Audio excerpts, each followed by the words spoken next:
Yes, karibuni kwa show yetu siku ya leo. Yeah, as well we are progressing with the narrative. For sure we have the hope that Ruto will not make it in this election. Sababu tunaona amejaribu kufanya kila kitu na haiwezekani. So sasa sisi ni to make sure we are getting it right and we are not giving Ruto a loophole to actually take advantage of. But so far, I don't think that he has capacity to take advantage of anything because things are very tight and very hard for him, starting from day one. He came to power with a lot of, not expectation, with a lot of lies. I don't think Ruto meant what he was saying. Only that he met people who are not bluffing. Wewe unaambia watu nitafanya hivi, alafu sasa people have decided to respond to him. Wewe unafikiria watu wako michezo? Wakenya walikuwa kazi even in 2022, alafu sasa wewe ndio you are taking advantage of them and you think you are going to survive. Leo nataka kushare na nyinyi story vile mtu amekuwa akiniambia. Tulikuwa tunaambia mtu akiniambia leo, na ni kama nimeanza kupata hiyo ukweli. Hapo Ruto supported Ruto, yule mtu ambaye alisupport Ruto, tulikuwa tunaongea na alikuwa ananiambia, unajua Njiru, by the way, kwa nini tulisupport Ruto? Because we like good things and we wanted to see Kenya changing. And at that time, Ruto showed potentiality of how he could change Kenya. And as a progressive community, tukasema basi wacha tumuone, tumpe hiyo chance afanye hizo vitu anasema. But he could not do. So that friend of mine was telling me like, listening to Ruto in 2022, there were all necessary reasons to vote for him at that time, even if hata kama sikuwa nakubaliana naye, but unajua saa zingine pia unataka pia hata huyo mtu wa UDA ajieleze so that you can be able to understand them. So that is what that guy told me, that our support for Ruto was purely that we felt he could, somebody who could have delivered what he said. And as a progressive community, he was talking mostly watu wa Mlima. As a progressive community, we felt that he is going to bring the changes zile ambazo hata akina Uhuru and even akina Kibaki had not conceived. So why should we have waited to achieve those changes? Na kuna jamaa kwa hapa na amesema he is going to change Kenya. So they voted Ruto with a lot of hope, hoping that hizo vitu alisema, it was not bluff. So they thought that he was a guy who meant what he was saying. Sasa ikakuja ikatana vile ikatana, ikakuwa unfortunate. So let's see what is happening in the media today. The biggest thing was the Orokarao MP was sworn in today, and he has started at a very high note. Leo ameenda Nairobi na matatu. I'm not saying it's a very big thing, but it's something which we need to appreciate. Having an MP who is trying to show the same resilience as people is something which is nice. So your story. Then I think Rigiji is still continuing in Meru. Tutaweka Rigiji in Meru. But maybe let me start with the Orokarao MP.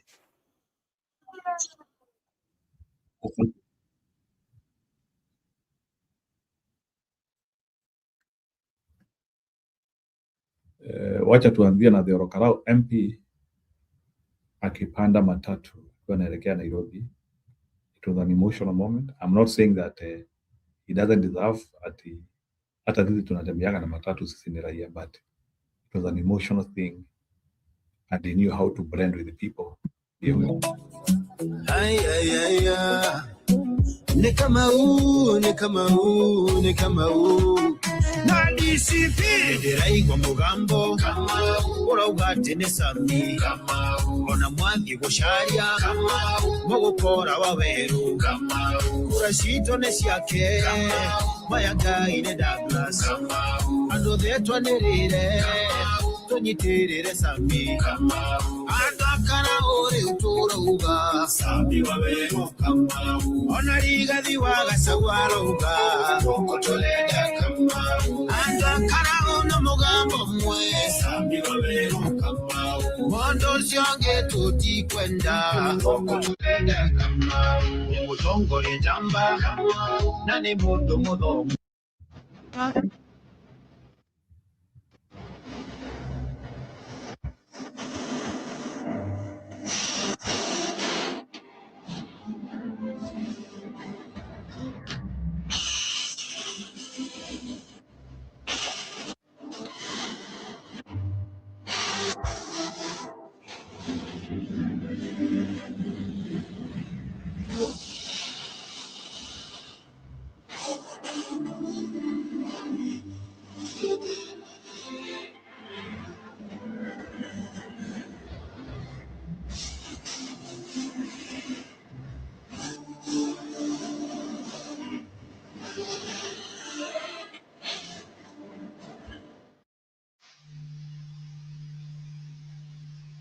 So the prayer has been said and the chair taken. However, the Speaker has indicated that the quorum at the commencement of the House has not been attained yet, and therefore has directed that the quorum bell be rung for 10 minutes. This is to give room for more members to be able to make their way into the House to join their colleagues already in the chamber. So the quorum has been attained. Allow me to hand you over.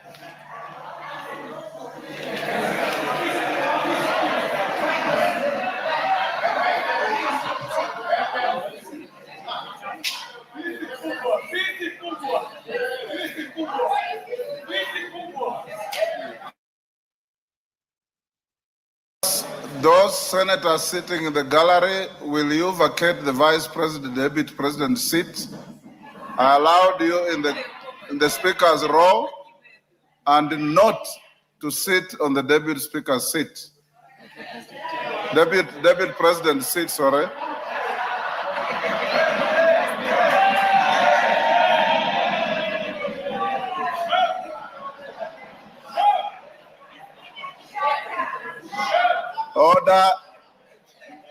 Order, and Sergeant at Arms, you know the rules of the House. You don't need the Speaker to pronounce himself on this for you to enforce the rules which you know. Nobody, and I mean nobody, can take that seat except the Deputy President.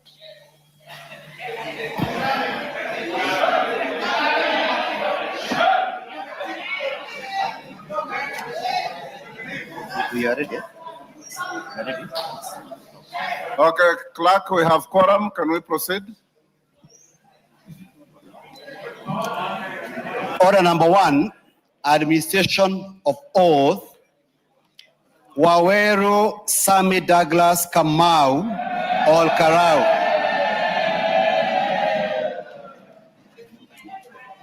No, they don't rise.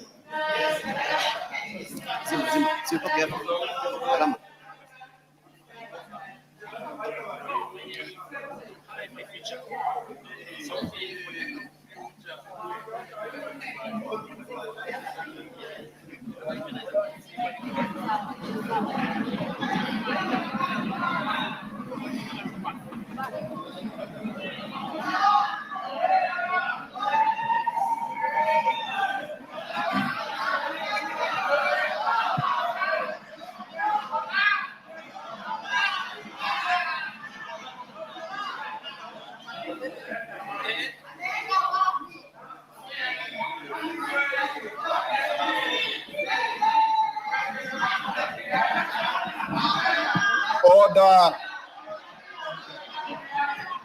Order. Order, honorable members. You know that when you are swearing in your colleague, it's done in absolute silence. You can celebrate thereafter. And the celebration will be in the garden out there, not on the floor of the House. Good afternoon. Good afternoon. Are you a Christian or a Muslim? I'm a Christian. You swear by the Honorable Bible? Speaker, Honorable Speaker, I beg to introduce to you the member-elect for Okalau constituency, namely Sami Douglas Kamau Waweru. You, the Bible? Bible, yes. Here. Lift the Bible in your right hand and recite this oath. Starting with your name. I, Sami Douglas Kamau Waweru, having been elected a member of the National Assembly, do swear in the name of the Almighty God that I will bear true faith and allegiance to the people and the Republic of Kenya, that I will obey, respect, uphold, preserve, protect, and defend the Constitution of the Republic of Kenya, and that I will faithfully and conscientiously discharge the duties of a member of Parliament. So help me God.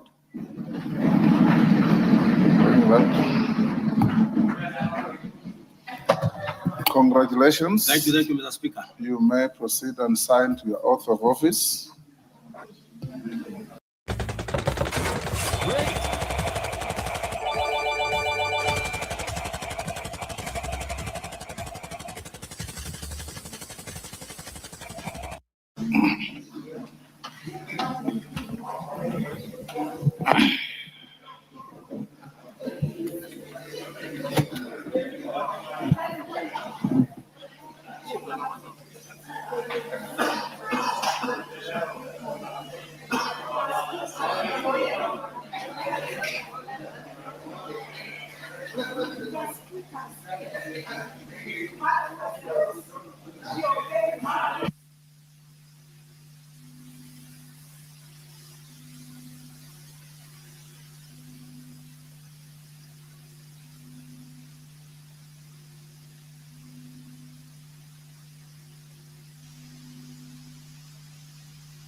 Next order.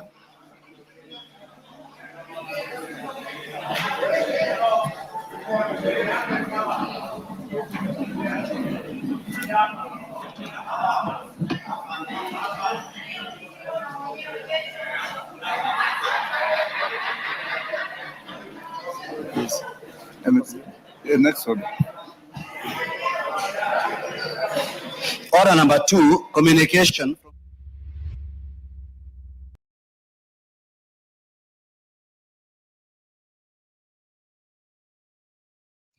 That was the swearing in of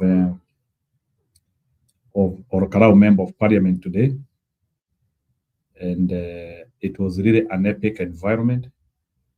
We appreciated what happened and kuoneshwa pahali ya kukaa. Even after propaganda ya watu wa UDA tu akisema, ati alisema atakonjoa bunge.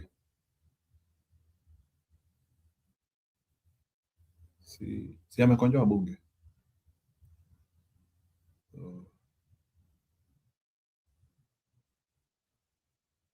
This one is just for emotions.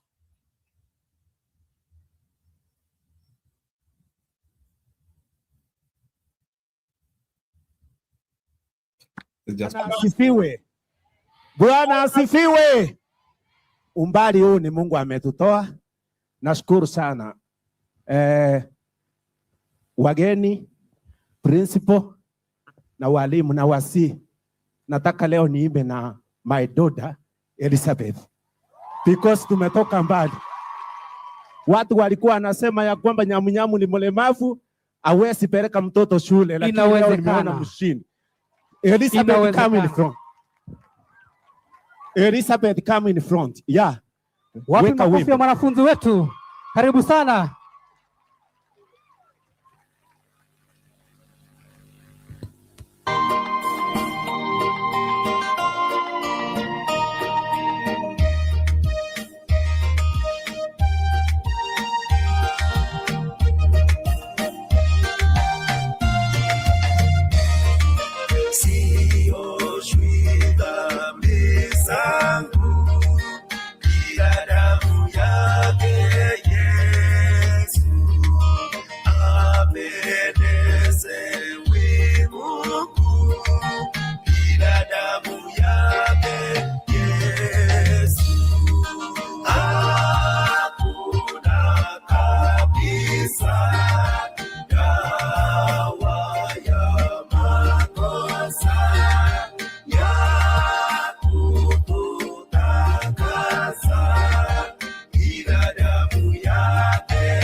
Asanteni wanafunzi.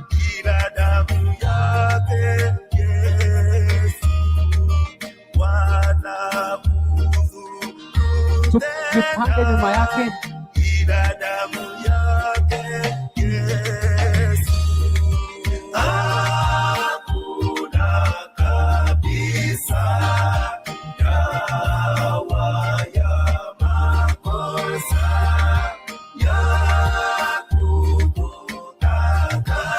Karibuni viongozi.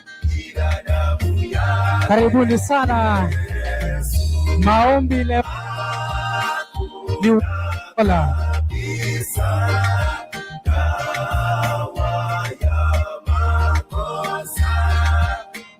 Wazazi na wanafunzi tunaweza kusimama kwa Mola hauna. Let us all worship while standing.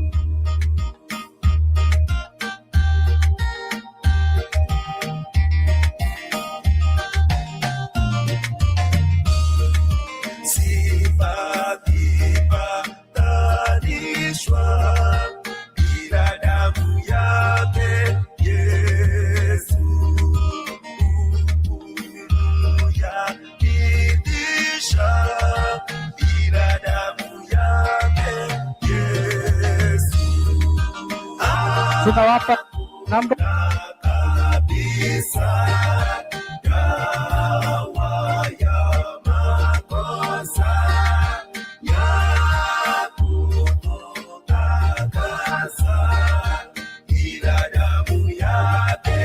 check M-Pesa. Wageni wetu wote ambao wako hapa, nimeomba niweze kusoma M-Pesa namba 0710 215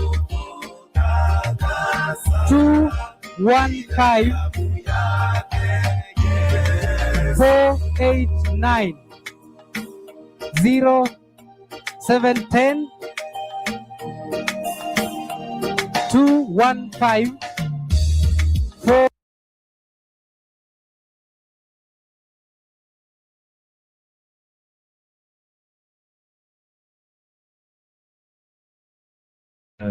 Good. I hope now you are all in, so that is good. I appreciate. Yeah. So let's let's talk. Tuanzie kujiuliza sasa, huyu Kasongo tunamexterminate namna gani politically? Nimesikia siku hizi tumeanzia kuingilia Gachagua. I think they wanatafuta for any straw to sasa ati story ati tutaua nyoka na mayai yake ni hate speech. So hebu niwekea hapo, watu wanasema sasa ati Gachagua anapanga kuwaua. Hebu tuanzie hapo.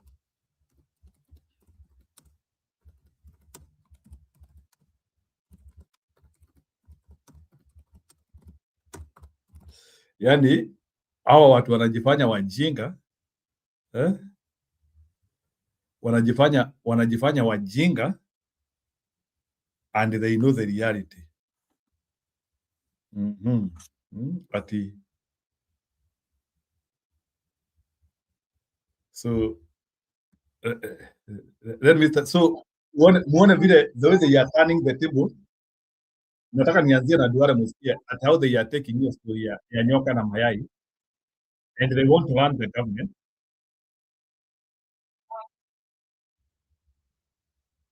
And then Duale as a way of also trying to build these stories. So Duale anasema ati Martha Karua aliwaita refugee. So let's begin with the muone sasa vile ati Duale, but I don't even think even Kenyans are following. Nataka musikie Duale response. Odinga and William Ruto, they stood firm. The other one that they could not allow us to do was Raila Odinga and us believed in a parliamentary system of government. But those who had the tyranny of numbers refused us parliamentary system of government. And before I die, I hope one day there will be a parliamentary system of government that will devolve the election in our country from bomas to the constituencies. Like in many others, like in India, like in UK, like in Ethiopia, where elections are won at the constituency level. The party with the highest number of MPs will form the next government.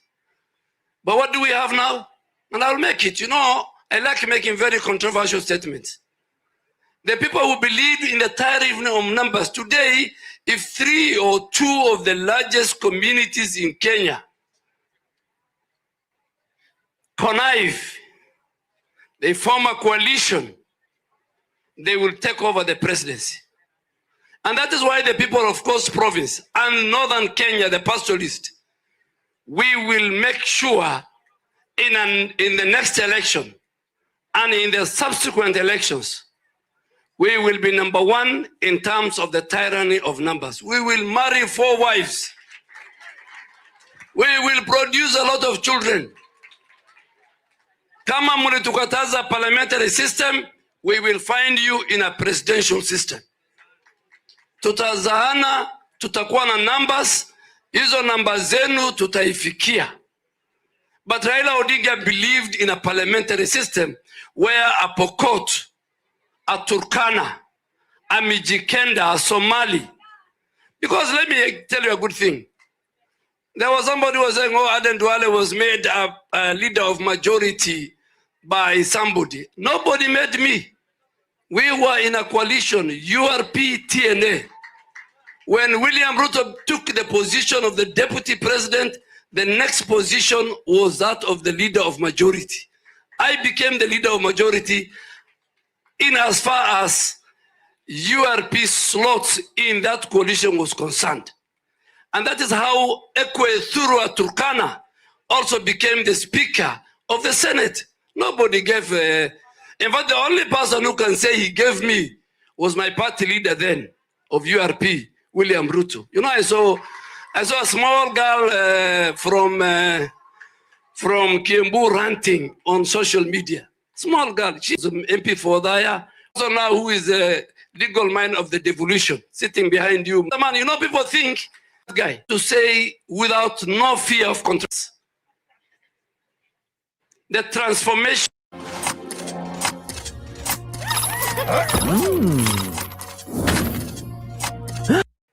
by in our hospital, CT scan, blood center in cancer, we are building one in.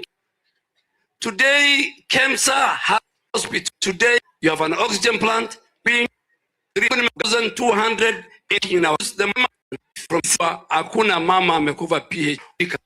1 million wamekuwa registered 5.1 billion.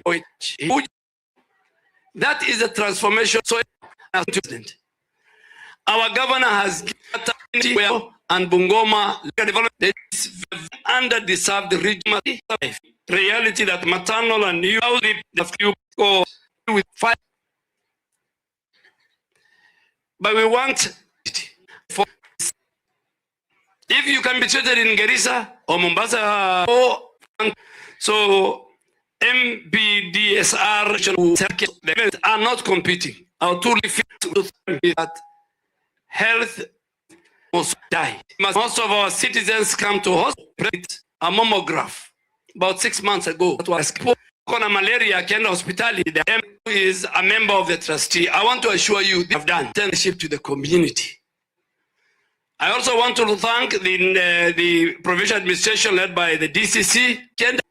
Voters card hata hawasikii maneno. I can see the line is still very long. Why are we doing that? You know, there are people who are saying, there's a man who is saying, ananapea kifua anasema ako na 7 million votes. So I went to the database of IBC last night. Huyu mtu hata kura hiyo anasema haiko. It's about 3.5. Na hiyo 3.5 hata ukitoa wale wa nataka musikie hapo, unasikia ati vile wanaargue ati Gachagua amesema kuna kura milioni 7, lakini ati anasema ati kura milioni 7 hakuna. That's a very serious statement. Ni kura wanataka kutoa ama ni nini? Please listen there.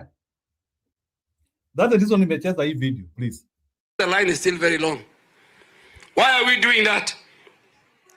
You know, there are people who are saying, there's a man who is saying, ananapea kifua anasema ako na 7 million votes. So I went to the database of IBC last night. Huyu mtu hata kura hiyo anasema haiko. It's about 3.5. Na hiyo 3.5 hata ukitoa wale wa Kenya wengine wanaishi pale itakuja 2.5. Simulisikia jana anamwambia ati raisi ni nyoka. Na ataua nyoka na mayai yake.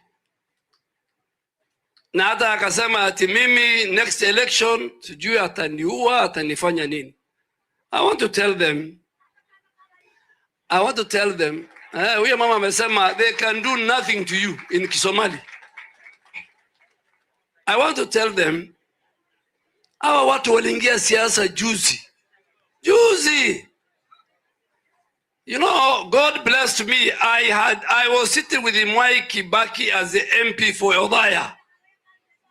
Mimi nimekaa na Michuki, nimekaa na Ole Ntimama, George Saitoti, you know, the really leaders of our country. Nilikuwa na Martha Karua, alikuja hapa. Unajua amesahau. Alikuja hapa 2005 Martha Karua. Nataka nisikize vizuri. Alikuwa anapigia debe ile banana na orange. Sisi watu wa orange wa Raila Odinga tulifukuza hapa. Alafu akasema, that is the word she used. That, you know, you guys, you can't even convince these refugees. She called us refugees then in 2005. 20 years later, another one is calling us when we meet the president, the first president to go and sleep in Mandera in the history of Kenya was William Ruto. Tumefurahi, tumemchinjia mbuzi, tumekana kama viongozi. Anatuambia rais amekutana na Al-Shabaab. Hiyo si matusi. Wakati rais alikuja Wajia, akatoa ile mambo ya discrimination ya watu wa Pwani, sisi watu wa Busia, akatoa, akaweka signature mwenyewe. Mahali inaitwa kama Mvita Grounds, inaitwa ama Tononoka Grounds, inaitwa Orehi Grounds. Tafuteni hiyo video. Akakuja akasema huyo sasa ametoa hiyo ili wagaidi na hawa Somali na takataka yao wachukue kipande. Hiyo si matusi. Unajua mjinga ulikuwa anafikiri akirefuka mwerevu wako mashakani. Sisi watu wa pwani na wafugaji na Waislamu tumerefuka. Wewe Abdul Nasir, huyu baba yake na Hussein Maalim were the first two ministers, Muslim ministers in the history of Kenya. Huyu amezaliwa mahali naitwa Majengo. Huyu Abdul Samad alikuwa mjumbe wa Mvita na ni mtu baba yake. Unajua baba yake alikuwa mtu wa ajabu sana. Hata alipokuwa waziri hakuenda kuishi Nyali, hakuishi Kizingo. Baba huyu alikuwa anaishi Majengo. Sasa pale Majengo watu wengi waliuawa. Ile misikiti inaitwa nini? Masjidil Musa. Kama siku ile ya katiba tukibadilisha, kama tungefaulu kuwa na parliamentary system, hii kifua watu wanapiga haingekuwa. And maybe a time will come when Kenyans in their wisdom, because we don't want, if you have a parliamentary system, there will be no post-election violence. Because all the votes will be counted in the constituency. Whoever has the highest number, or the coalition of parties with the highest number, will form the government. And if that prime minister fails, so wakati wa katiba sisi tulikuwa na kadi ya devolution na parliamentary. Sasa wakati wakatuambia tuchague moja, you know that the lawyer is laughing, it's true. Wakatuambia you guys cannot get devolution and parliamentary system. Sisi tukaona waja tuchukue ugatuzi. President Ruto, former prime minister, tukachukua hiyo. Congratulations, you found Perscolas. We train people for careers in IT, careers that allow people to build a...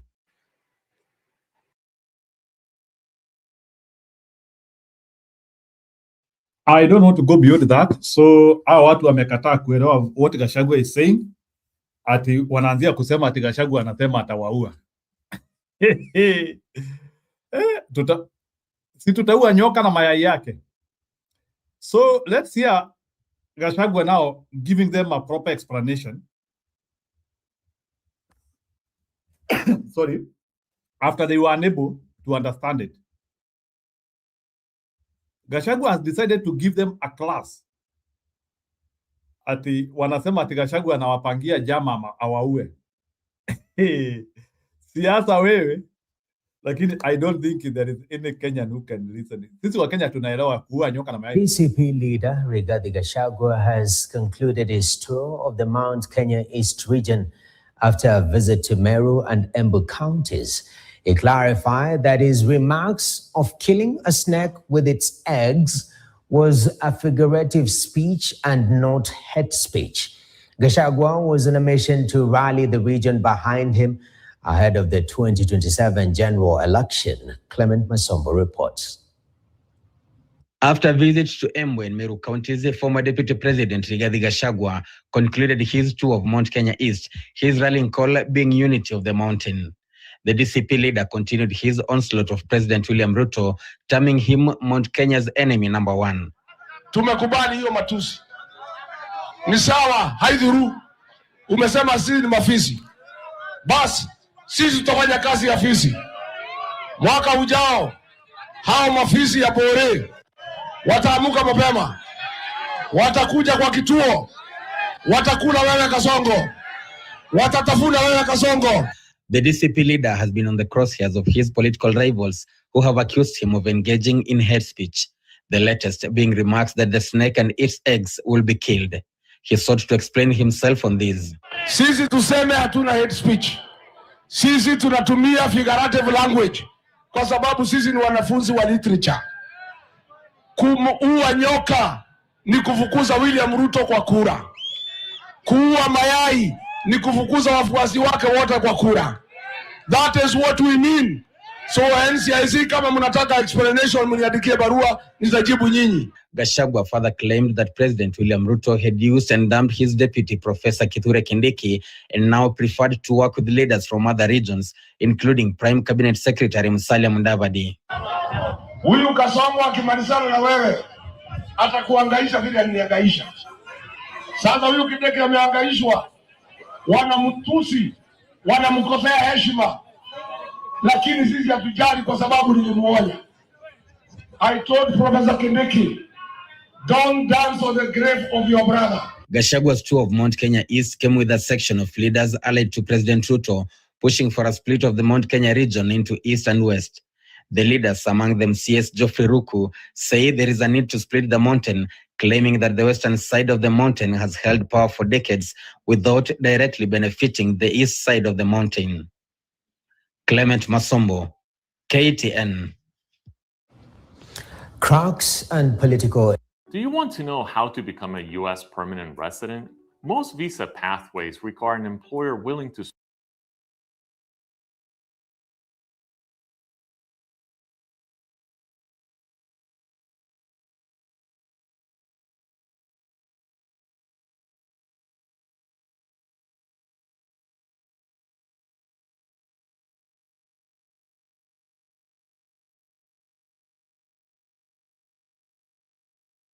But I want to say that access to information in our counties is still a mirage, and I think colleagues will.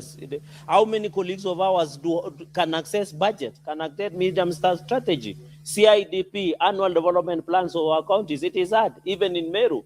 So, Speaker, I remember, and I want to strongly condemn the words of former impeached Deputy President, where he was referring you as a corrupt. Mr. Speaker, we have never known you as a corrupt. That you participated in Livu Grinturi, you are not a member of National Assembly, you are a member of the Senate. That you participated in removing Kawira, which is your constitutional right, that you removed him. Mr. Speaker, this era of tribal negative rhetoric must come to an end in this country, Mr. Speaker. And even going ahead and say we'll kill snake and the eggs, Mr. Speaker. Those are rhetorics that have challenged the NCIC to pick up immediately and investigate and ensure such people as former impeached deputy president must fail full force of the law. They are not above the law. No one is above the law, Mr. Speaker, and you must be respected. I even saw attacking even an Asian origin, Rahim Dawood, a member of Ocean that has been elected severally by people of Meru, that they should elect somebody who is a Meru. Mr. Speaker, what is incitement and hate speech? More than that, and NCIC should look for information, Mr. Speaker. Mr. Speaker, this country must be taught through the rule of law, Mr. Speaker. And I hope people like my brother Vihiga, Senator, should disassociate and distance themselves from such people who promote ethnic rhetoric in this country, Mr. Speaker, so that we can move out in this country, Mr. Speaker. Mr. Speaker, let me get to the substratum and the flesh of the matter at hand, Mr. Speaker. So I want to thank Senator Okiya Omtatah. What is out of order, Senator Management and Integration System. That's a minute, Senator Chelagin. Point of order, Mr. Speaker. Mr. Speaker, I rise on standing order number 105 on statement of fact. He has said that I associate with those kind of people he has talked about. Mr. Speaker, I want to be very clear that I, Godfrey Osotsi, I associate and proudly associate with the Linda Mwananchi movement.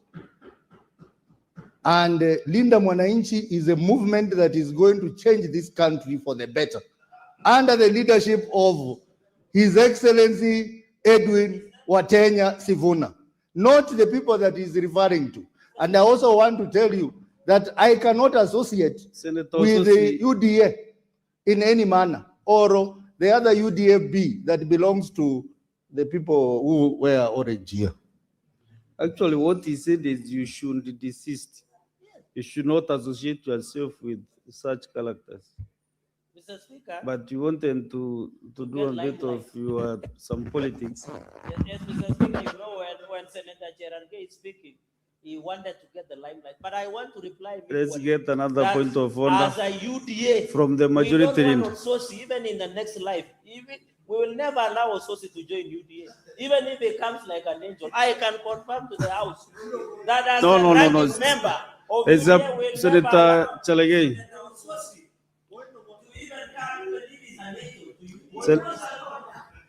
Yes, Majority Leader.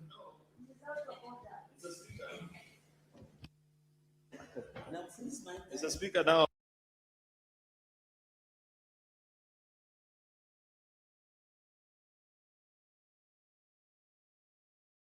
Now they have started pretending to be stupid.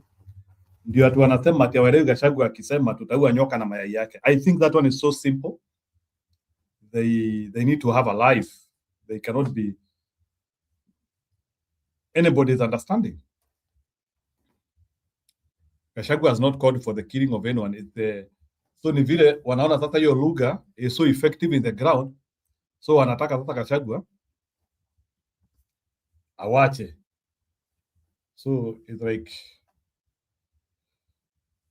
good hawatoboi, hiyo lugha itaendelea. So Gachagua, you can't continue talking about yourself. You have explained yourself enough.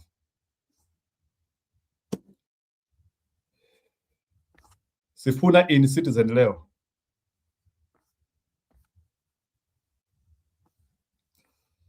I think it was one of the biggest weighted interview of the moment. And I will allow Sifuna to introduce himself in his maiden interview with Yvonne Okwara, because we will also be able to understand one of the most influential middle-aged man of the moment. Thank you. So nataka tusikilize, then we will interrogate some of the things you're saying now. Wale wanataka kuingia studio wanaweza ingia studio. Kama umesikiliza story ya Sifuna, you can come and react from it, because he is one of the men of moment, so we have to listen to him. Yeah, then in the same time, I also want us, we also focus on Kalonzo Musyoka and Matiang'i, na tujiulize wako wapi. Sifuna.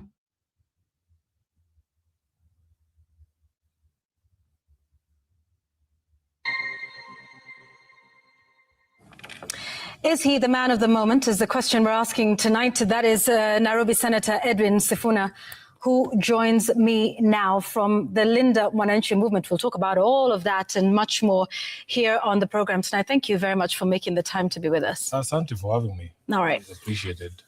Good. I want us to start with what happened in Western Kenya. You know, a tour of sorts, and we'll talk about that tour and its significance and what it meant. But I want us to listen to this that you said at the tour.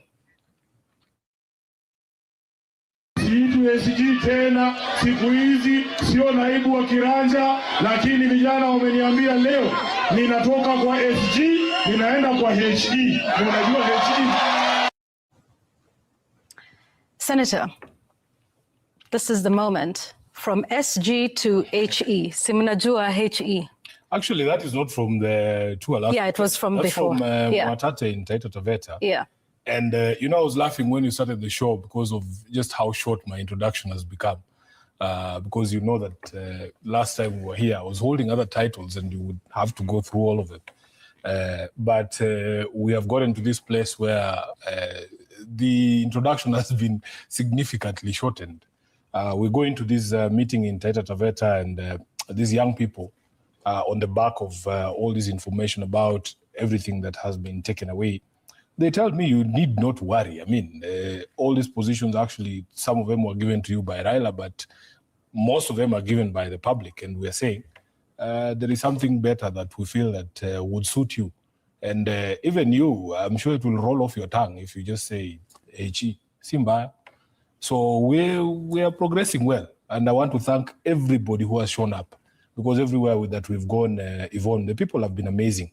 I mean, when we spoke last in February, there was a lot of darkness in front. But I can tell you now that I can see the light at the end of the tunnel, because Raila always used to say that in times of difficulty for any political leader, just go back to the people. And if the people keep showing up for you, then you have nothing to worry about. So what's that light at the end of the tunnel? I can see that there is possibility of us achieving something great here, because there is a general yearning in the country for things to be done differently. They're telling us they want to see a different country, and they believe that the Linda Mwananchi team can actually deliver that change that they are hoping to see in the country. And for as long as the people are there, I mean, that is all a political leader needs. Because you remember back then there was certain debates that were going on, including in ODM, on where the supporters of ODM were in terms of the support for either the Linda Ground team or the Linda Mwananchi team. I personally believe that by and large that controversy has been settled. We now believe, and I've seen a few polls here and there showing that a vast majority of members of ODM are with us. And it's something that is very comforting, because I have worked for those people. I've worked with those people for years as their SG.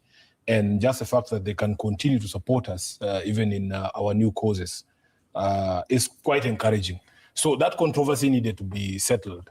We would not be here today, because if you ask many people in Linda Mwananchi how we got ourselves into this conversation where we are now a consequential force in determining the direction the country takes in the next election, we didn't think that we would find ourselves here. And I remember even the last conversations that we had with you, we were not speaking in these terms. By the way, Yvonne, your show causes me a lot of problems. I blame you partly for some of the problems I have. I'm sure even after this, there will be some people who are feeling a certain way. But I will continue to be myself. I will continue to speak truth to power. I will continue to explain myself, because I have a responsibility, both as an elected leader in this country and as a person who's paid by the taxpayer, to explain all our decisions, even to the members of ODM. We have to explain to them every decision that we have taken, every effort that we have made to bring,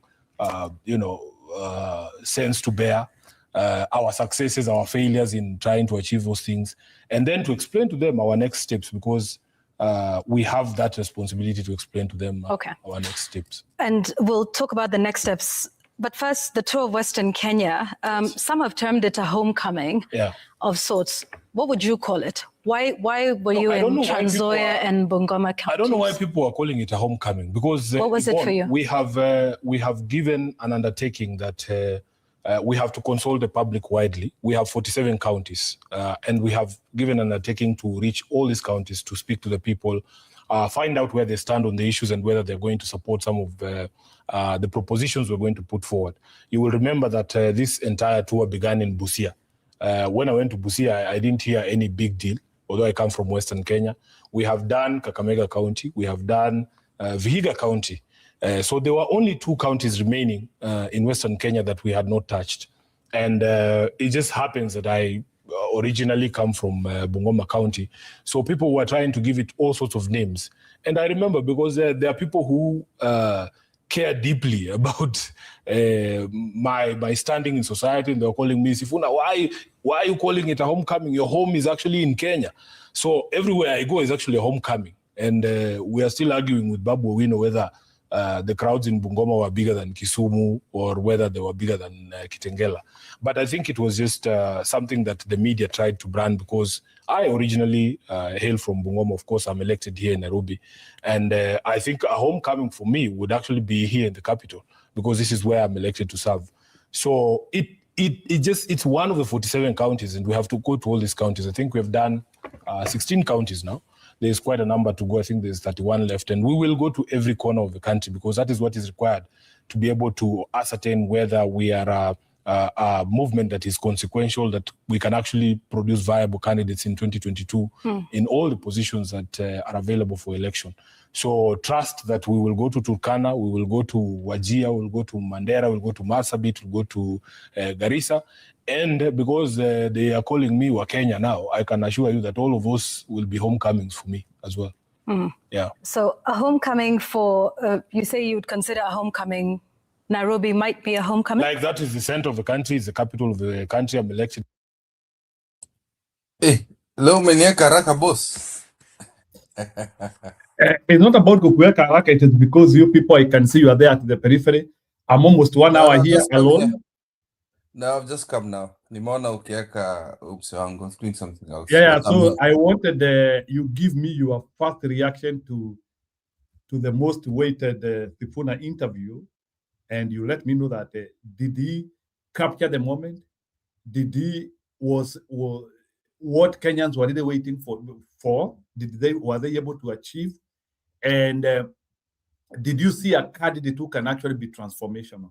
I don't know if you are able to watch the whole of the interview, but I want you to. I only watched part one. I was Okay, just going to get to part even two. part one is enough. So give us your judgment. My journey is my impatience was driven to the brink. But it's okay because I've spoken to members of my family, and these are senior, yeah? My dad and my mom, and my sister are cosifonated. I'm the only one who's in PLP. Lakini wote wameconvert. Hata wanataka kuvaa t-shirts za Tawe. Wanataka kuvaa hizo vitu. So for me, the only thing that the whole tour of the Linda Mwananchi between, I think, the Suba North MP and Aito Caroline Omondi, yeah? And Sifuna had stated is that that particular position of president is non-negotiable.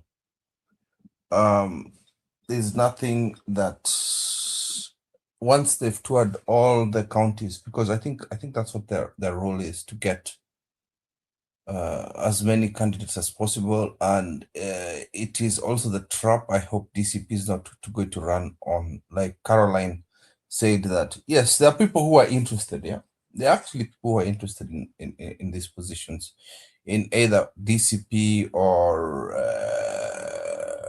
Linda Mwananchi. These are the hottest parties right now. Tusijidanganye hapo. People are interested in running either in one of these two coalitions or parties, right? And what a very large chunk of my generation and a very large chunk of the Gen Z generation, and maybe the Gen Alphas who will be coming into age next year, do not want is some of this. Unaanza kuletewa mtu kama ati kwa sababu Ichung'wah amekuja kwa side yetu, ati because he had a say in the last few years, we need to forgive whatever he is. I don't think people like Ichung'wah should be accepted in. The only people I can actually see forgiveness in is people like Oparanya. If Oparanya is somebody that would come in, yes, maybe. But if you look at the records of the other people, like if you tell me that, Simbarati is coming to home, apana, no, that's not what the people want. They don't want to see the likes of those people to come and join that. In terms of our patience, yes, time is running out. I feel like we need to know. Another part of the interview I felt bad about was Sifuna, my brother. Tunaweza taitana twins. Ilikuwa homecoming bana boss. When he went to Bungoma, that was a homecoming. Don't try and undermine the people of Bungoma and the people of Trans Nzoia for coming to welcome you home. That was homecoming. You can't undermine it to try and play fiddle to the rest of the country. We are people that accept that you are from a particular region, and when you're from a particular region, you start gathering your votes from home. People are making noise when I say, wewe ni mtu wa Nairobi. Now you've come home and the people have accepted you. You're giving it particular breathing rooms for people like Jalango to start spreading lies that, Baba came to Posta Stadium and had a bigger meeting than you. It's also trying to manipulate the mentality of the public, especially the ones in Mulemba Nation. You cannot do that. Sifuna, that's the only part I feel like he had failed. I came into part 2 kidogo tu, nimeingia to part 2 kidogo, and I feel he answered the thing that was in contention. You know, some of us, we listen to politics very cleanly, and we, especially the people who don't like corruption. Once we sense a bit of corruption, we get scared. I know you, wewe ukiona mtu yako unaenda naye full time kama Gachagua, umesahau dhambi zote za Gachagua, tu ni kwenda naye mbele, tunaenda full force. And then you say, oh, sijui unajua Mungu anasamea nini. Some of the atrocities that Gachagua did, I can never really overlook. So when I started hearing money flooded the Senate, he answered that question, but I still don't trust. A politician is a politician. Kuna pesa ingine hapo bana unaweza pewa, especially when he hears it's come from Baba. That one I still question from Sifuna. Hata akisema kuna evidence. What if you're given cash? Cash. Or given cash. Ruto is known for cash giving. So for me, that is the only question that Junet came up with. But then thinking about it, what other options do we have as Kenyans? So it looks like the stronger they make themselves, the more harder it is for old politicians to come up with the old sayings of unajua mimi ni maitana kina, you know, like this. It's similar to how Trump came and kicked out some of those old school Republicans, like the late, what's the name of the late senator? Who alipata nini? I really liked him. The Republican, alipata brain cancer. What's his name? He had brain cancer. Oh, McCain. McCain, I liked McCain. McCain was a star. McCain from Arizona. McCain, John unakumbuka McCain. kuna watu walitaka kutukana Obama, and then he grabbed the microphone from his constituents, stating that he had to find evil. We don't do that. So it's the same way. Some establishment,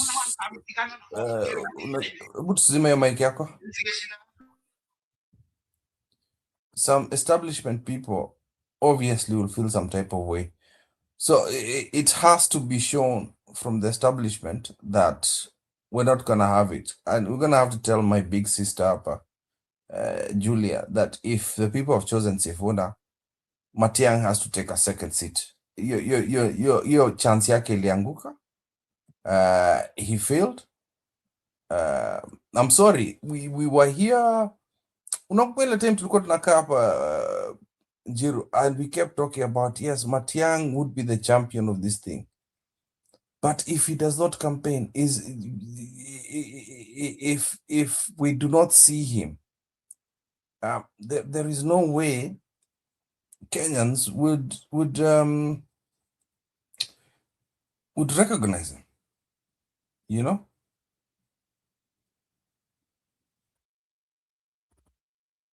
Boss, tip point. If you have 5 billion, 15 million Kenya shillings, there's an underground vehicle, there's an underground parking for members of parliament.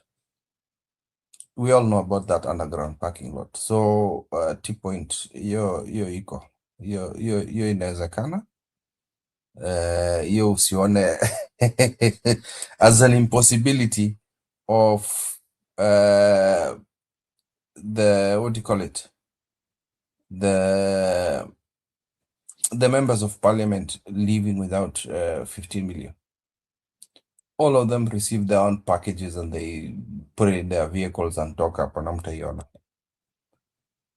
There was a time there was Justice Tunoi who was given $2 million in a petrol station. It just happens to be in a petrol station up in Jalishikwa. Yeah.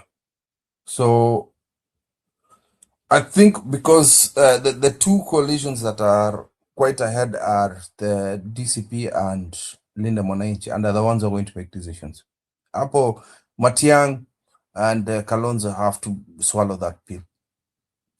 Yeah. I know you're eager to play those videos. Nimekuweka hapo. Ndio tuzungumze juu ya DCP. Ndio hizo video zako. Ndio hizo nimekuweka.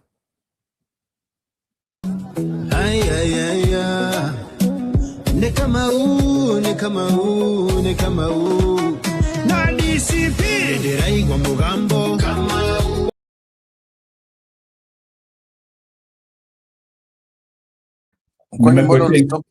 Nimekuwekea ingine ya jana.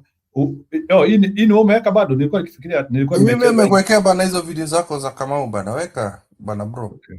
Kama ona mwangi gusharia kama mogukora waweru kama kurashito ne ciake mayagaine Douglas kama ando thetwa nirire tunyitirire Sami kama andakana uri uturuga Sami waweru kama ona rigathi wa Gachagua okotoleda kama andakana ona mugambo mwe Sami waweru kama mondo sionge tuti kwenda okotoleda kama ni mutongorie jamba na ni mundu muthomu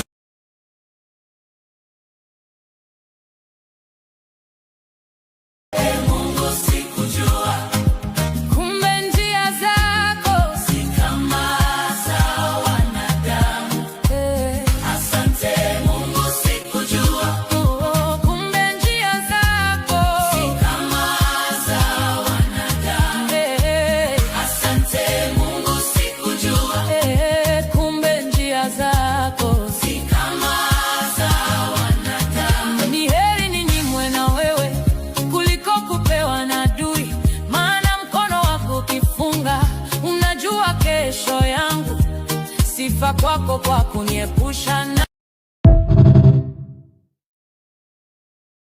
lakini huyu MCA wako bana. This MCA is powerful bana.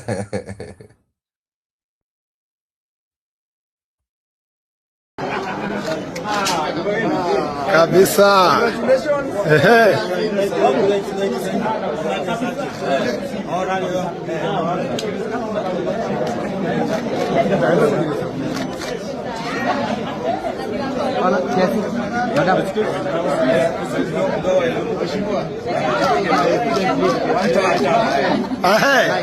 Ati nini? Nice. Bro, I sent you this. Is a learning lesson to the mountain and how they will vote. You get what I mean? Okay. And how they are listening to Rigathi Gachagua. Okay. That's very true. It is a wake-up call to anybody planning to run against Rigathi Gachagua and his party in Central. Okay. Yes. So that's it. It's Mount Kenya and that's it. That's it.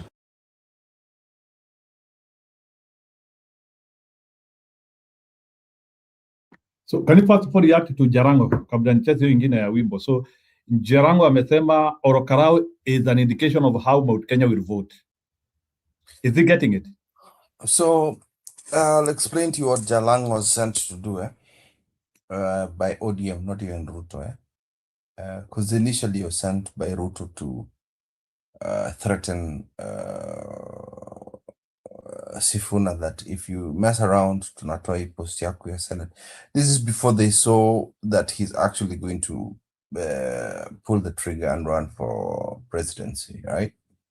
This is when he was still way uko. So even right now, Jalango's story has changed from he has not been sent by any of what's his interview kidogo. That he has not been sent by the top to go and disrupt Sifuna. Now, the guys in ODM, because Jalango, si mjinga, amekuwa very, very strong in the decision making. Ama amejeka because of the more goons you have in ODM, the stronger you are. Let's just say the truth. So Jalango, what he's trying to say is the strategy of ODM is to get more seats and to get more clout and to leverage themselves to Ruto, because after the ascension of Sifuna in Western, what Jalango is trying to tell Ruto is Mudavadi and Wetangula are nothing in Western. We still have strong, that is according to what they're going to say, they still have strong presence in coastal region, Luo Nyanza and Western. And for Ruto to get re-elected, they need the ODM fraternity, and it's safe for him. But he has to come to the negotiating table with ODM to discuss certain elements. So what they have sent, many of them, even to a few of these ODM minions have been saying, is Mulima is gone. They are not, hata wacheki nayo, they are not even laughing about it. Wamesema Mulima waezi kwenda na wewe Ruto sahau Mulima, you need to focus on us. You've heard about the speeches. Mnawachukulia boats. You had Junet mwachukulia boats. Unawachukulia mattress. We leta hapa Nyanza, sisi ndio tuko kwa tutam. Achana na hao watu wa Mulima. Hao watu wa Mulima. Do you understand what I'm saying? So this is not genuine. He knows it's the truth, but it's not genuine. And Jeru, he's not being genuine about the message. It is a message to Ruto and to the rest of the country to state that you need to stop focusing on the Mulima that's gone away. Focus on ODM alone. They're not even saying areas. Focus on ODM, and ODM is going to give you votes, but we need to negotiate about seats. The deputy president is non-negotiable. What else were they talking about? Like about 11 CS seats. So there's a lot that they have negotiated for. Go ahead, Jeru.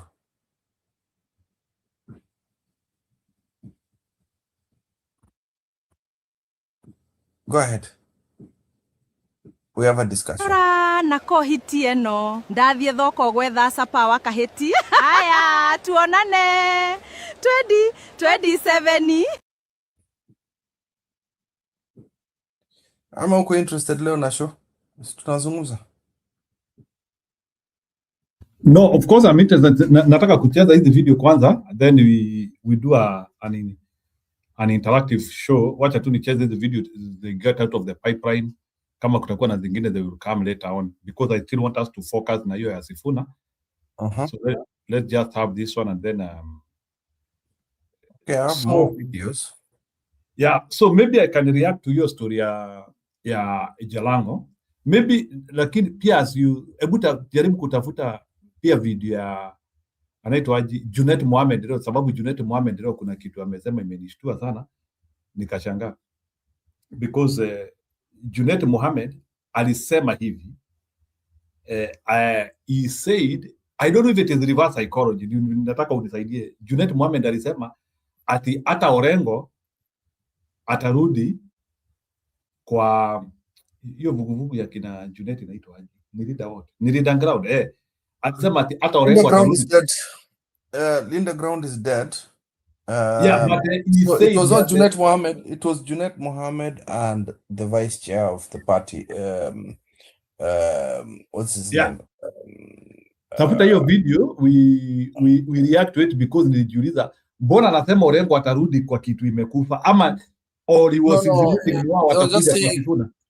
No, they were saying that it's safe here. Okay, again, this was going to play around tribal lines, huh? What they were trying to tell Babu, and it was not just Orengo, it was Babu and Babu and Orengo need to come back home. That there is no, it was Babu and Simbarati, that one has been, the Linda Mwananchi party has become a Luhya community.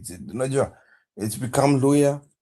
The people who sent the information, you can notice as a Somali man and a Kisi, trying to show them that it's ODM is no longer low. So it's trying to show them that they still have positions, they still have strength, they still have, you know, just come back home. I think it's too far in. The amount of, I know there's no political enemies, but the amount of sabotage that Babu Owino and Orengo have been taken through is a bit too much. If you think about it, their lives were in danger most of the time. So even if the Luhya community is playing supremacy at this point in time, actually, let me tell you, the Luhya community are the ones who are driving the Linda Mwananchi. Even though you can see Babu and Orengo are really fighting for relevance.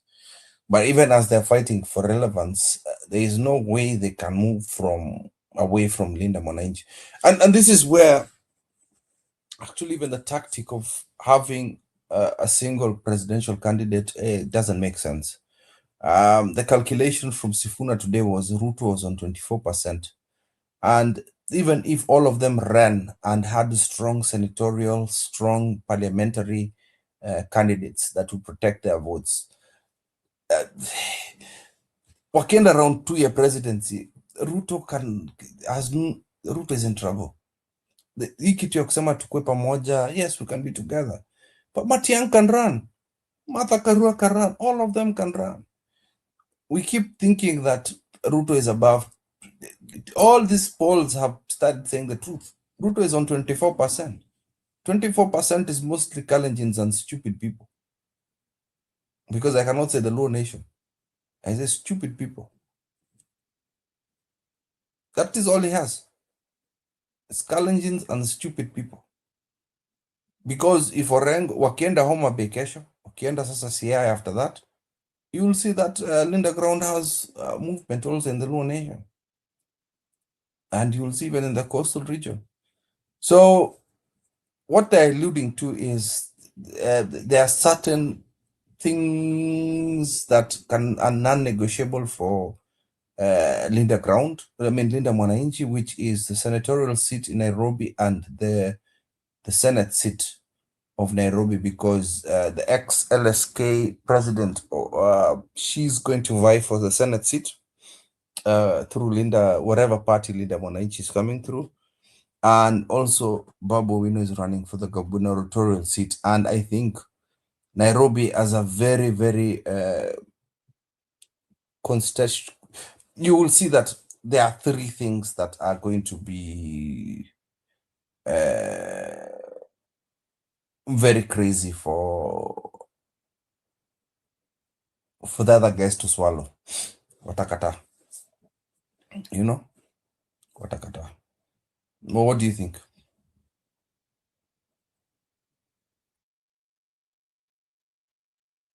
Yeah, I think this issue the only people who are going to play ball is DCP. DCP have got their shit locked. They're only interested in cabinet seats. I'll tell you for a fact. Gachagua does not care about the other stuff. Gachagua, so long as he's got his MPs and senators and governors, and then he gets a few CS seats here and there, he's okay. The others are really fighting for a lot. Gachagua, you can convince. Trust me, he's going to have more than he needs in terms of power. That is why he can.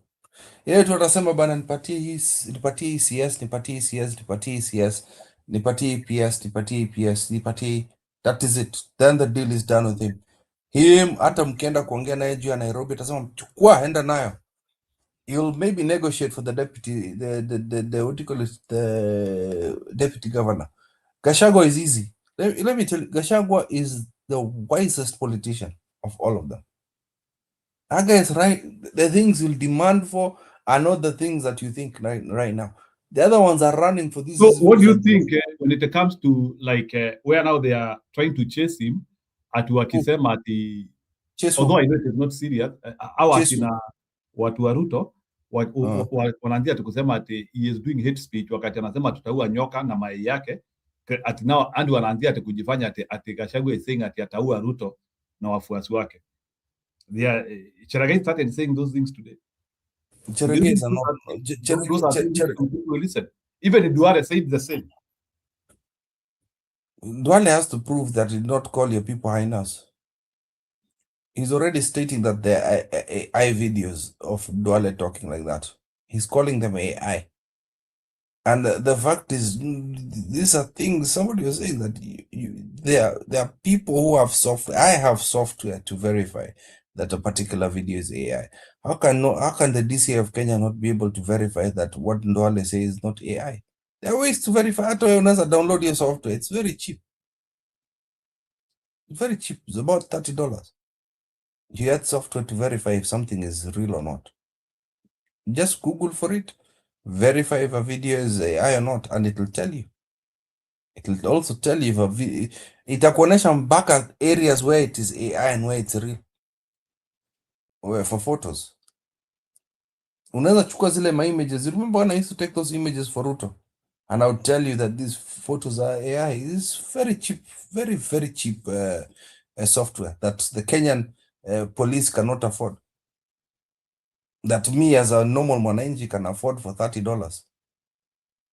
Nikuulize sasa police hawezi afford 5,000 shillings. No, of course they can easily afford that. It is simply they still want to exhort people. Yeah. I mean, one video. I mean, if you go, there are others which will give you tokens. So for tokens, I think one video for those few minutes that guy talked, I don't think he'll spend more than $6 on verification. And those are top. One example is you can even pay, you can even prompt Claude to tell you this, to ask Claude itself if a particular video is real or not. OpenAI, the same, Gemini, all these guys, there are AI tools other than those three that I've mentioned that are specifically made to do that. There are Chinese ones who will verify, so watch them chezo. So there have been threats from these politicians who openly talk shit on public, but never actually take. Why doesn't he take him to? Because that's treason. Take Gachagua to court. Gachagua, how many times has Gachagua threatened them to arrest him?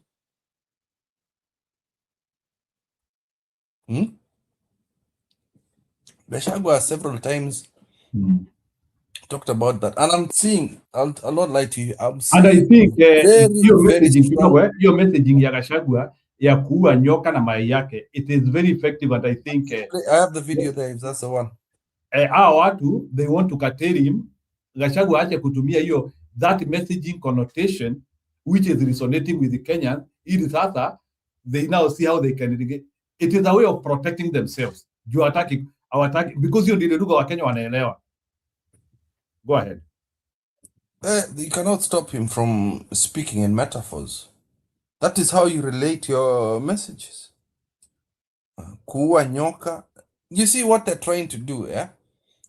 They're trying to relate it to the kind of speeches that were made in Rwanda, again, the Tutsi-Hutsi war, where they said, we will kill those cockroaches. You understand? But that was meant. That was meant. They literally meant they were going to kill all the cockroaches. And it's similar to some point in time in Kenya when we had the post-election violence where we said Twama doa doa yote, where Kalenjins were saying that. That was meant. But then when Gachagua is kusema kuua nyoka na mayai zake, he means it metaphorically in terms of elections. Beat the snake and its eggs, meaning that the eggs are the people that are in UDA, Akina Ishungwa, kill their political. their political careers. Nobody understood. There is no way Gachagua meant that you go to those politicians' houses and kill them. When you talk about the people, politicians rarely care. But then when you talk about themselves as politicians, all of a sudden it's this big deal. Huh? It's this big deal. Oh, sijui wanakuja kutu. No, Mr. I think Gachagua should continue what he's doing. I don't see any issues. I personally don't find any issues as to how Gachagua is relating his messages. And it's the same way Raila Amolo Odinga won the masses. Metaphors. Same way that Sifuna talks. Metaphors. If you don't know how to talk and if you don't know how to present your case, ni wakati wa kulala salama. Yeah. I really can't wait for them to go to Homa Bay. I won't lie to you. I want Gladys Wanga to be slapped. I want her to be slapped by Linda Mwananchi.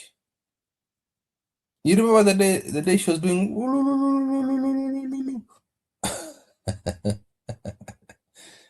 you can tell things are shaping up nicely. And the greatest collaboration that I will see happening is going to be between DCP and Linda Mwananchi. And even if the other scammers third force, that is good. It's going to hit them hard. It's going to hit Ruto hard. But Ruto, hata akichukua kina Eugene Wamalwa, achukua watu wengine, the ship has sailed. Like, trust me, the amount of clout that these two movements have cannot. Do you understand? Imeshinda ya Raila.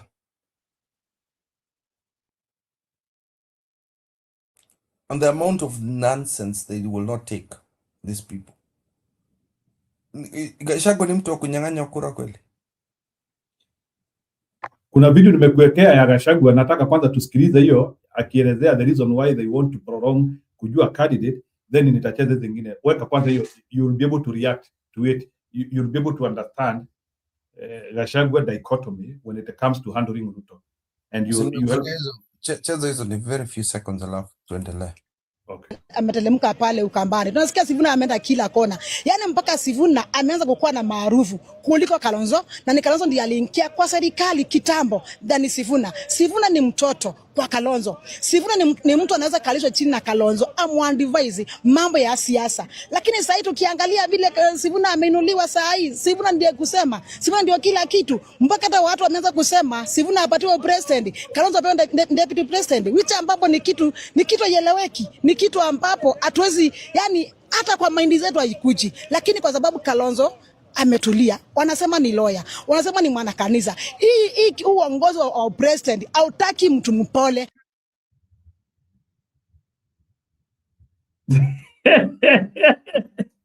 Sasa kwani Kalonzo amekuwa mpole kiaina gani? Hold that. Hold. Hiyo mambo ya William Ruto imeharibika. Mpaka mahindi zimekataa kumea.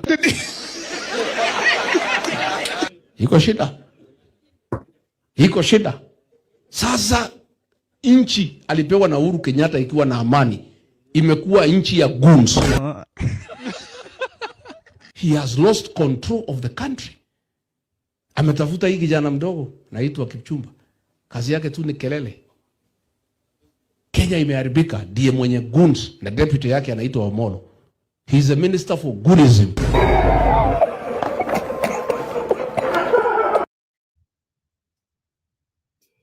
Listen to this one. Mwisho, when there is nothing you can do, tutakufanyia vile tulifanyia Moi, vile Kibaki na watu yake walifanyia Moi. Walitangaza mtu kama imebaki mwezi mbili, na yule yote aliondoka, Nyachai akaenda peke yake.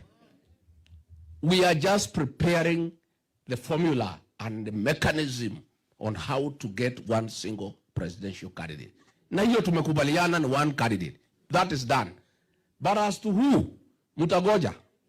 Yeah, Huko mwezi ya pili, ya tatu, ya nne huko tukielekea. Hata mwezi ya tano si sawa? Yeah, before 15th of May hapo. We are not fools. Wanataka tutangaze mtu ndio aanze kuhangaisha yeye ama uwe. Si tunajua hii watu? Si tutangaza mtu sasa watamuua. Si watatumia pesa kusabaratisha wengine. Ati wale wamekosa waanze kutafutwa na kupewa pesa na kuahidiwa. We know Kasongo, my friend, we are too smart for you. Wewe ulitugonga round 1, round 2 huwezi kugonga sisi. We are too smart for you, Kasongo. And we are not in a hurry. What is a hurry for? We can name our candidates as late as 15th of May. That is the deadline ya kupeana presidential candidate. Hata akiwa named on 13th of May, iko makosa? Wewe Kasongo, tuliza boli. Will not give you the advantage of dividing us. We will not give you the opportunity to intimidate our flag bearer. We will not give you the opportunity to persecute our flag bearer. The single presidential candidate remains our secret weapon until the last minute. Pale mwisho kabisa. Saa hii tumekubaliana, wewe Rigiji kwenda Mlimani, kwenda Nairobi, kwenda unganisha watu yako. Wewe Kalonzo enda Ukambani, enda Pwani, unganisha watu yako. Wewe Matiang'i enda Kisii, enda Kuria, unganisha watu yako. Wewe Sifuna, Natembea, Malala, Wamalwa, unganisha.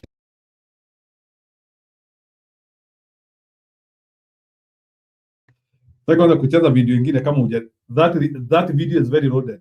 Can you react to that? Kibril. Your video is very loaded. Do you want to react to it? What's Kasongo ajikojolea? Now that makes sense. That I appreciate. That makes sense. Right now, keep Kasongo guessing. Like right now, I think the most important thing right now as a group of opposition. That is why you don't discount PLP.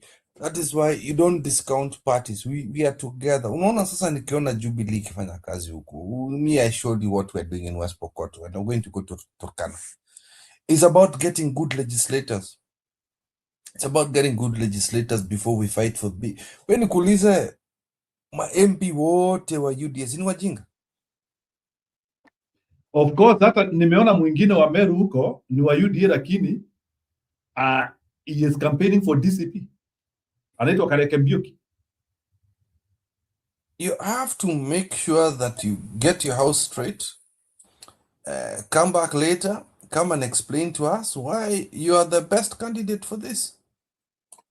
Sasa, Linda Mwananchi had stated that they needed time to get all at least 24 counties before they move around the country.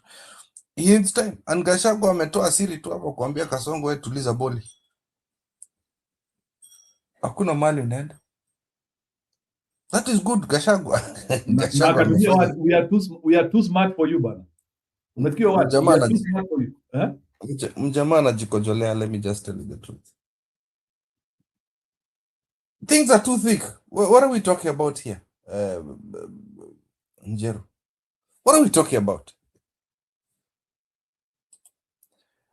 I'm gonna play, like today is going to be a reel of videos. Like, guys, bear with us. There's a lot of news. Jalango has been dispatched to quench things.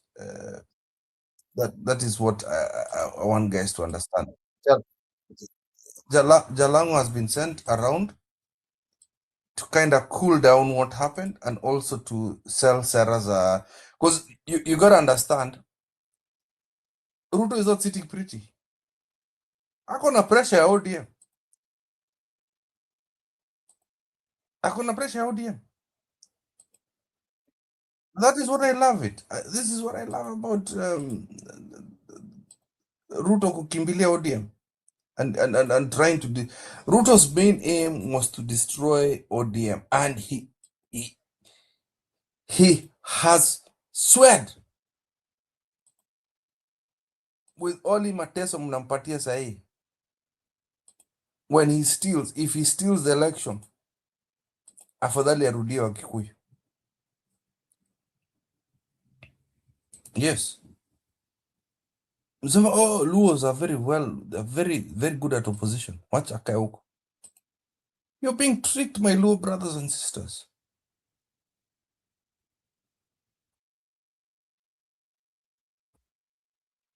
Because obviously there is something about Mulima.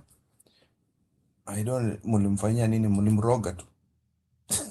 Anapenda mlima sana. Ruto anapenda mlima. Genuinely, I think he's in love with the mountain. Amapenda sana. What do you think? Yeah. I think. Do you think all the united opposition guys, including the Mwananchi, are in congruence with what Gachagua is saying? I am okay with it. Can you explain to me, because you're stuck on that point? Tell me, what do you think?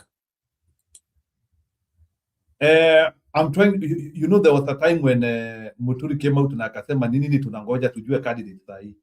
So, and even came and even tried to endorse Kalonzo Musyoka at one time. But I think it did not peak. So I think Kalonzo could be supporting another school of thought, whereby Kalonzo is desperate. No, Kalonzo, they want us to have a presidential candidate for over 1 year. I'll play Kalonzo's clip for 2021, where he was talking about his age. Like, us as Kenyans owe him that favor for him to be president. We owe it to him. It is his right to be president of Kenya. I am growing old. He said that. Unajua kulikuwa na zile reasonings zingine tulikuanga nazo those days that did not make sense. So Kalonzo, what do you call that thing of you think you have a privilege of something? What do you call it? When you feel embroiled that you deserve something that you don't deserve.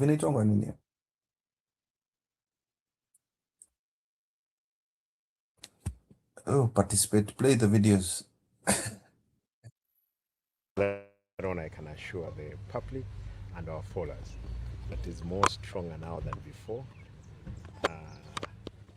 We have decided as a party we're going to campaign alongside our brothers and sisters of UDA, as President Ruto is going for the presidency. We will also go for the deputy as a party. That's the position. It's clear. And we have so many of our top contenders that who want that position. We'll have our own inside party mechanism on how to come up with the best among them, or first among equals, because all of them, they will be the best. But the assurance we want to give the country, we will form the next government. That's for sure. And we ask another person who's outside there, who's a like-minded person, to join with us to see how we're going to forward. Okay. No, our party, ODM and the UDA will go 50-50. There is no shortcut about it. If we have no 50, there is no story. It's 50-50.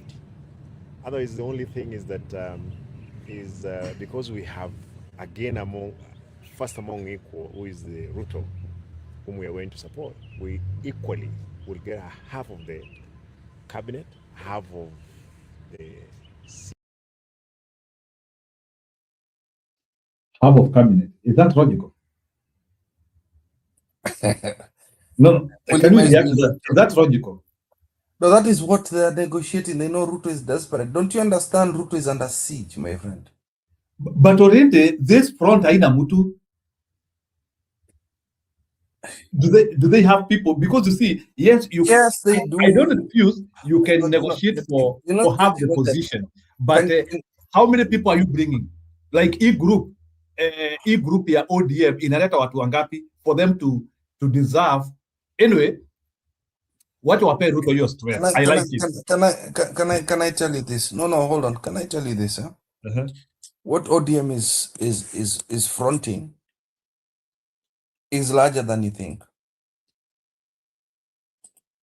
ODM is fronting. Hii ni kama wewe bwana Kipril, hii ni Ngoja kama wewe nimalize. kusema unataka kuoa Princess Diana.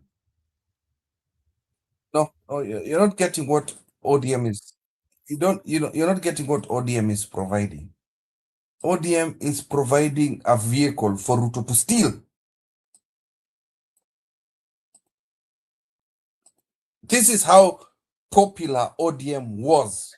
You can use the popularity of how ODM was to steal the election. So, kwa hivyo kusema juu Do that. huyu Simba Arati atakuwa kwa ODM wanaweza iba kura Kisii. Is that what you mean? Yes, Using ODM? using ODM. Where is the ako wapi nani? Ako wapi? ODM right now. ODM I right think now you are is now not- making the discussion to be very hot. Ningetaka Budi akuje mureact kwa hiyo statement because ODM, yeah, you have ODM. opened the canyon of worms. Ukisema sasa ODM wanataka kupeana ground here. So how many votes can they help Ruto to steal? 2 million, 3 million? Everything, everything that Raila held. That So is you are what ODM saying is selling. they are giving Ruto a platform to, which makes a lot of sense by the way. Yeah. And also remember that in They're Duale not on the other selling end- popularity. No, okay, they're Kidogo. not selling current. Okay, go on. They're not selling Nimefika. current popularity. na umesikia Duale pale asha dispute kura za Mlima. Amesema kuna watu wanaringa na kura milioni 7 hapa na wako na milioni 3. Have you heard of that? Yeah. Duale said that statement. So can you combine what you are saying with what Duale said? Because it is important. What they're trying to say is, hata Njeri amekuja amesikia hiyo, because it's the truth. What these people are selling right now is here's a vehicle that Raila had. Here's a popularity of the party. Before elections, we're going to drive around with ODM. Wewe tupatie tu pesa, tupatie pesa ya hongo, tupatie pesa ya kuiba. Ule mtu alikuwa na block hiyo mambo ya kuiba kura, ameenda. Wewe sasa unaweza fanya vile ulifanyia UDA, ukuje utufanyie hapa. Tutatembea. They will do all those things that they've been doing. Didmas alitumwa juzi na mapesa. That's all we need from you, Ruto. Make sure that we come in as members of parliament in 2027. We will protect you. So long as you give us this year's seats and you give us the deputy. That's all we ask for. So it's a front. It's nothing. They're not riding on. They know they're not popular. Ruto knows they're not popular. They're not stupid. They're saying that Gachagua amefunga huko, huyu mwingine amefunga huko Nyanza. Sasa wewe ukitaka kufungua Nyanza, ukitaka kufungua hiyo mlango ya kudanganya watu kwamba kisi inaweza fufuliwa, tupatie hizi vitu zote, we'll do your work. Look at the people who are talking right now. People who are talking are goons. They are goons. Look at, angalia kisogo ya gun tu, hata sura ya gun tu. Unaona hiyo sura ni goons tu. Angalia ule mtu wako huko nyuma, goon. Junet, goons. Tell me one person. If I saw bad girl there, bana ningestuka. That's the only person in ODM I support and I support to date. Bad girl peke yake. Huyu ni mtu yangu. Huyu nitamsupport. Millicent Odhiambo. Huyo siwezi mwacha, huyu ni mtu yangu. Julia, go ahead. You need to ask Julia a question based on what you have discussed there. So what are we talking about? Julia, have you been able to connect about, imesemekana kura ya Mlima ni milioni 3 sio milioni 7. That's a disclaimer. Then this guy is saying that they won't have the cabinet from Ruto. So tunauliza swali, hiyo ODM inataka half of what Ruto is having. Kwani how colorful are they? Go ahead. Okay, first things first. I was checking people. There are people going through IBC numbers. So okay, this needs to be verified, but I've checked several platforms. Mount Kenya counties, Kiambu 2.4 million, Nakuru. Nakuru, we should have this because you cannot take the whole of Nakuru. They are saying 1.9, so probably you could take 1 million out of that. Meru 949, Murang'a 673, Nyeri 531, 100. I mean, when I say 531,000, Kirinyaga for 15,000, 415,000, that is. Nyandarua 305,000, Embu 360,000, Laikipia 291,000, Tharaka Nithi 261,000, all totaling to 8 million. Then Rift Valley wameweka tu, I think this one also inakaa ukabila mingi, lakini wameweka Uasin Gishu, Kericho, Nandi, Bomet, Baringo, West Pokot, and it is amounting to 2 million. They have not put the pastoralist community. Then Kakamega, Bungoma, Busia, Trans Nzoia, Vihiga 2.9, about 3 million. Nairobi County 2.7. Luo Nyanza 2.3. Coast Province 1.9. No, 2.5 Coast Province. No, Luo Nyanza 2.3. Kuna yenye sioni hapa. Mombasa sijui 1 point something. Ukambani 2 point something. Then pastoral, kuna wanaweka kando pastoral communities. That includes Kajiado, Narok, Turkana, Marsabit, Samburu, Isiolo 1.6, Kisii 1.06, Rift Valley, no, Northeastern 694,000. In total, the registered voters in IBC right now is about 24 million. So I cannot verify the truthfulness of those numbers, but I don't see any outrageous numbers. So probably they are close to what we are talking about. So me, as soon I think as Duale started talking like this, people started circulating the numbers. What does that tell you, Njiru? Kwamba, this is also very strategic. That Duale, we know the numbers in Northeastern. Umesema mtaoa wanawake, mtazaa. Sasa pengine mtatuambia mmezaa na watoto wakakomaa na wakachukua ID na wakakuwa registered. So I think this is very deliberate. Circulating these numbers is a counter to what Duale was saying. So maybe there are variations here. We could go subtract maybe 200,000 from those numbers I've read. But obviously, if you look at the numbers, the opposition has large numbers.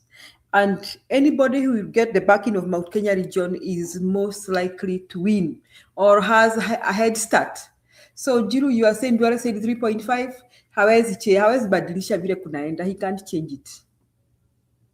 And probably when you say 3.5, Njiru, probably he was just talking about Central. Unajua, like Kiambu, si Kiambu peke yake iko na karibu milioni moja. 2 million. Not the number of votes, like the number of registered voters. So 2 million. Hata kitoa Wajaruo wa Kiambu juu kuna Luos in Kiambu.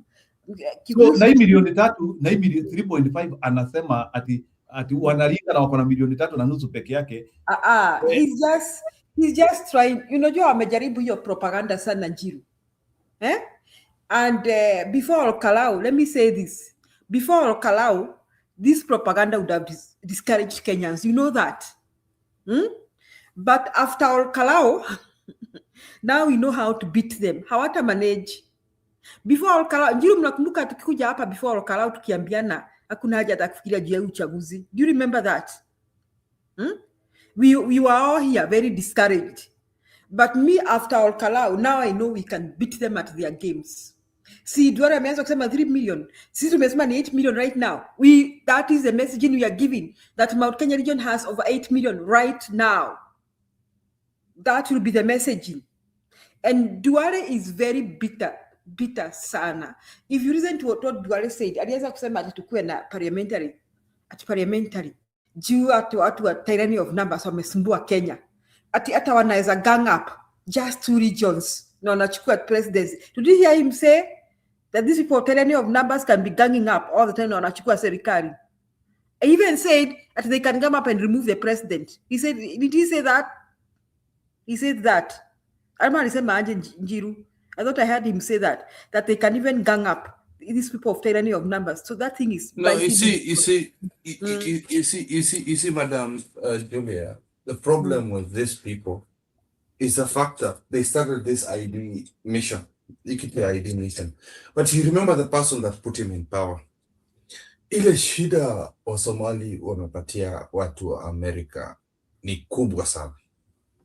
That Ruto, his masters in the US cannot allow it. They cannot allow the invasion of Somalia into Kenya because we are strategically placed against the enemies of the United States. Hapa tuongee tu kweli, we are there to serve the US at the moment. Hiyo tusidanganye. So even him nimeona hata hiyo vitu yenye alikuwa anajaribu have slowed down. They have slowed down with the ID nonsense. The numbers are what the numbers are. You cannot add more. Hata ukileta wakimbizi wangapi haiwezekani. We know that the Somali community in Northeastern cannot go more than 1 million. And as we speak right now, Gachagua, Martha Karua, and Jubilee and Linda Mwananchi are heading to the north side of Kenya. Ruto is in trouble, my friend. You see the problem with him, yeah? These people have... Ruto is running around trying to strengthen his popularity in these popular communities. Let's go through the popular communities in Kenya. Yeah? Popular communities, number one is Kikuyu. When I say popular, I'm saying populous, not populous in terms of most loved. So people don't hit me on that. Inakuanga wa Kikuyu, Waluya, Wakale, na Wakamba. Am I wrong? The 4 largest communities in Kenya are, it is Kikuyu, Luya, Kalenjin, and maybe Kambas or Luos. Most probably Luos. So it is those 4 communities is where he's focusing on for the numbers. But even combining all that for him, anakuja kwa Western, the 2nd largest community. Western, Sifuna amekuja amechafua hiyo kitu. Sifuna has come and dirtified that place. Dirtify is not a word. Amekuja amechafua. Sasa anataka kuja kwa Somali. But then with the Somali community also, that is a very, very, very sensitive community right now. Ukienda huko Ajir, ukienda huko Marsabit, they all want them, my friend. The Somalis that you see in Isili are not our people. Those are not Kenyans. I'm sorry. For anybody who lives in Kisii, I will not apologize. In Isili, I will not apologize. A high percentage of them are Kimbizi. There are people that I identify as Somali Kenyans are up north. And then some who own businesses in Isili. But then there are people who've come and infiltrated your area, come taken the passports of Kenya and then flown out to go make a mess around the country. But Kenyan Somalis are not like that. Wewe enda anyway in Kenya, enda Isiolo. Enda ongea na Somali kutoka huko. They are not like these people you see in the US. I'm sorry. Hapo mimi nitaongea hivyo. So Ndwale, people have suspected the guy who said that he's going to kill the Gen Zs, that is not a Kenyan. This MP who said he's going to go kill Kenyan, that is not a Kenyan. The Ndwale who mwenye ana own my banks, this lawyer who owns the bench, those are not Kenyans. So for me, the numbers of the mountain is everywhere. Ukienda Mombasa utapata mountain iko hapo. Hata umesahau Wasingishu. Umesahau Wasingishu kwa nini? Umesahau hapa Moi's Bridge where Sifuna had passed by. Umesahau Kitale. Umesahau Kisumu pia. Hata Kisumu uko ndani uko Dala. Kono nafikiria how many families have been integrated from a mountain from Kisumu? I'm sure Julie have relatives in Kisumu. So Nakuru used to be a challenging place, but watu wa mlima wamechukua hiyo kitu. Nakuru is yours.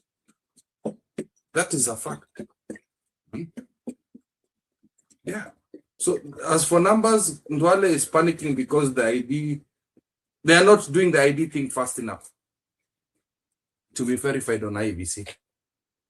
It's not fast enough. I'm sorry. Na pia alikuwa na desk ya watu wakipeana ma IDs hapo where he was. Uliona alikuwa It's not fast enough. Such fraud things take years to do, to fulfill.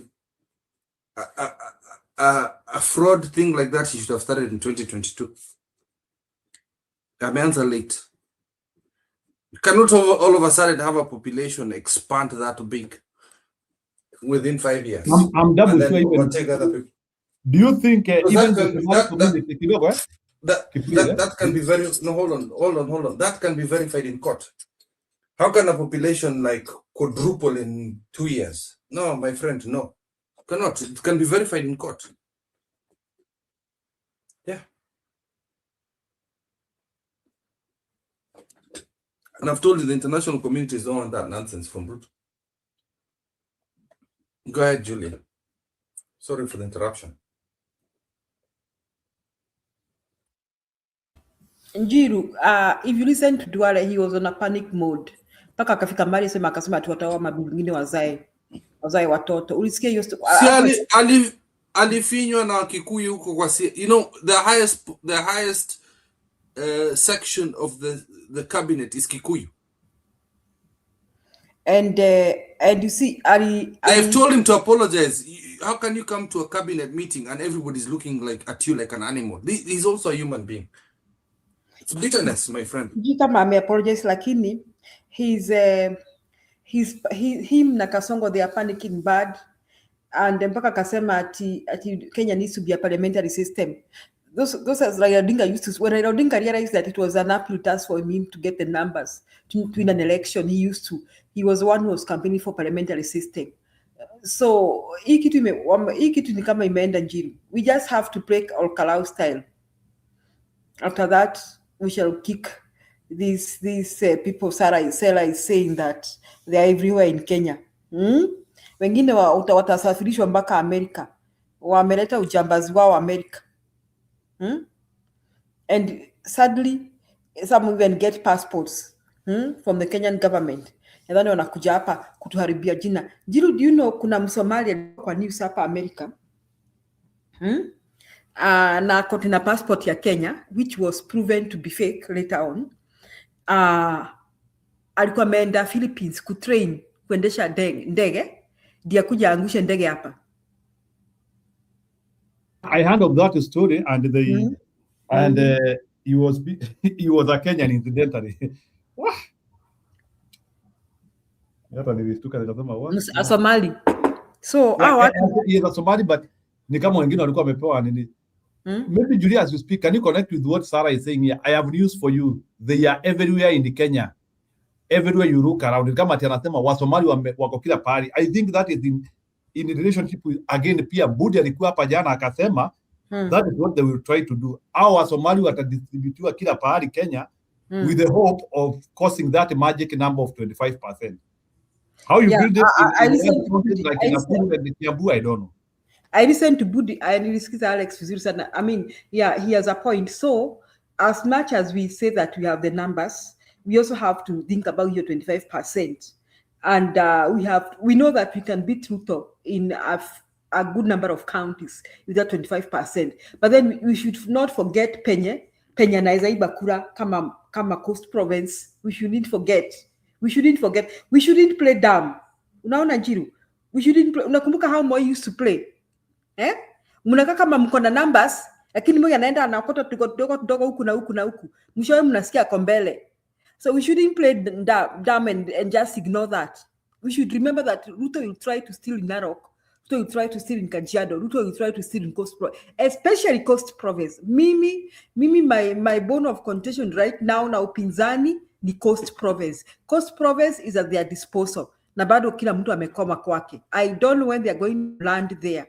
I even hope Sifuna is going to land there. And if Sifuna is going to land there and get them on his side, then let it be. We vote for Sifuna. Because Kalonzo, neighbors Coast Province, na hawezi toka aende huko chini Njiru. See, Coast Province ni majirani wa Kalonzo Njiru.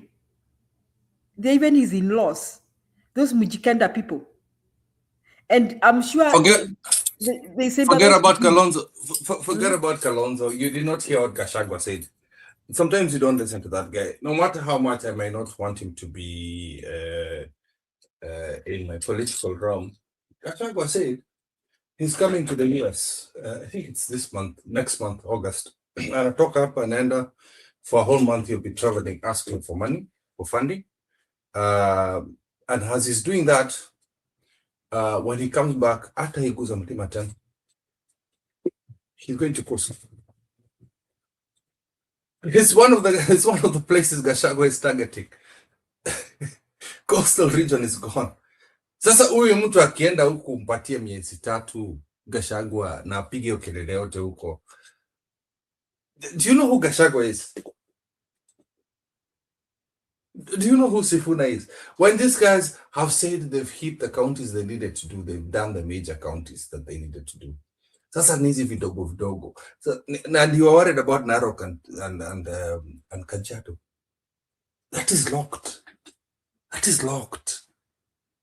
That is locked with DCP, I'm telling you. Hata usiangalie anywhere else. DCP and the people who are fighting for Kajiado and Narok are Linda Mwananchi and DCP. That is locked.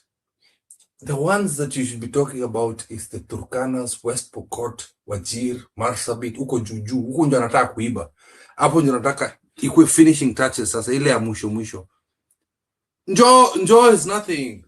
Salah, I keep telling you here, and Msimamo keeps telling you people here, majority of the people in the coastal region are Christians. Mombasa is what has the perception that most of them are Muslims. Njoho is not known by the Michikendas. Our Mwile, the Romos, the Taitas, they don't know who that guy is. That guy, Taita is closer to Kalonzo region than it is to the coastal region. Njoho, the only place you'll think he's going to steal is Mombasa. Just because all the meetings are happening in Mombasa, you think Njoho has power. People here, ask Msimamo, he will tell you. People in Kwale, people in Taita Taveta, people in Tana, people in Lamu, those people are not with this government. Then Jivu Pevu, although I don't like his politics, ate unafikiri atacheza hapo. Njoho is a peanuts. The only people is going to furahisha ni Mwaswahili na Arabu wenzake. Nobody there. Njoho has no power. Njoho was popular when he was preaching the songs, you know, when Joe was talking about the youth. I know he's a drug dealer allegedly, but you could see that the youth liked him when he talked to the Raila about the youth problems. But squeeze it ni kama Murkomen. Njoho Murkomen, same thing. It's people who just go and want to be on TikTok to show off wealth that they've stolen from us. Who wants to be around that as a Mwananchi when you're picking a leader? Nah, Jivu Pevu is much better there. So I wouldn't be concerned about the coastal region. You should be concerned about northern Kenya and Turkana and West Pokot, the forgotten areas, the places that Raila never used to visit. Watu wenye wanasema kwamba wakienda Nairobi wanatoka wanaenda Kenya. If those people see a leader, pusha nguvu. Ruto is finished. So don't worry about those. The coastal region is locked. Yeah. Back to you. Okay, good. Can we go around and do the video? So which one do you? Hatuko tumemalizia hii video ya kina Junet Mohammed. So should we repeat that one? I saw you earlier playing parliament. Kwani vile naje parliament? Nani alikaa kiti ya Kindiki? Kindiki is gone. Who are those so mannerless? Kindiki ameenda bana. Kindiki kidogo. Ile kitu imenishtua ni vile nimesikia Kareke Mbiuki akisema na Kareke Mbiuki is inside UDA. Kareke Mbiuki amesema ninyi mkiangalia huku kwetu Tharaka Nithi kuna kitu wametufanyia. Yes in UDA. But unasikia akisema huku walituambia watajenga barabara. Wamejenga. Walituambia they will do all the things. Kuna kitu wamefanya huku. So he was saying that where? He was saying it somewhere in Mara. He is in UDA, but the guy is like saying, bado sisi hatujaamua. He is in UDA akasema sisi bado hatujaamua. So jama like the way he is doing is like you want to make Ruto to panic ili apeleke maendeleo tena. I don't know ama pia ni hiyo kuleta hiyo unsettlement. No. That is because of what they're doing to Kindiki. He's basically saying ukitoa mtu wetu we are seeing fununu tunataka kutoa Kindiki, you better not remove him. So who are those sitting in Kindiki's seat? Hebu nikuwekee Julia, trying to pass a message kidogo. Wacha nikuwekee huyo Kareke Mbiuki usikie vile anasema. Hii ni leo. It's funny na ni jamaa kwa serikali ndani. Si deputy president anatoka Tharaka Nithi County. Sasa hii stress zingine tunapata hiyo stress. You know, kama ni hizi maneno ya barabara, maneno ya stima, ni tuwetigwe list turadronde list ya mtuonde ati na stima mareji. Tuwaji uko tukiwagereje tuandika list na kila kitu. You know, ionekana kwa transformer mwe. You know, ama kitu kama hiyo. Kwa hivyo tunataka kuona mkono wa serikali katika eneo bunge la Mara, katika Tharaka Nithi County yote. Na hiyo ndio itatupatia mwelekeo pahali tunaelekea. Kwa hiyo tukikaa na njia tukiuka watu wa Mara ni baada ya sasa tuko ndani ya tuta na hiyo maneno mengine. Lakini tunapenda viongozi wetu. Bwana Yesu asifiwe. Nituendete president, nituendete wandete president, lakini tuko na kibarua ya kufanya. Ikatika nalwo ni umwe kulingwa lu. Tukenelo wino nyamwe kulingwa lu kula. Koko na tubakirili yo. Hapo ndio utaona ukweli wa maneno. Because tutumwe kala tuna pretend. All is well when it is not well. Tuena profesa Kithure Kindiki alaka yuni. Hakitaka empowerment. Au gire ni mantuma miradi jonde tumutige. Na ambika ndo tumugala message ngamuri kanya. Uyo bato gire. Uroke minyante ko bato baso ko yante bari ku. Bitu baso bakiko kuberanya. Tu kamata tu kumoto ko mana emundu. Atera relax. Mimi ndio namba 2 mgongoni. Niunde mujumbe tu tempo ndio kwamba nitende na kana nwate. Kila mambo kwira karora na nikaudikana kana gasinje kwa kakirani. Hiyo ingine tunategemea au viongozi wengine wako hapo juu. So it won't be very easy for all of us. It won't be very easy. Gusto kaya tubeto kaya kibera matumaite para barejitinde. It can be very difficult for many of us. You know, na kumande ukinyambakana leo na ikeno byakwa nde hapa na babu mimi jambuto one tuta kindiki no hawo tukie president na 2032 tukoja kama kutra haki tegeleko. Lakini kama hii nafasi tumepatiwa saa hii tutikuona ndani ya udhirikali ya intoichi. So ni lazima tuambiane ukweli na tulikanie. Seriache hapo. Unasikia jamaa anasema bado hajaona serikali.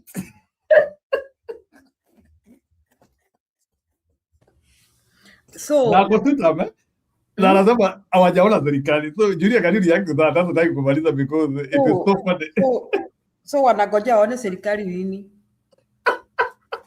Sasa I think si wanataka kuona serikali vile wanakala waliona serikali. Julia, can you imagine if these are your supporters? Can you imagine ati hawa ni wale sasa ati hii ndio bench ya Ruto, sasa hawa ndio wale Ruto wanategemea. Alafu ati naona ati method alikaa kwa kiti ya Kindiki. Lakini hawa watu tu pia wako na uchokozi mwingi. Yeah, imagine sasa huyu ndio mtu Ruto anategemea for second term huyu. Who is not even decided, unasikia ati akisema hiyo story ya president ya kusema sijui yeye tufanye 2027 na Kindiki tufanye 2032, umesikia ameka disclaimer itategemea kama tutamaliza zile vitu walituambilia. Hold on. Rewind. Medha alienda kakalia kiti ya nini ya Kindiki. Ukusikia Dania akisema watolewe but why did he specifically sit there? Why did he with communication? Was it like a tag communication? Yeah, do not undermine small messages of politicians. This is Ruto's playbook. Medho having pictures with Sifuna. Gachagua talking about mentoring Sifuna. Medho sitting on Kindiki's seat. Come on, guys. Those are signals. So you are trying to say we are having a Sifuna Medho presidency? I'm smelling that. That is what Gachagua wants. He is just saying without saying. Yeah. And BA. BA because wazee keep au wazee nyo ama wanaitwa mabuyu au mabuyu wanalala kwa class, you know, because they are disappointing so bad. In not so many ways, Gachagua really hinted on that Matiang and Kalonzo are not playing the way he wants. Yes, and the way he wants, the way he wants is the way we want. But the way he wants, is the way we want, and the way he wants is the way Sifuna is doing. Sifuna kutembea everywhere. That is what Gachagua wants. He wants to hit Ruto everywhere because he knows who Ruto is. These are the ones who want to go to boardrooms and discuss that stuff. Alafu wako na gentleman mwingine keep ati sasa niambie. Sasa hawa watu kweli wanatudisappoint. Hata kama tunawapenda kuwapenda, hiyo mapenzi itaisha. Tuachie kina bwana yako akikutosha, ukijaribu kubebeleza bwana yako, ukijaribu kumwambia kupeleke out na kupeleki out, ukimwambia ukijaribu kuvaa poa, ha appreciate, nataka uvae matambara, unaoga unarudi kwa soko. I'm not misleading women, but I'm just saying this. The other thing is just finally, just to answer that point before you continue, Julie. The signals that Gachagua is throwing is so obvious that I can see it. The other final thing is he knows he cannot put a Kikuyu as president. Yo tutakataa sisi wote. Hata wewe Julie utakataa because you know it's also going to be fair. But putting as a deputy ni sawa, hata mimi naweza kubali, wacha ingie huko. That is fine. So akasema Gachagua is not stupid. Gachagua ni mclever because Gachagua is smart. Gachagua is, I'm telling you, he's a very smart man. Anajua mmengangana mkimpiga mkisema kwamba hamtaki Gachagua kuwe president, hamtaki Gachagua ati matambara ni nini? Matambara nitakwambia Alex ni nini? Gachagua amejua pande hapa juu hata ujinga, pande huko. Gachagua amejua mnangangana hapa akinajulia mkisema Gachagua azikuwa president, mnangangana. Gachagua is smart, super smart. All these who are my friends, mabeshte wangu, I don't know where they are. Ata boss wako kipa menda wapi jameni. There she's my hero, I know. No, she's there. No, she's around. We're fighting for MPs. We were in Kisii the other day. We've gone to West Pokot. If that is the case, I'm in that ticket. Sifuna. Tena nilikuwa nimekata hiyo ticket. Now I'm in it. Sifuna. She's around. Change. Sifuna, if you look if you look at our Instagram, we are moving. We don't have the finances to be seen, but at least this time round, I can promise you, PLP, we are going to get some MCAs, some members of parliament. Also, the same direction Gachagua is doing is actually not allowing this supremacy of the Ruto thing where we have stupid members of parliament. If we have Jubilee people, we've got PLP people, we've got DCP people, we've got all these people. Even if we go to third round or fourth round of the presidential, whatever it is, kama tumeenda na candidates wengi sana, our MPs will protect the vote of their preferred presidential candidates and Ruto will be stuck. So the math is against Ruto. Hata tukiwa divided aje, aache ujinga, tukienda na Matiang'i, tuende na Kalonzo, tuende na Sifuna, Ruto is not going past 24% because all these people will be protecting the candidacy of their person. Unafikiria ule mtu wa Jubilee yako anachunga vitu huko Olkarao? Hata watu wa Jubilee walikuwa anachunga kura yao. The problem we had in Bere was it was one person trying to do everything. That is why you've never heard DCP ever saying that the mountain is only for DCP. Some all other candidates are allowed. Gachagua has never, ever stated that PLP, Jubilee, any of their partners are not allowed to come and campaign in Olkarao. The only time he stopped that was when it was Linda Mwananchi, because they didn't have a candidate there. We didn't have a candidate there as Linda Mwananchi did not have that. Wao waliambiwa enda kujisort huko, kama mngekuwa na candidate mngekuja Olkarao. So all these people are fighting. It's the unfortunate thing is the other leaders are not expanding themselves. Martha Karua is working hard. I can tell you, the little funds we have. We will have MPs and MCAs. Hakuna ile situation tulipewa na Azimio kwamba, oh, you have to sacrifice this, you have to. No. We're going everywhere also, just like DCP. And kwenda hii kidogo hivi, at least we'll have some teeth, you know? So we're fine. We're okay. So don't give up on Madam Julia. Hata amesema ni one time. Sasa nimeona yeye atakuwa pale kwa Speaker wa National Assembly ama Cabinet Secretary for Justice and Reform. Hapo tu. Sasa nimeona. Lakini hao majamaa, we should hit the road running to Eastern na Coast na Sifuna Meru team. Northeast. Sababu watu tu wazee nakwambia wamelalia sijui kuliendaje na wazee maybe. And let me ask you a question as we usher in Budi. How wazee wako wapi? Like mnasema tu like so wako fireplace. Wanakaa kwa fireplace wakiongea. Is it overconfidence? Ni swali tu nauliza, is it overconfidence or what is it? Ama tu ni vile mtu kama Kalonzo anaona hii kitu tushashinda. There's no need of Kalonzo nasikia tumwai radhi kwa sababu bibi yake ni mgonjwa. So hiyo tuone kama I can't hit him.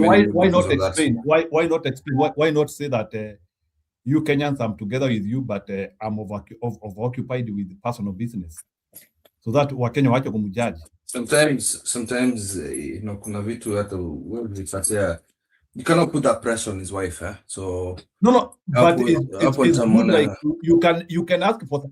Uonage Gachagua akitisha sabbatical leave, unasikianga Gachagua akisema for the next 45 days I will not be available. Where are these people? You know, in life there is something we call communication. You have to communicate. Hata ukiamua kuenda underground, trigger your support base. Trigger. Lakini uncle ya Budi mimi sijui. I don't know. Uncle ya Budi na Roba sijui shida yake. Uncle ya Budi my boss. That's my boss. Sijui shida yake. That man. I don't know what somebody give me my boss number. I need to call him. Okay. Julia, let's have Budi kidogo to see how he will react to this. Maybe Budi pale nataka uingililie ni that propaganda of Duale. Duale has claimed kura ya Mlima Kenya sio hiyo 7 million Gachagua anasema. It is 3.5. I mean, this other thing, like what is cooking, and should we fight this? Like, how should we handle this as opposition? Sisi, how should we fight this claim that wanasema kule ya mlima ni 3.5 and Julia ametuhesabia yenyewe hapa already Kiambu is close to even that 3. Anasema Kiambu itself iko na milioni 2, but why are they saying mlima tuko na 3.5? Thank you. Then Salimu, then very wrong conversation, a very right conversation at a very wrong time.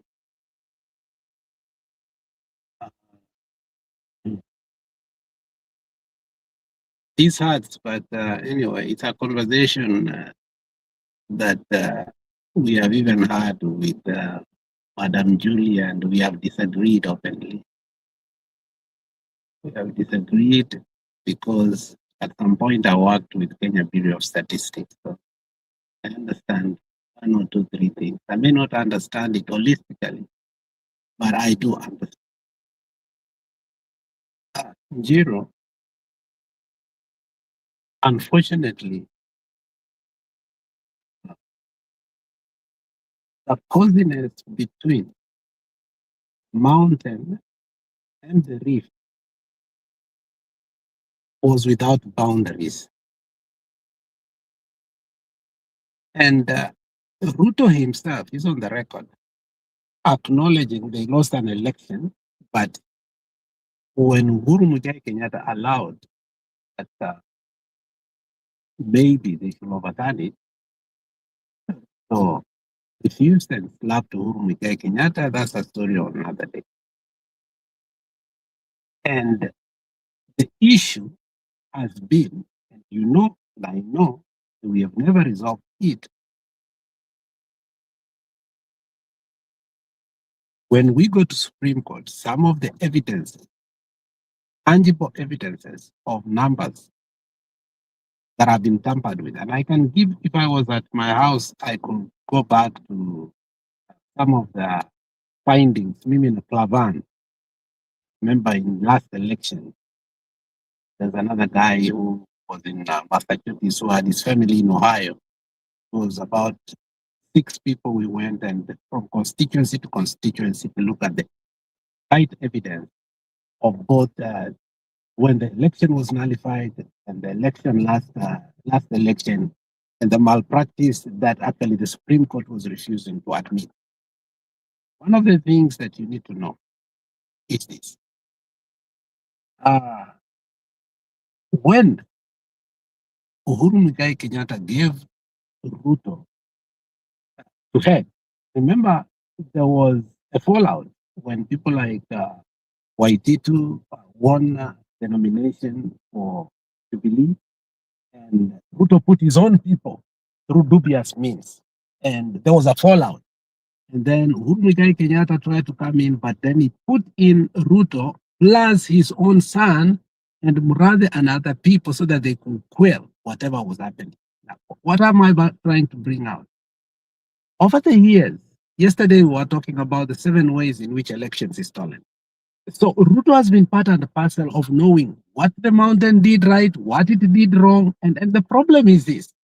We want to actually challenge the coming election without looking the past challenges and also acknowledge some of the malpractices that we introduced ourselves when we were in the government, that actually we may not be able to talk about it because we are complicit and culpable of it. And one of the issues I've spelled out more often than not, and Julia knows, apart from the question, when are we going to end up, when are we going to leave Gachagua, or at what point do we say no to Gachagua? One of the things I have always told Julia, according to Kenya Bureau of Standards, statistics, not the standards, statistics. The largest county in Kenya is not Kiambu in terms of voters. It is Kakamega. I've said it over and over and over, but you know, we take it for a ride. And Ruto is going to use past statistics that actually we never factored, and now this is now they are coming out. First of all, remember, they started this bullshit by saying Kiambu is not part of the mountain. Hey, itakuwa denden. Because Ichungwa is the one who started this bullshit. It wasn't working. Then they came up with another bullshit yesterday or 2 days ago, Ruku starts saying it's a high time we must split. We have serious issues. Now they have come. The only reason they are doing that is over the years, what is going to be advantage of us is the mistake they've made over the years, and we are not going to let it go. Whether truly Mount Kenya has 3.5 of 7 million, we don't care. We are going to use what they have used in the past. So we are not going to listen to Duale. It cannot be in the last 2 elections, their votes were 5 million and above, and all of a sudden you want to tell us they are 3.5. Then the question is, how did you win the election last time? So that should be our strongest point. Okay? It can't be that from 6.7 million, now you have 3.5. So did you commit a massacre? Where was the massacre that you committed and people died? Those are the questions we must ask. But even if we leave this issue in this election, because obviously for us it's going to be a non-issue, because obviously we know we have the numbers, they have acknowledged the reason why they are bringing it up is because they can't divide the mountain is gone, and every frustration is shown. All these rhetorics that are coming from the government, and you have seen them, including Ruku said, hata mukitunyanganya hiyo kiti, bado tutabaki. It shows that the mountain voter registration is the highest in the country. Whether it is true or not true, we don't care. Unanielewa? So we should not talk about that. If you say it is 3.5, then Ruto is culpable of committing massacre. Where are the 2.3 million people? And where are their death certificates? Because Sudi said the other day, these are the people who put us in the office. Was it 47% of his votes came from the mountain? So where did they go all of a sudden? Where did they dissipate from? But after this election, we need to put our acts in order. Over the years, there's a lot of things that have been done that are not right. And that is why even the issue of one man, one vote was critical to me. Why? Because of the allocation of the money within the mountain has been very unfair over the years. Very, very, very unfair. You cannot issue the same amount of money for bursaries, the same amount for, public amenities to a place that is so congested, whereby literally people are living in what? Every 1 centimeter away from each other. So the issues they are bringing out, you have to ask your question, why are they bringing it out? It's because the mountain is gone. Every hesabu wanafanya imekataa na Mr. Njiru. So the best that they can do is to divide the mountain or take their votes away. Is it possible? It is too late. Ruto is hard telling his own people in his own dialect that you have refused to do what? To register. Ruto is on the record himself saying that his people are encouraging his people to register en masse, and they have refused. Fortunately enough, we all know, even IBC has said there was a record registration in the mountain. More so among the youths. So whichever way the kitchen cabinet of Ruto is saying, they are panicking. It is obvious, it is open that the mountain is gone. And I said it here. I think people like Nuru Okanga are the one who need to respond to Duale. Not people like Sifuna. Not people like us.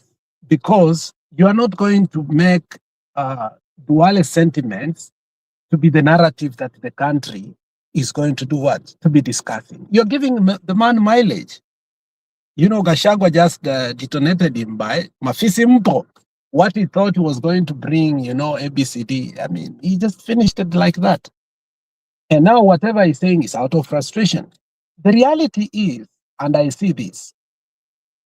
Even if Kalonzo was to go, and I really thought about it yesterday. I slept late yesterday because a friend of mine called me and he was telling me that even if Kalonzo went and even became the running mate of Ruto, Ruto will never win this election. We were arguing against that, and he really convinced me on paper.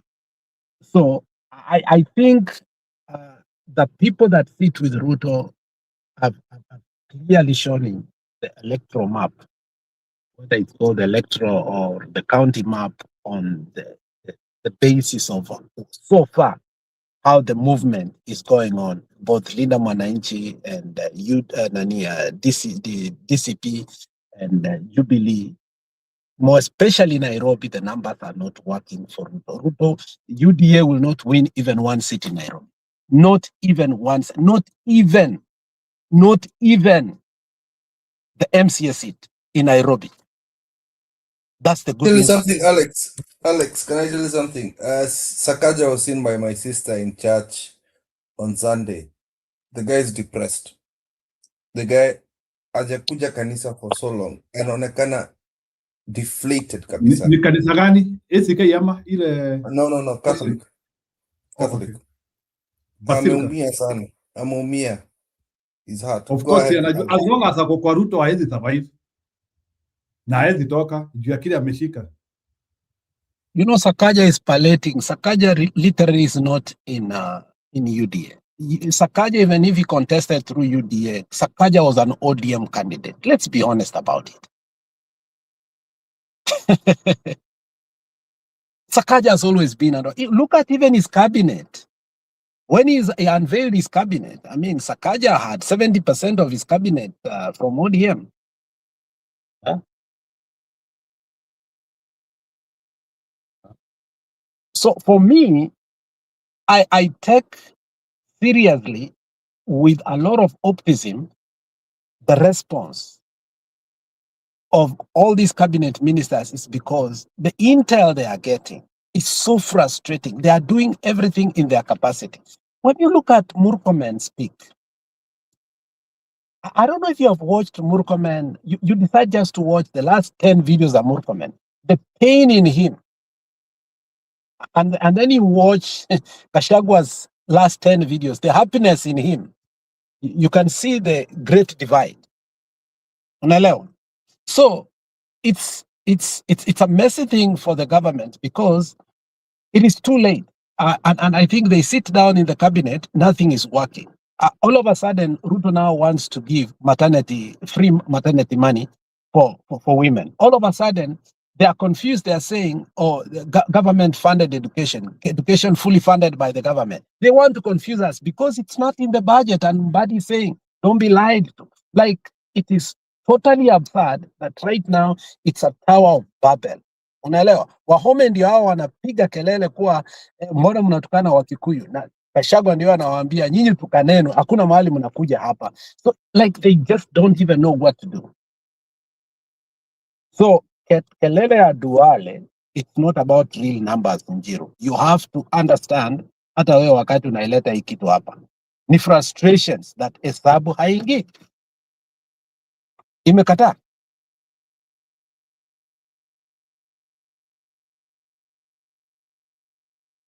So I just checked.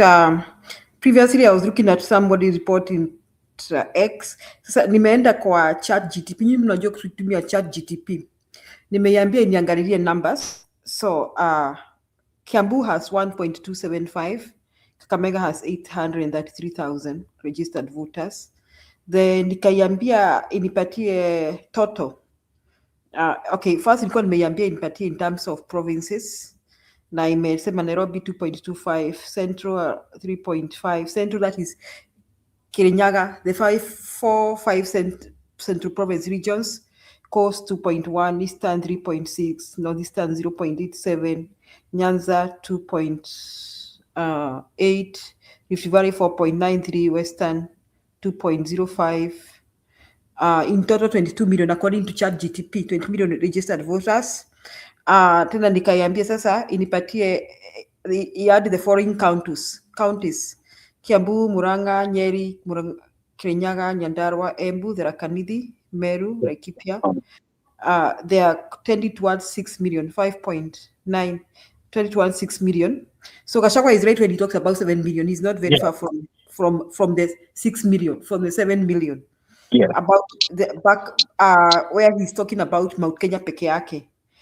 So, and you know, he's also factoring. Gachagua, when he does that, he factors Laikipia, and he has said it openly. Laikipia and which one? Yes, he's also factoring Laikipia. So Gachagua is not incorrect when he talks about 7 No, million. he's not. Yeah. Yes, actually, when there's a clip, I think you can get it, Njiru, whereby he breaks it down himself. You know, there's a day, Kumbuka, there's a day Gachagua, look at that clip that he extended an olive arm to Raila Amolo Odinga. I said, I know this Mzee votes at about 11 or 12. So, akikuja na yake na sisi tukuje na yetu, before he votes, he has already won the election. You remember that clip? That he broke down the numbers. Unaelewa? How this election can be won without even much worry if the mountain sticks the way he wants it to stick. And he was factoring actually Nakuru, he was factoring Laikipia and the larger mountain, and again, he was also factoring the diaspora of the Kikuyus across. And you know, we are talking about the Kikuyus only within those counties. We are not actually factoring the diaspora Kikuyus across the country. Yeah, we are not talking about the diaspora. And don't forget Kajiado. Hatujaongea maneno ya Kajiado. Tunaika Kajiado kwa Rift Valley, unaona? Yeah. So if you look at this, and Alex, I like your analysis about Nairobi. Really, you did not get a visit in Nairobi. Imagine if most of Nairobi stands behind an opposition candidate. Already opposition is talking about 10 million plus without campaigning. I'm telling you, they're talking about 10. Nairobi is the worst nightmare. The worst nightmare. Even if you do you see how much Iko Nini has been? In fact, even if we are supporting Iko Nini in regard to all these podcasts he's doing against Babu Owino and Serikal, so on and so on, because he has been hampering Babu Owino a lot. Because even if you do whatever, the fools in Nairobi, they don't care. They, at this moment, after the floods, after the floods, about 40% of the people lost almost everything. It's only that we never projected it. Real people who live where we are, some of us cannot live, they lost everything after the flood. Okay? They're in bitter pain. Unaelewa? So look at the numbers in Nairobi. And the unfortunate or the fortunate thing about now the current election, the life cycle, it used to be that the Luyas used to go back home to vote. They are not doing that anymore. That's right. They did that so that they could vote for Sakaja. So, and now Edwin Sifuna is the presidential candidate. So to retain them in Nairobi when they have rejected Sakaja is the biggest problem of Ruto. And don't forget, Budhia, you are right. These sources, there's a 2022. You may click sources registered voters per county for the 2022 general election. Can you believe that? So we've not even factored in the recent registration. So in fact, I think Mulima will count more than 8 million. Now I agree with the first report I had given that it was about 8 million. So if we now got down, Alex, what you were explaining the other day, and we decided that now places kama Coast, penye Ruto atangangana kupata 25%. Akina Sifuna na akina Medhu waende huko na Gachagua, I think Ruto is done. And that's why Kalonzo is critical in the Coast, because Kwale and Mombasa, Likoni ni Wakamba. Kwale, you can never be a governor or anything without Wakamba. You know the history of that. So for me, this is what I say. Whether we like it or not, we need Kalonzo by all necessary means. How? I'm not sure. Okay? Hopefully, the people of Kenya will decide and say, look, Kenya is bigger than our own political leader. So if we go with the lineup of what we have today, I swear to you, popular vote, they will go scot-free. But that's why the Somali vote is being read across. It is the only hope for Ruto. So in that case, Alex, we must continue sharing these numbers in social media so that we can ask Duale ulizaa jana na watoto wakakuwa na ID. Because as far as the IBC had registered this at this time, mulizaa saa ngapi? We must continue sharing these numbers. I think we need to talk about the numbers more without just being excited, because those numbers are critical. Unaelewa? Those numbers are very critical. More especially the numbers for the mountain are very, very critical. And that's why I think Gachagua has been talking about those numbers more and more. And now that he has consolidated it completely, I think his Meru 2 and the Embu has been very, very successful. And I think that it's rattling everything. And that is why I think ODM has taken the advantage of saying they want the DP position now, because they know Ruto is desperate. Because I think the mountain is gone. So I think the original idea is to divide the mountain into two. Just like 2002, we divided the mountain into two, whereby some voted Uhuru, some voted Kibaki. It was a successful strategy. But where Ruto went wrong, Alex, I had an analysis. Yeah, the only reason ODM is demanding all this is to tell Ruto that give us the machinery to do what you did in 2022 and what you did in all other years, to claim that ODM has the same presidents as Raila had. Help us steal. But the conditions for that is you give us all these seats, because there's nothing ODM is selling to them. He's just saying, Ruto, if you want us to help you do this mechanism of stealing the votes in the whole of Nyanza, to steal the votes let's just talk about Raila's strongholds. No, just say Luo Nyanza, not the whole of Nyanza. Not even Migori. Migori, they can't. No, I'm saying them, because it was Simbarati talking. I'm saying them. We know it's impossible. I know it's impossible. But I'm saying that is what they're selling to Ruto, that we will help you steal these votes. Just give us these positions. That is the delusion they're selling. Do you understand what I'm saying? They're not saying they have the votes. They're saying, with your assistance, with the bribery, all this stuff, umekuwa kutufanyanga hii kwenda kufanya hizi big party meetings na kubribe watu, things that Raila would never accept. Raila would only take money for himself, but would never try and distribute, because he had to have this aura of perfection, that we don't bribe our voters. But they want to go with the remnants of Mzee towards the elections, and tell Ruto, you could use the remnants of Mzee. We have the ticket for you to have access to that, but this is where unaacha mlima. Ukitaka kuona kwamba unachukua remnants ya Mzee, you have to give us that. What do you think?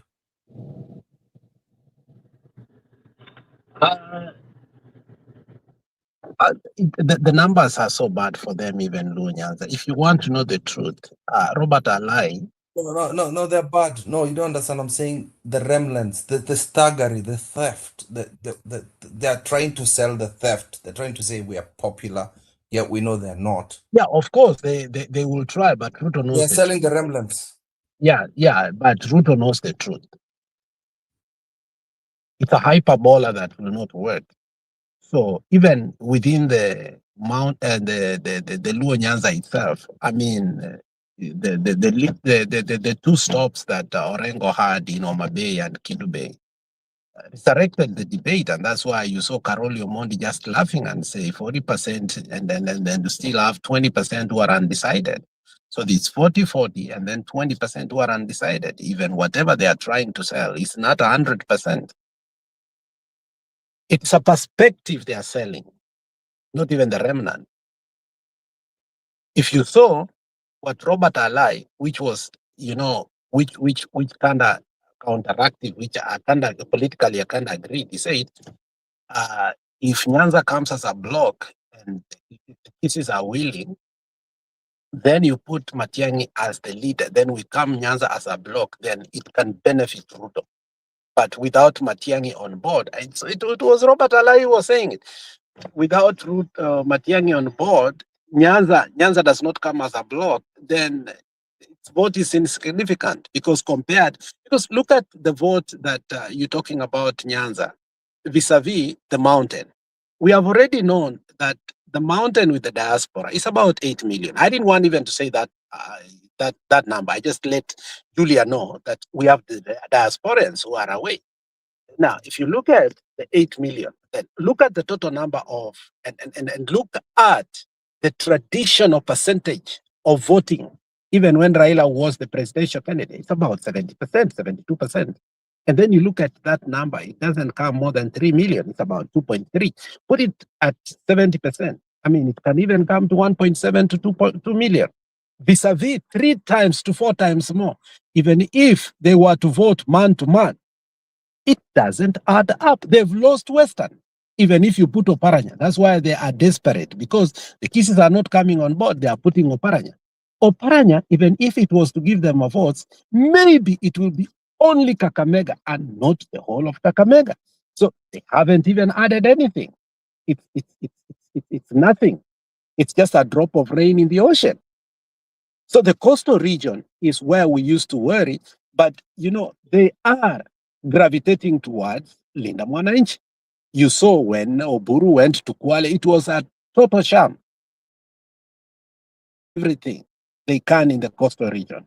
And you can see Aisha Juma is giving the governor of Kilifi sleepless nights. I don't know if you saw that clip. It was so good and I laughed at it. Katika kitabu cha Olkarau, katika kitabu cha by-election, mstari wa Olkarau, siku sijui ya nini inasema, mutatoa tractor, mutatoa boat, mutatoa mattress, mutatoa viatu, lakini hamutashinda. I don't know if you saw that clip. Aisha Juma is also giving those people a headache in Kilifi. So what does that tell you? Even the incumbent that are kidogo Budi, na Juma wako wapi? Is he a one termer or a two termer? Right now she's a two termer, because I mean, whether she's with us or not, she's Aisha Juma will never be the governor. Okay? But the fact that she's destroying ODM and UDA because she thinks she's going to be a candidate of another party that obviously is not there, it's working for us that eventually we'll get another governor who is not within that movement. So she's really destabilizing. Unaona kama Fagia is really not within DCP. Ako Linda Mwananchi. But it is helping DCP where? Yeye anafikiria anasaidia Linda Mwananchi, lakini anasaidia DCP. Unaelewa? So I like the fact that Paul was saying, whether you preach Christ in envy, you preach him in hatred, the thing is that Christ is being preached. Unaelewa? So I'm exfoliating that look, Aisha Juma, we don't know where he is, but the fact that he's detonating and using Olkarau as a reference point, it is helping you and me. So I shouldn't fight her. Unanielewa? So it's working. So if you look at the coastal region, and now the Somalis are in panic because they have seen, if things will turn about to be where they are. Now, people like Grand Mullah have started writing and speaking positively about Linda Mwananchi. You have seen the Twitter comments of Grand Mullah in the last 1 week, and you have to know how the Grand Mullah is. Unakumbuka ile wakati walisema he cannot go to the Supreme Court anymore because I think he was punished for 1 or 2 things. You saw how the Somali community listens to him. These are the influencers there. And now you have seen again, now they are bringing back Bill Okero, one of the best shadow finance ministers we ever had. Though he's also a cartel in the oil industry. But now you have seen the Somali community leaning towards them. Why? Because I think they are cushioning themselves. They're realizing that Duale is totally messing. The Hajic family is again now aligning themselves to Linda Mwananchi. Why? Because they are in the intel. They know the truth. They know where the country is headed. But we should never have that overconfidence. So when you hear Duale speak about this, it's a frustration. It's not the reality. And it should not be the talking point and referring to. But I agree one thing. Do you see how sometimes CNN brings all the time that electoral map and talks about it towards the election every day? That is what we must be doing. That is what we must be doing coming the election, because the fact that we don't talk about those numbers gives people like Dennis Itumbi a headway so that they know how to cook those numbers. The reason they were never able to cook those numbers, as Julia said yesterday, is people like Karuga came and gave the results free.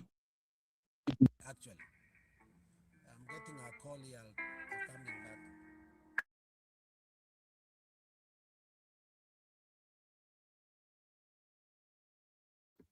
Anyone who has a reaction to what Budi has said before I advance the question further? Njeri and Kipril, any additions to what Budi has said, especially when on the issue of numbers? Ama mume exhaust here.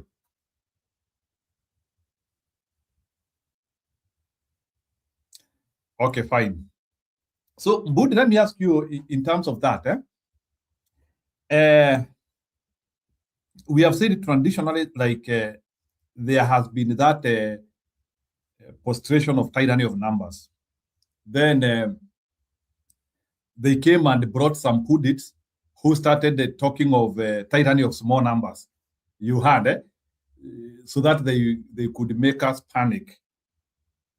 Wakaanzia kuleta hiyo kitu ilikuwa inaitwa tyranny of small numbers, because walikuwa wanasema ati Ruto wanted to steal the election using the small tribes. Is it still there? Tyranny of small numbers, is it still there? Kipril, can you go first?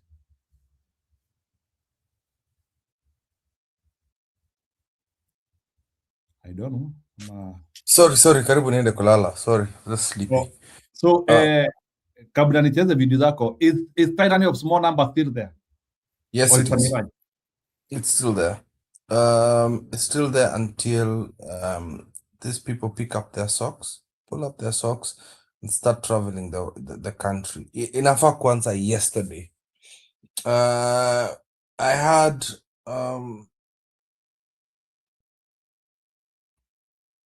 Jalas saying that what he does is every week is on at least 20 Kenya Kwanza campaigns happening at a time. We need to step up because of that. I believe Jalas on that. Yeah. So it's still there. They're going to be targeting smaller communities to bring the numbers up. Yeah. And do you think if they target small communities the way they targeted Orokarao, put that on just mirror Orokarao equation to small numbers, can they materialize? How did Ruto steal the elections?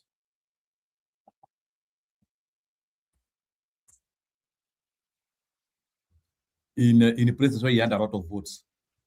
Yes, he did not steal in places that he did not state as his strongholds. So, for example, Ruto pinches. Unajua sasa, like I'll tell you, Mulima, yes, there was a large portion of Mulima that voted for him, but he would add on top, anaongeza kidogo juu. Anaongeza. You'd find areas where 70%, 77% people voted, Rift Valley the same. Like, the numbers were ballooned. And this is where the elections of Kenya are quite unique of how people usually steal.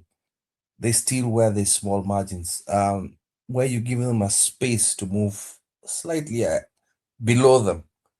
They'll start adding numbers on top. So like, for example, if that is how Mbere was stolen, is basically kidogo kidogo tu, wanaongeza kidogo kidogo, wakiona wanaumia hapa, wanaongeza malingine hapo kidogo kidogo, and then before you know it, they have overtaken the numbers. Now, that is what they're planning to do in Olkarau, where itafika point wana account zako, munafukuzwa kwa polling station, anakuja alafu anaanza kuongeza zake.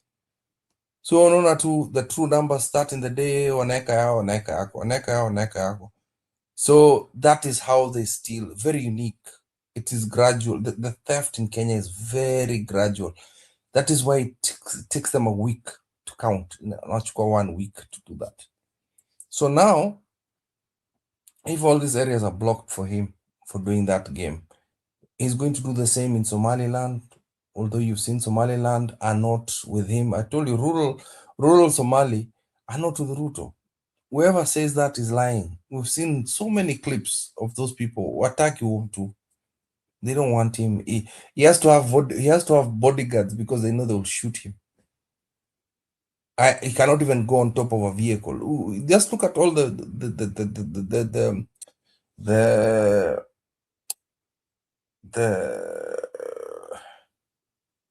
campaigns he does huko.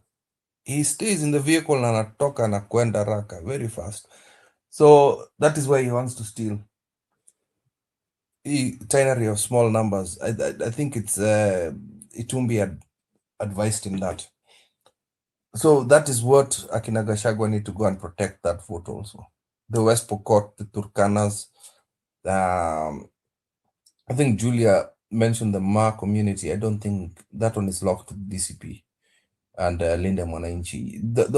Those are the first places that Gachagua and Akina Sifuna went to, the Maasai people. The Maasai are sold towards either one of those two parties. So the next part of the Ma community they need to go visit is the Samburu people, uko kwa Laikipia, because Laikipia is so close to Samburu. Wende uko, but I don't want to mention him again because this is just going to be a sing song. Hapo Isiolo na counties. Banze Kalonzo has got the most advantage in terms of votes, but he never takes it. Kenda huku northeastern akona an advantage. Ukikuja huku chini kwa coastal akona advantage. I don't understand that guy. Anyway, go ahead.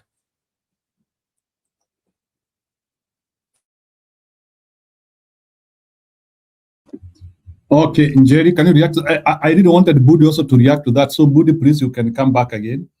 I want you to react to the tyranny of small numbers because it has been a narrative which seems to have been abandoned. That Kiprisi Jukwanini, you have not explained to us. Why do you think UDA is abandoning that narrative of tyranny of small numbers? Is it that because he's not abandoned it? He's not abandoned it. But they are not talking of it. Yeah, but it's not abandoned it. Just because they don't talk about it, it doesn't mean they have not abandoned it.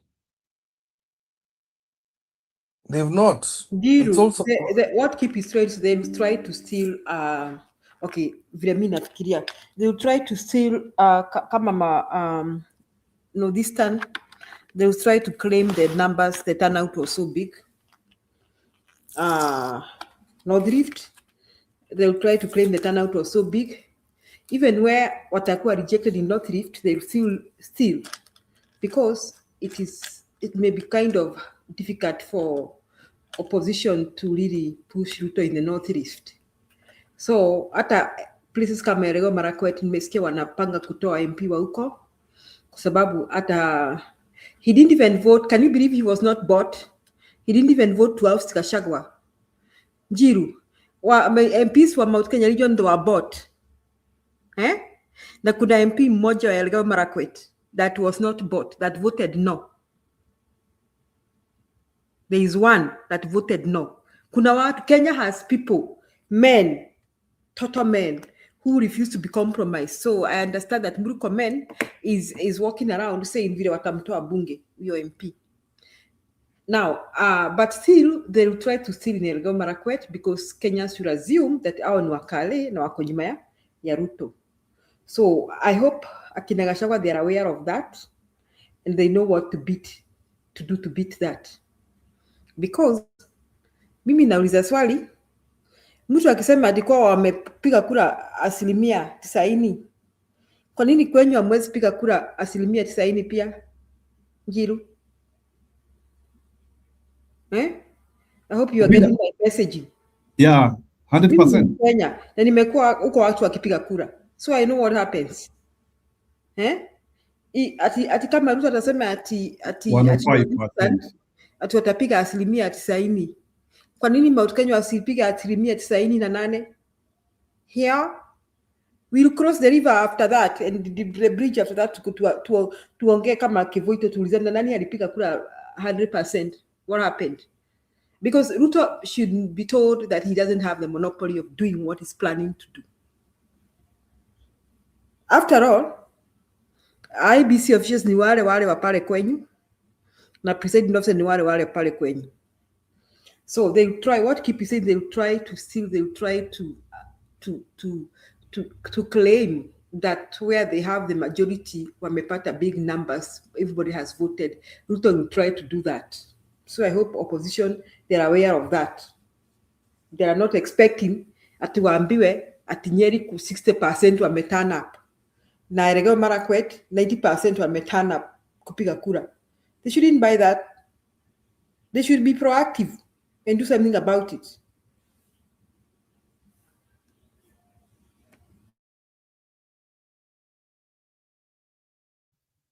Okay, that's fair. So let's have the two videos which are here. Kabla ya Kipril asikie kulala kabisa.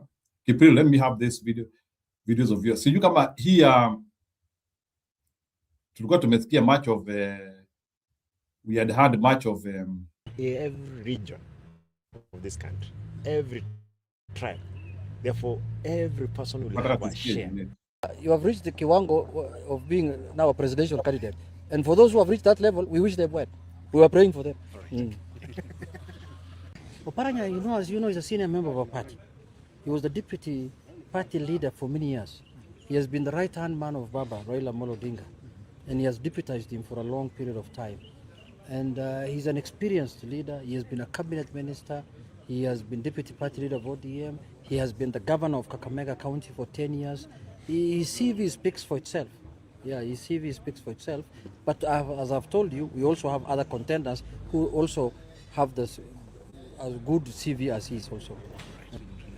Today we have met the 47 county chairs of the ODM party, and we have also met the majority leaders of the county assemblies that are run by the Orange Democratic Movement Party. So we are putting we are putting our machinery in place for the next election. And we have replaced a few, I think around 3 chairs have left us. We have replaced them. They were majority from Mount Kenya. We've got some other members, other leaders. Their vice chairs have been appointed as chairs, and the party will communicate officially on what we have achieved in this meeting. You see, as we are a national party, and we have representation from all over the country. We are not people, we are not vugu-vugu that is popularizing itself now. We are already a registered party in this country, which has contested in 5 elections from 2007, 13, 17, 22. This other one is what now when we are making decisions whether to contest for it as a party or form a coalition with another party and form government in that manner. The majority leader has told you, Oparanya has been one of the most top governors. When he was governor for Kakamega, he used to be number 1. He used to be rated number 1. Okay. So I think his bid for President Ruto's running mate is a strong one. That I can be persuaded to rally behind him. All right. Yes. Perhaps before we let you go, you can also speak to Nyikwara Muganyuang as Mheshimiwa has put it, that is it the position of ODM or also bargaining tactics to bring people together? No, it's not position of ODM. ODM will take a position. We'll take a position later. In a proper for manner. now, we are members of ODM. We are free to express ourselves. We are giving our personal opinions. We know these leaders. We know who is capable. We know who is not capable. Okay. So we are just saying that Oparanya is a very strong candidate.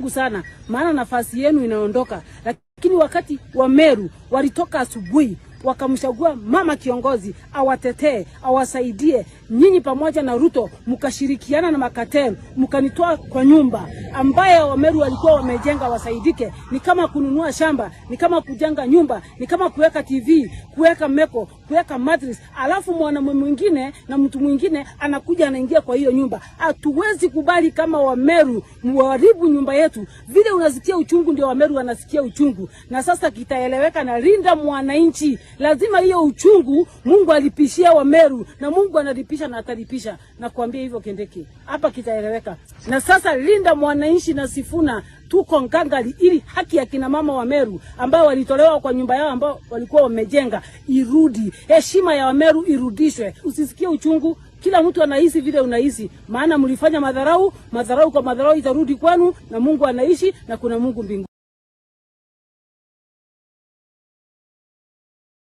There is something interesting between the relationship ya huyu mama na Gachagua. Do you know that Gachagua has learned to respect this woman even in Linda Mwananchi?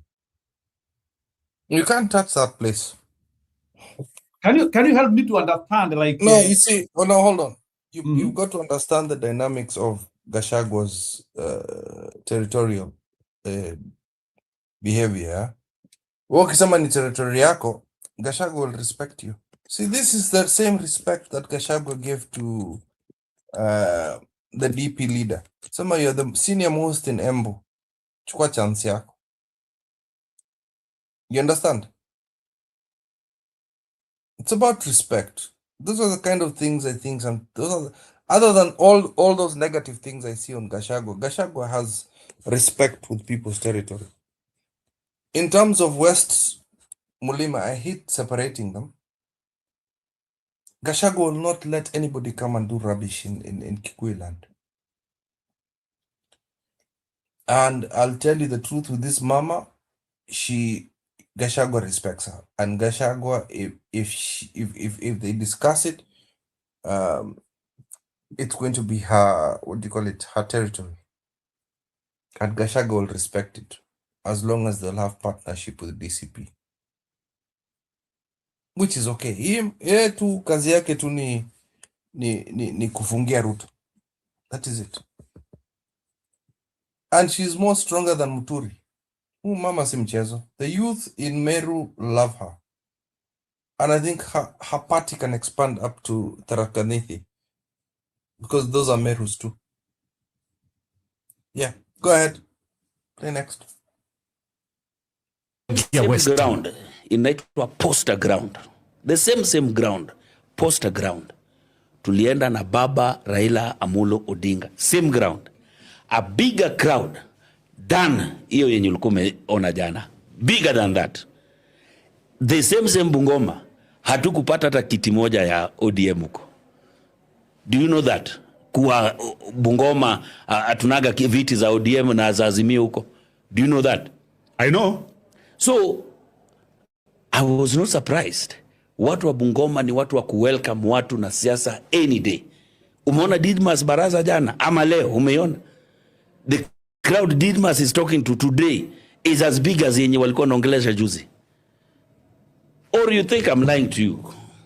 Najua I like facts, eh? So what are you saying basically? Unasema nini? What are you saying? You're saying that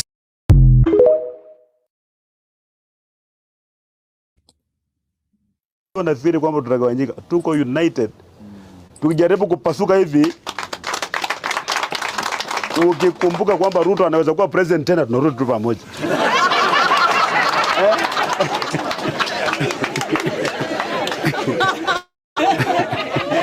Maana akishinda atakuwa anatufinya, ataanza na Matiang'i atafinya, atakuja kwangu atafinya, hata huyu atafinywa separately. So we must win. Na ukienda kwa uchaguzi kuna uwezekano kwamba watashindwa ama watashinda. Lazima tu kuwa na possibility inside your head, lazima uelewe hiyo. Lakini ukisema kwa lazima nishinde, then why do we have elections? And because unaambia Ruto kwamba aanze kujua kwamba unaweza kuwa president, and the moment you subject yourself to an election, kuna possibility utaanguka kura. Hiyo tu iko tu ajue tu namna hiyo. Kama hataki kuanguka, basi aseme mambo ya katiba tuweke chini, yeye atawale tu. But as long as anatafuta kura, naona anaenda Kisii, anaenda wapi? Jana alikuwa Busia, anatafuta, mbona anatafuta kura? Kwa sababu anajua yeye hata kama anaongea, anajua ndani yake kwamba anaweza kuanguka kura. Na sisi ile coalition ambayo tumetengeneza, na mimi ningependa watu wetu muelewe vizuri. Wabukuzi wakisema anatembea lazima akuwe president. Wakikuyu waseme kwamba Rigiji lazima. Wakamba waseme lazima Kalonzo. Wakisi lazima mseme lazima ni Matiang'i. Kule kwa Jolo kule waseme lazima labda ni Orengo sio ama nani huko. Tunarudi kwa mambo ambayo yalikuwa yanafanyika 1992. Ambayo tulikuwa na viongozi wetu wazuri kweli kweli. Lakini wanasimama wote kuwa marais, wanagawa kura zote. Moja anashinda na 33% anakuwa president. Unajua wakati huo kulikuwa na namba ya 50+1, ilikuwa tu simple majority. Na akatawala tu miaka 10 tu with the minority. Kwa sababu kila mtu anajitakia. Naongea mambo ya multiparty, alikuwa 10 years kwa wakati wa multiparty. Ile nyingine ilikuwa ni KANU tu, ilikuwa tu ni KANU tu. Hata hakuanga na opponent. Yeah. Lakini nyingine ya from 1992 tulimwachia tu miaka 10. Kwa sababu ya kungangana. Watu wetu hataki twende hapo. Because at the end of the day tutaanguka kura. Alafu naangalia back na kusema kumbe tungesupport mtu mmoja. Kwani nakuwa washenzi aje? Mimi nimesupport Sifuna. Kuna watu walikuwa wanatarajia tu sasa Wabukusu ndio wamekuwa wawili, sasa lazima wapinyane. Tupigane kabisa, huyu aende na kidogo, then at the end of the day we have lost. Inasaidia nini? Mnaanza kutusiwa, nyinyi mko wengi, hamwezi kupiga kura, hamwezi kufanya nini? Lakini sasa hizi vile Ruto ameongoza Kenya, sisi kwa upinzani tuko unajua nafikiri kwamba tutagawanyika. Tuko united. Tukijaribu kupasuka hivi, ukikumbuka kwamba Ruto anaweza kuwa president tena, tunarudi tu pamoja.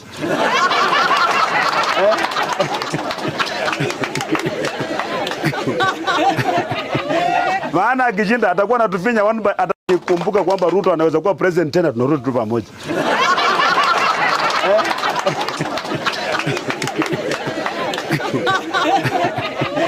Maana akishinda atakuwa anatufinya ataanza na Matiang'i atafinya, atakuja kwangu atafinya, hata huyu atafinywa separately. So we must win. Na sisi akipata kufinya sisi atafinya nyinyi. Alafu alete proposal kwamba Kenya ikuwe kama Uganda, ikuwe kama Rwanda, ikuwe kwamba president unaishi mpaka Mungu akuchukue. Na kwa sababu viongozi watakuwa wamefinywa, nyinyi mnasema yes your excellency, mnapitisha katiba. Alafu ndio mtajua sasa mjui.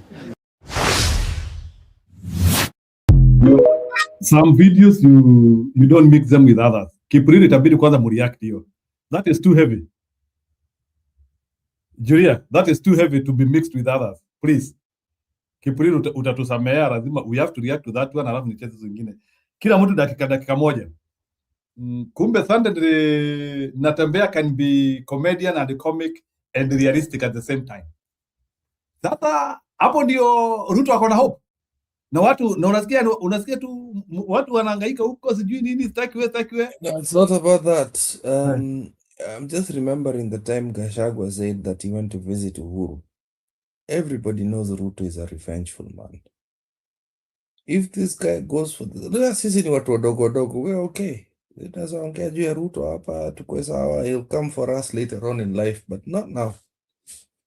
Naomba my friend, Ruto atafinya watu wengine bana mbaya sana, like all the wealth that these guys acquired. Wow. Ruto ataeka wote jela. All of them will go to prison. All of them, their lives will be destroyed. Unajua term 1, term 2, ndio wakati Ruto sasa atatengeneza vitu vizuri sana. Atafix. They all know. They know who this man is.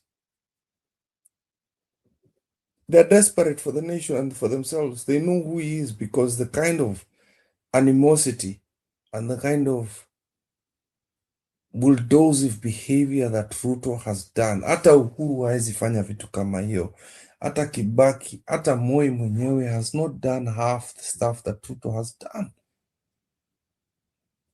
Whereby he later discovers, Our goons have to be reduced because it's too much too soon. Yeah. So that's what Natembeya is saying. Natembeya, I think, was his experience in EACCA was just not the best. I think he was summoned. He refused to say what Ruto wanted him to say. Na akaambia nitakuchukua huko. I don't know how Natembeya escaped because I know it's not clean. I'm sorry. It's not clean. No governor is clean. Yeah. So they know with all these bad stuff they've done, ufisadi, Ruto will come for you. Mtafungwa, mtafinywa, mtafanywa kila kitu. You know what a dictator is like. Yeah.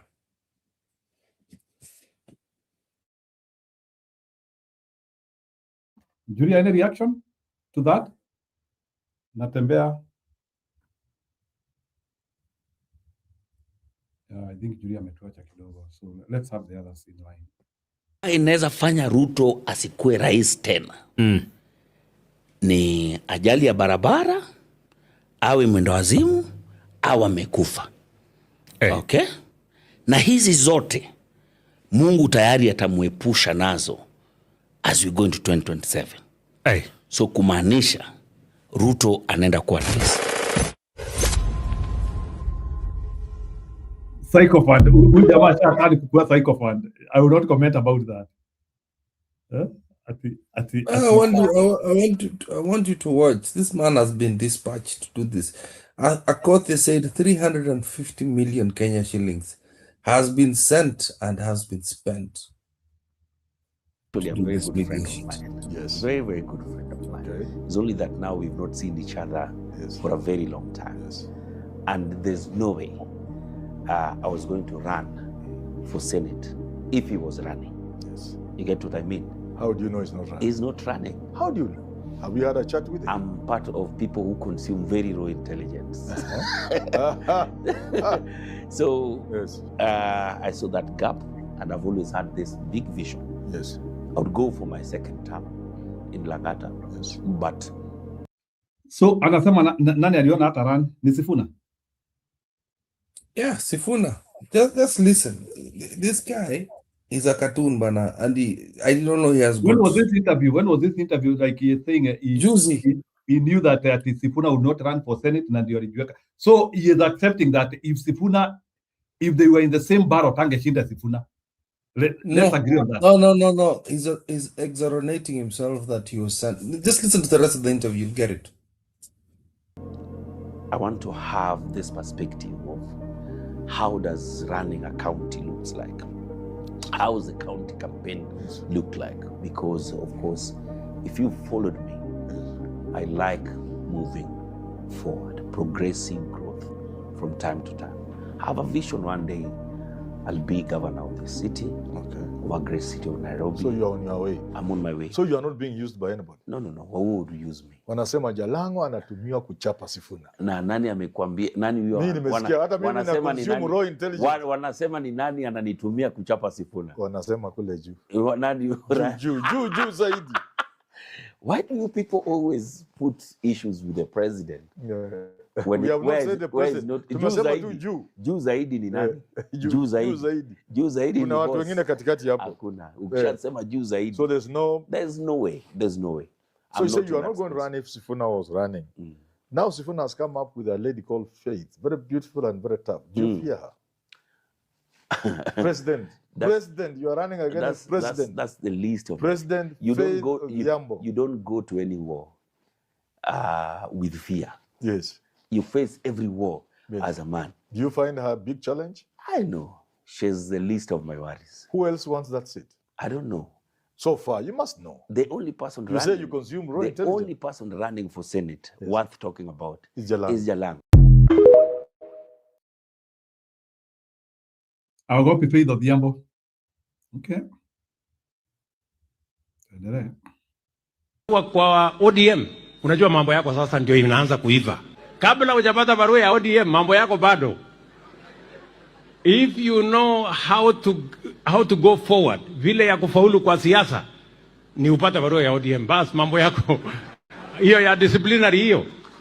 Hata mimi nilipelekwa kotini na ODM wakajaribu kunifukuza. Tukasumbuana kotini, mtakuja niwaambie vile ya kupanga maneno. Tukasumbuana kotini 5 years, ikaisha, tukaendelea, mimi nikakuwa deputy president. So iko shida iko wapi? That is the journey of leadership.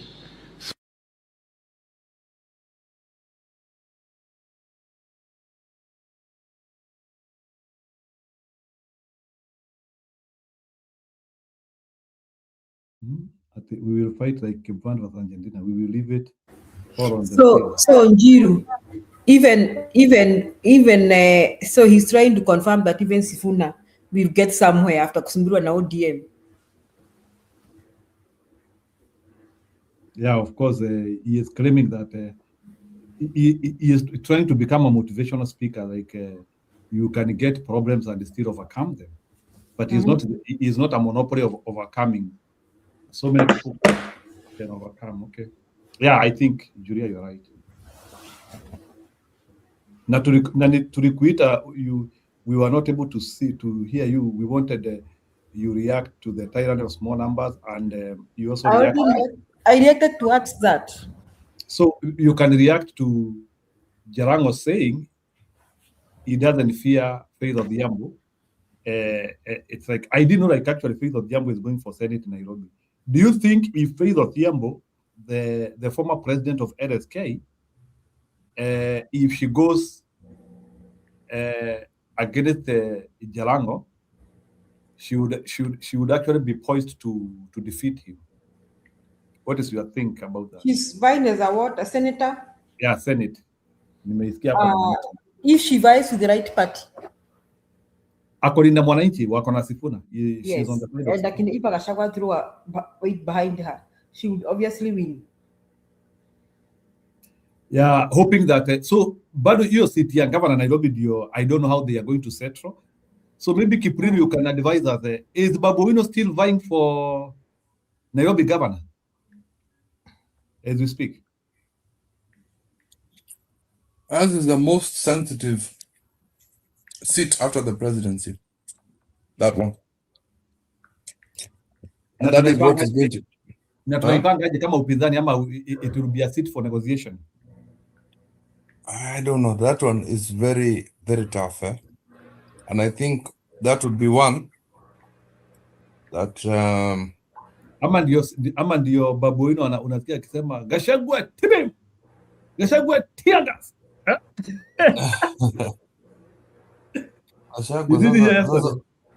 You see, that is the problem with him. When you think Kalonzo doesn't want that seat?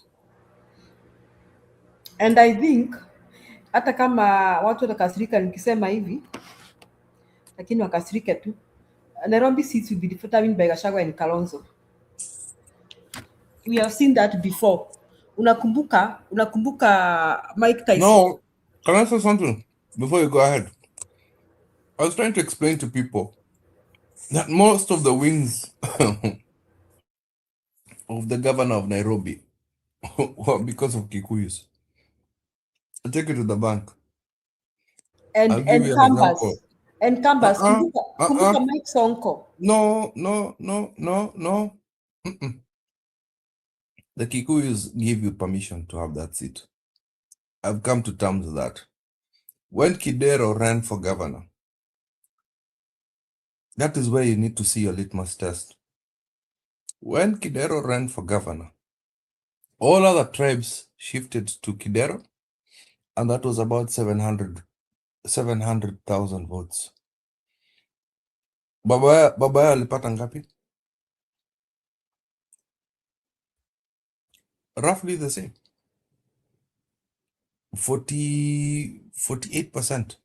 That goes to show you 48% of the country is Kikuyu. You're given permission to have that seat. The reason why what is his name? Sonko won was with the permission of the Kikuyus, and because the running mate was a Kikuyu. Yes. Watu wanasemanga hapo, sijui ODM, sijui nini. My friend, The governor's seat is. When you look at constituency politics, you look at places where the concentration of Kikuyus is on the outskirts of Nairobi, the MCAs, but then that is where majority of the population is, of the Kikuyu population is. So don't ikitu msijidanganye. I'm sorry Njeri, Julia, don't lie to yourself. Kikuyu vote is very important in Nairobi. Kikuyu vote can partner with any of the tribes and win it. And this time round, Babu needs the Kikuyus badly. Cannot say campus, cannot say kisses, cannot say I always hear Babu has the upper hand of teaming with the Kikuyus because of the but what if Gachagua? Yeah, but what if Gachagua wants it? That's what I'm saying. There will be a very he will not get the top seat unless he's a running mate to Nani. What is his name? This guy. Huyu jamaa wa Gachagua anaitwaje? Can I tell you something? Jubilee is a very powerful party. Jubilee would go and gang up with the others. But Jubilee is powerful. Do you listen to what you are saying? Are you listening to yourself? In terms of money, they can take that. They can take the city in Nairobi. They can't take it. They are very. You don't understand what I'm trying. They can't. You don't understand what I'm saying. Jubilee is powerful. When I say it's powerful, they can negotiate with DCP and say they have the Kikuyu vote, and then they discuss with the with Wiper. So you've got the Kisi vote, you've got the Kikuyu vote, and you've got the Kamba vote. Kwisha, you're done. So unataka so I don't know. Nairobi is a tough seat, I'll tell you the truth. That could be the thing that could make us have two presidential candidates just because of Nairobi. Yeah. Nairobi will go to Gakuya. So Babu Owino should talk Gachagua to allow him to be the running mate. You just go to Kisumu. That's what I've been trying to say. Yeah, otherwise Nairobi will go to Gakuya. Yes, Salaha. Yeah, Luya are powerful in Nairobi. We agree. But they come second to Kikuyus. I'm sorry. What wanafikiria Nairobi? They cannot trace enough numbers to win a governor. People keep saying that this governor at won because of Luyas. It is because Kikuyus were behind him. He was in a UDA. Yeah. And then you've got to understand Luyas came together. But Dimpos was in UDA. So all the Kikuyus in Nairobi voted for Sakaja plus the Luyas. So the Luyas who were in Azimio wakampigia kura. So that's how he won. Otherwise, he wouldn't have won. He wouldn't have beaten that guy. And there's no single time ODM has ever won a governor seat except for Kidero. Kidero was very close. I've just given you the numbers. 700 versus 700 siki to kidogo bana bro. Madam, sorry. Look at let me just ask ChatGTP, you'll see. ChatGTP votes. Alafu niwaulize swali before Njiru unacheza clip mingi na tuanalyze. Hebu sikiza, niko na swali. Sifuna was interviewed today. People are asking a question. Why is Sifuna evading the question of whether he's willing to run for president? Now, and then mbona hajatangaza chama chake?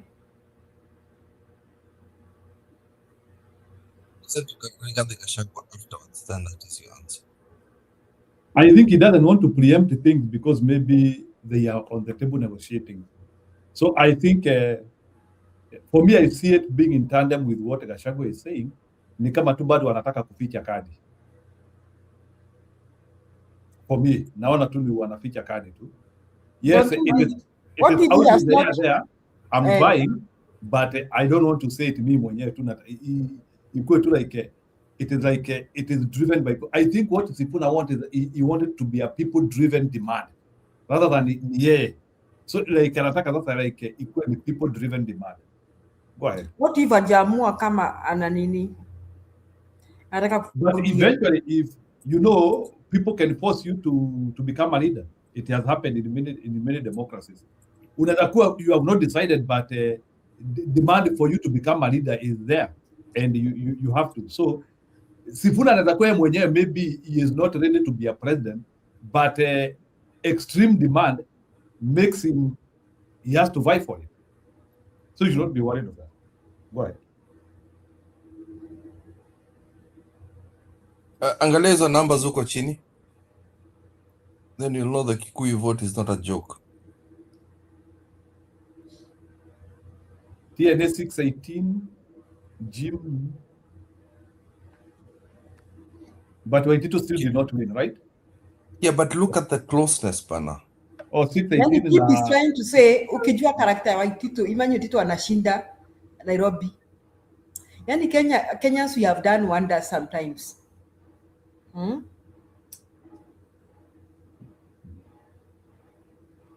would vote for Waitito except for his tribemen? Tuongee kweli. Na Sonko. So in other words, Kikuyu ni kama unajaribu kusema hii kura yote ya Waitito is 98% Kikuyu. Yes. Yeah.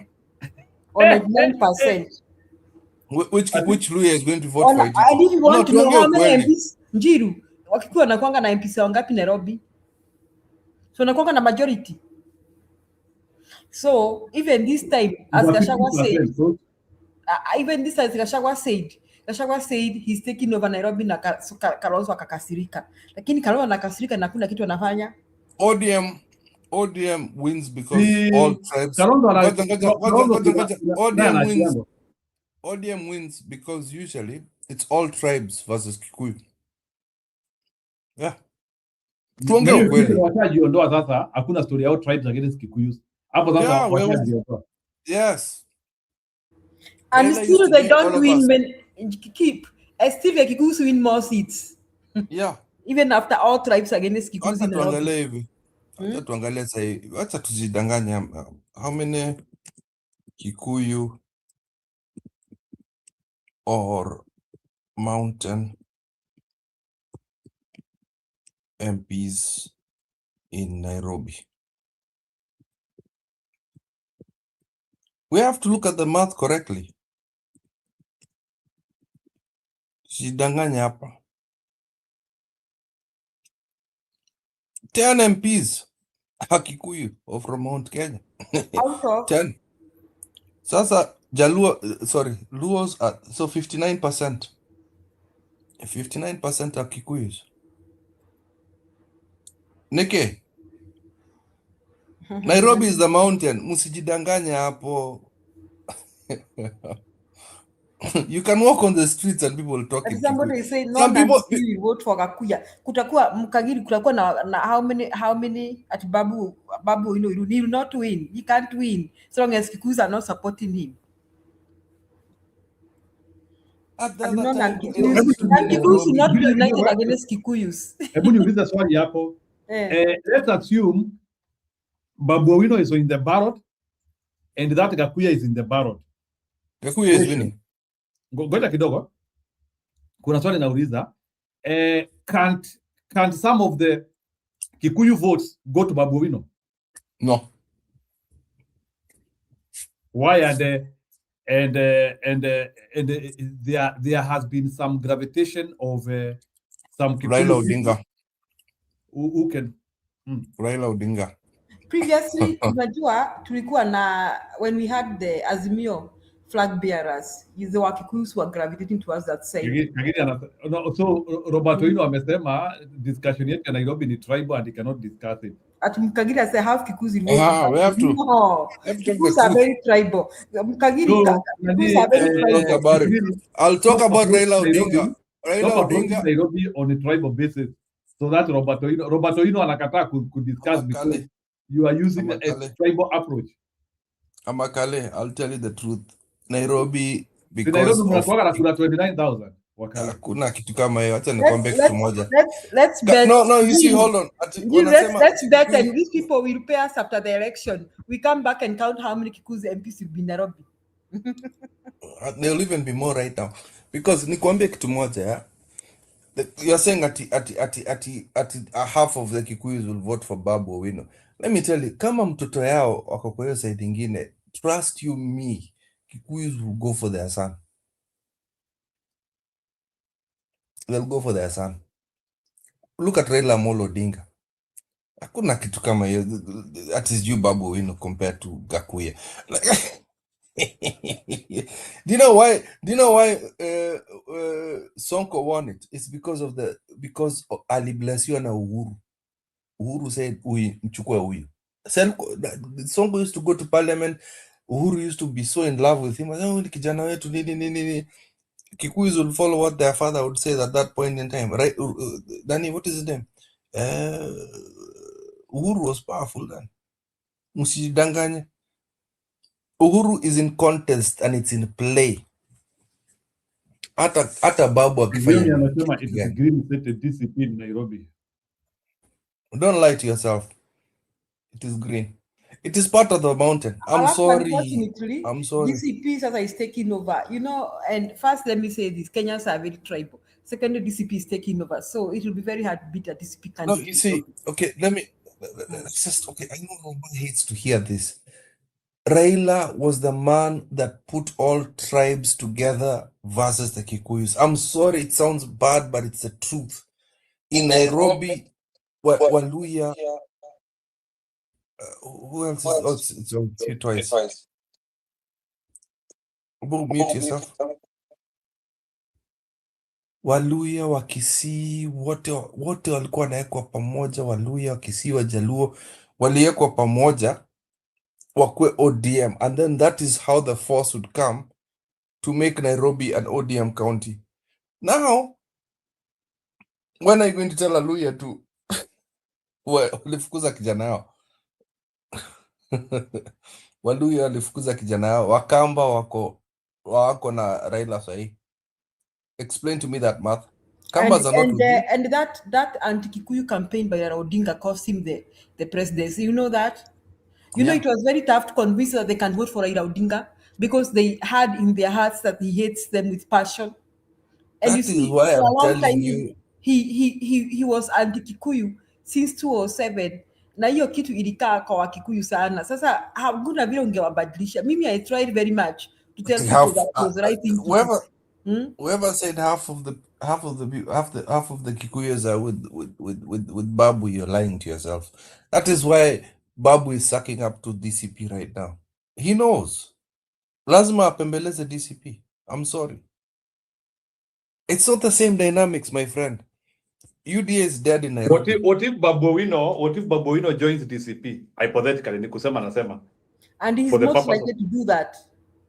He's most likely to do that because he's most likely to do that. Let me tell you. That's what Babu Owino is going to do.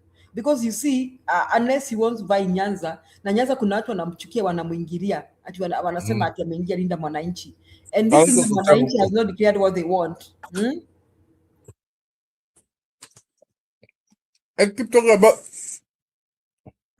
about the Nairobi seat. People think it's a joke.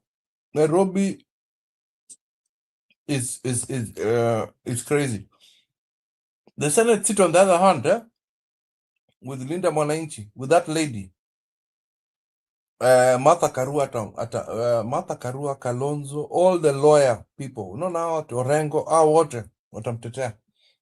Because the law community, hata Sifuna himself, watasema mama lazima ende. That is why, with the Senate seat, that woman can win, with the support of the law community.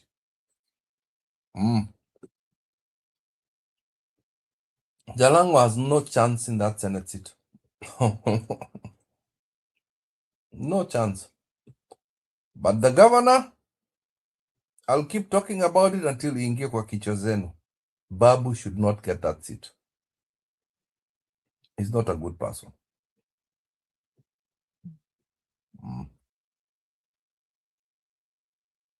You may say you need him in Linda Mwananchi. But unfortunately, are you aware that I don't know why Nairobi has affinity of bad people? Kuna hiyo story ya That's a goon, my friend. A criminal, and I'm sorry to use this word, Namunisame, the affinity of Nairobi County wanting criminals is at a high level. I don't know, unless now political parties ring fence Kenyans against goonistic people wanting to vie for that seat. But I can tell you, there is tendency of us getting another stupid man in Nairobi. Highly. Na sijasema kwa vibaya.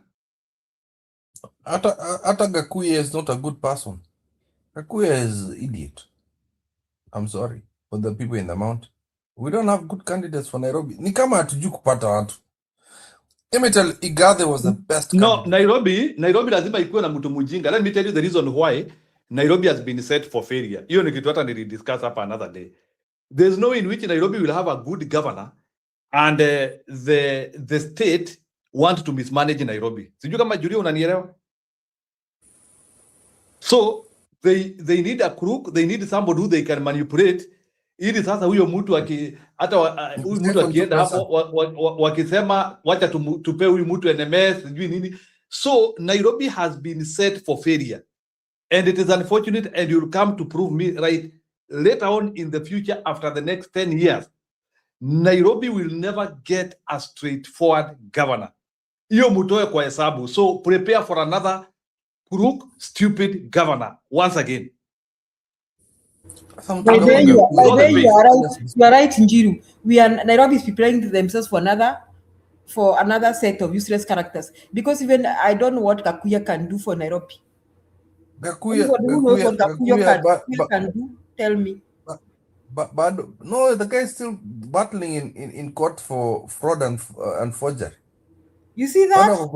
And as I see, tumeka hapa, those who can. Let me ask you, Keith, why should someone like Faith Odhiambo go for Senate instead of even going for governor? Huh?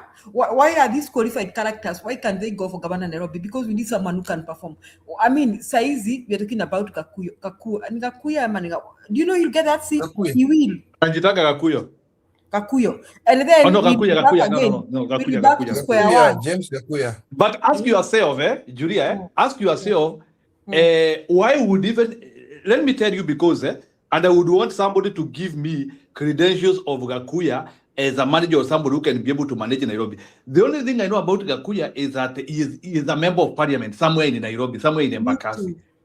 Yeah, so when I look at him, you know, like a governor is somebody who you should see and you see is a settled person. But you know that in Julia, a governor should be a settled person. Somebody who is settled. Meaning, Gakuya is not settled. Muangalie tu Gakuya akona makezi za forgery. Sasa tumeanzia hapo ndio tumeanzia Nairobi sasa tena. That's why Julia nakwambia story ya Nairobi hata tusifikirie. Nairobi has to continue having stupid governors because Nairobi governor position is set for failure because the government want a stupid governor so that they can do you know why? Because unajua a very good governor in Nairobi will make the government look bad. No, it's stupid people that are going for that. There is also Tony Gashoka. Huyo hata sijui atakuja na nani huyo. Alafu acha niwachekeshe sasa, mutacheka hata munichekelee sasa. Imagine hata Moses Kuria anataka hiyo kitu. Why can't we float Faith instead of taking Faith Odhiambo to the Senate? Why can't we float her for governor to amue to? She's a junior to Babu Owino in Linda Mwananchi. She's going through Linda Mwananchi. And then watu wataanzia kuuliza naye huyu ametokezea wapi? Alafu aanze kumdiscriminate kama Martha Karua. Ati huyu mwanamke ametoka wapi? Kenyans, you'll never have good leaders. I'm telling you. No, Nani, Julia, we can get it right in some position, but Julia, let me tell you the reason why in Nairobi we cannot get a governor. Why is it that there are some even smaller counties in Kenya where they do not dispute about the character of a governor? There are some counties whereby you mean even Turkana, some in Baringo, somewhere like very remote counties, unakuta they usually get very good governor. But Nairobi, a county with so many elites, where everything in Kenya is, where all the embassies are, and that is the place where we deliberate. Because let me ask you, Julia, How can it be fate that Nairobi has gotten 5 governors who are all stupid? 5. We are about to go to a Okay, let me ask you a question. Do you know this fellow? Go to a 6th stupid one. Do you know Irungu Nyakera? I know Irungu Nyakera, but they will demagnify him. He will go nowhere. I've told you, nimekuambia, unajua, it's not that I'm trying to qualify what I'm saying, but the top people, qualification. No, I'm just trying to say is No, the there's something. lowest. What nimaliza hii point alafu useme Nairobi let me put this point alafu useme. Anjiru, one person at a time, jamani. Ndio nataka kuambia nani Kiprila hapa. You see, Igathe couldn't make it. Forget about the politics, because in Nairobi, as long as you are a good person, forget being the governor. Tafuta viti zingine. It's unfortunate. You huwezi toboa because Nairobi has to be managed by a gangster. Unfortunately. That's how Nairobi has been said. Julia, we can talk here kutoka leo mpaka kesho, but story at we need a good person in Nairobi, forget that discussion. They don't want, because unajua Nairobi is a hive of corruption. Wanataka kuiba pesa, they want to do all the bad things. How do they do all those things with a good person? It is impossible. Thank you. What about Wetangula's brother? I wish he had started asking for this earlier on, because that would have been our best candidate, by the way. Babu just jumped in. You would have talked about it right now. He decided to go and run for governor in I think, Bungoma. When Raila backstabbed him with Sakaja. What's his name? Wetangula's brother, the MP for Westlands. Anaitwa Wanyonyi. Wanyonyi should have been our best governor right now. But you see, aliwekewa. Wanyonyi is a settled man. And the fact that Wanyonyi is a settled man, he cannot be a governor of Nairobi. Any person who is nimekuambia vizuri sana bwana Kipril, kama akili yako inafanya vizuri Nairobi lazima ipewe mwenda wazimu, somebody who looks and unaona hao akina Babu Owino Gakuya au ndio candidate. Wachana na akina any person who is stable, he cannot manage Nairobi, because unajua wanataka hizo maroli za takataka. Umeona hizo maroli za takataka zinakaa ni kama inataka kuangusha chuma. How can you be a serious governor in Nairobi na wanataka hizo maroli ambazo zinakaa ni kama inataka kuanguka, ndio wanataka ibebe takataka Nairobi. I was so embarrassed another time nimeona yani lori ya takataka Nairobi bwana. Hiyo lori yani kazi kujiuliza hii itafika kweli? So it's unfortunate, lakini Nairobi is set for failure. So let's talk of counties like Turkana, those ones we can help. Uko in villages, people can think rationally. So but we just let it go for Sifuna. Huh? So wacha tu focus na president saa hii Nairobi tu tuachane tu nayo hivyo, tuseme tu whatever comes in Nairobi we accept. No, we can't. No, let me just tell you this. This is what Sifuna what's his name? Babu has to contend with. If he's supporting Linda Mwananchi, Nairobi is in contest. I'm sorry for him. Haezi achiliwa hivyo. Unless Linda Mwananchi is going by itself. Nairobi is, they are not going to say, okay, tunakubali, we have one candidate for president and it's Sifuna. Nairobi wenda na hiyo. It's impossible. It's impossible. If Raila himself,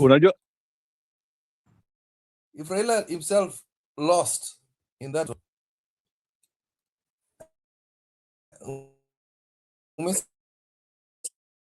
Azimio, who the hell do you think Babu is?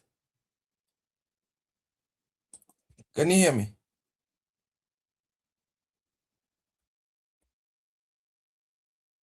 Hello?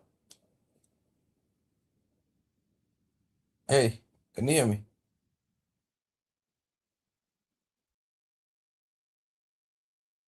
Ni kama mic yangu imevunjika. Can you hear me? Yes, we can hear you. Keep.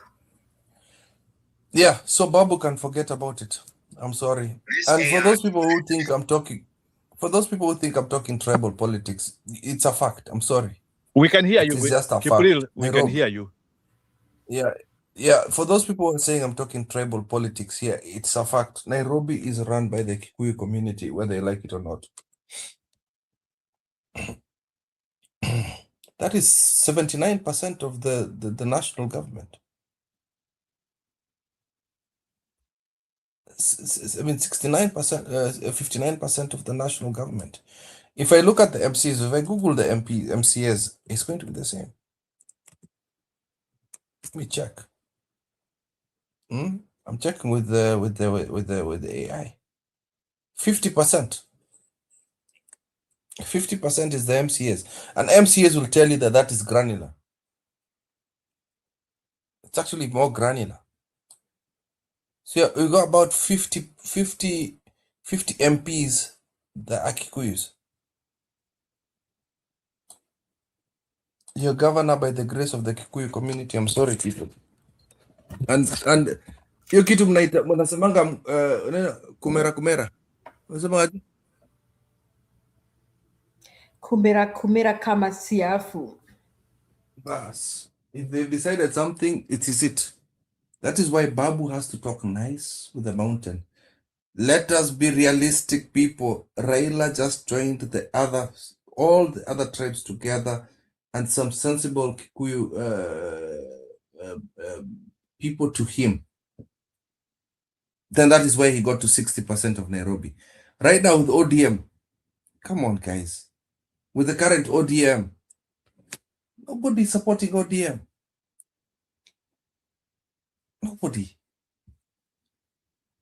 Actually, Nairobi is an ODM zone. It's a DCP zone. It is DCP. I'm known as Julia. Is my analysis right?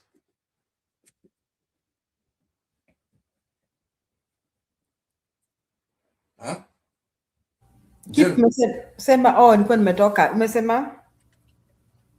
Am I right? Come again. Nairobi is a what? It's a DCP zone. Yeah, hiyo nayo ni ukweli. Hakuna kitu kingine. Ati watu wanasema Kalonzo ditching one term movement. Hiyo iko sawa pia. Iko sawa. It's better we know early. Ama ni aje?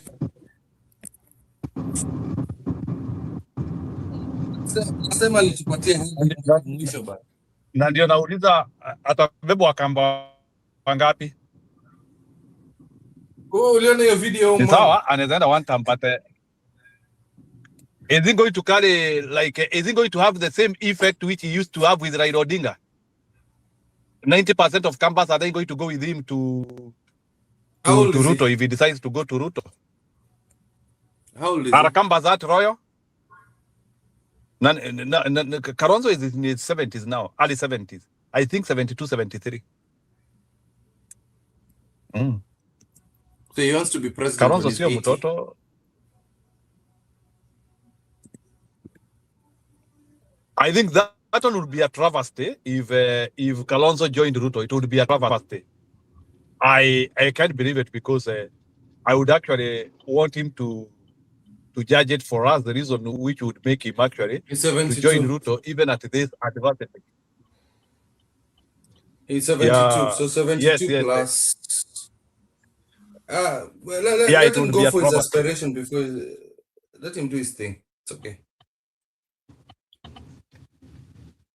But I would still want reasons which me I would want to say. Can you explain to me the reason why Kalonzo would go to opposition? No, to Ruto. Nataka munielezee strategic reason which would make Kalonzo. Must be a reason. Jiru. Give me a strategic reason. Nikwambie kwa sababu gani? Because he feels like this is his last shot to become president, and apparently signs seem to be telling him that he'll be thrown under the bus by Rigiji. Rigiji is one who was going to say Kalonzo tosha, lakini vile Rigiji ameanza kusema kwamba ati ana mentor my youth, sijui anataka kumenta Sifuna, sijui ako na mayouth 20 amementa wa take after him. You see, mtu akufukuzaye akwambii toka. Kalonzo is just an Jesus missing gaps. Mbona Kalonzo hata yana mentorship? Hata Kalonzo atuambie story ya mentorship yake. Julia, hata Kalonzo should be speaking of his mentorship program. He is also aged like Gachagua. Aiko nategemea Rigiji aseme Kalonzo tosha. So Ruto is thinking, should I have Kalonzo for running mate? Should I have Weta? Should I have Musalia? Na sasa atapigwa support akiwa kwa kitanda. Unajua pia hata kuna vile alikuwa anafaa kujituma vibaya sana. Mtu hawezi kujituma. Mtu wa kutojituma. Rigiji can say Kalonzo tosha, but hata kuna information nimepata somewhere. I saw it like at even Kamba operatives they feel scared like at Kalonzo is declining and people like Akina Sifuna are climbing and they don't know why. And Kalonzo ndiye amekuwa alikuwa na mvuto mkubwa sana Kenya, but they feel his fortunes have declined. It's something which is worrying many Kamba operatives. Yep. Wanaona urais unaenda ukiendanga. Hata wewe ungekuwa unasherehekea hiyo kitu kweli Njiru, ungekuwa Mkamba sahi. Sema tu kweli. Ungekuwa unakasirika na Sifuna. And Rigiji they are saying that they are mentoring some youth.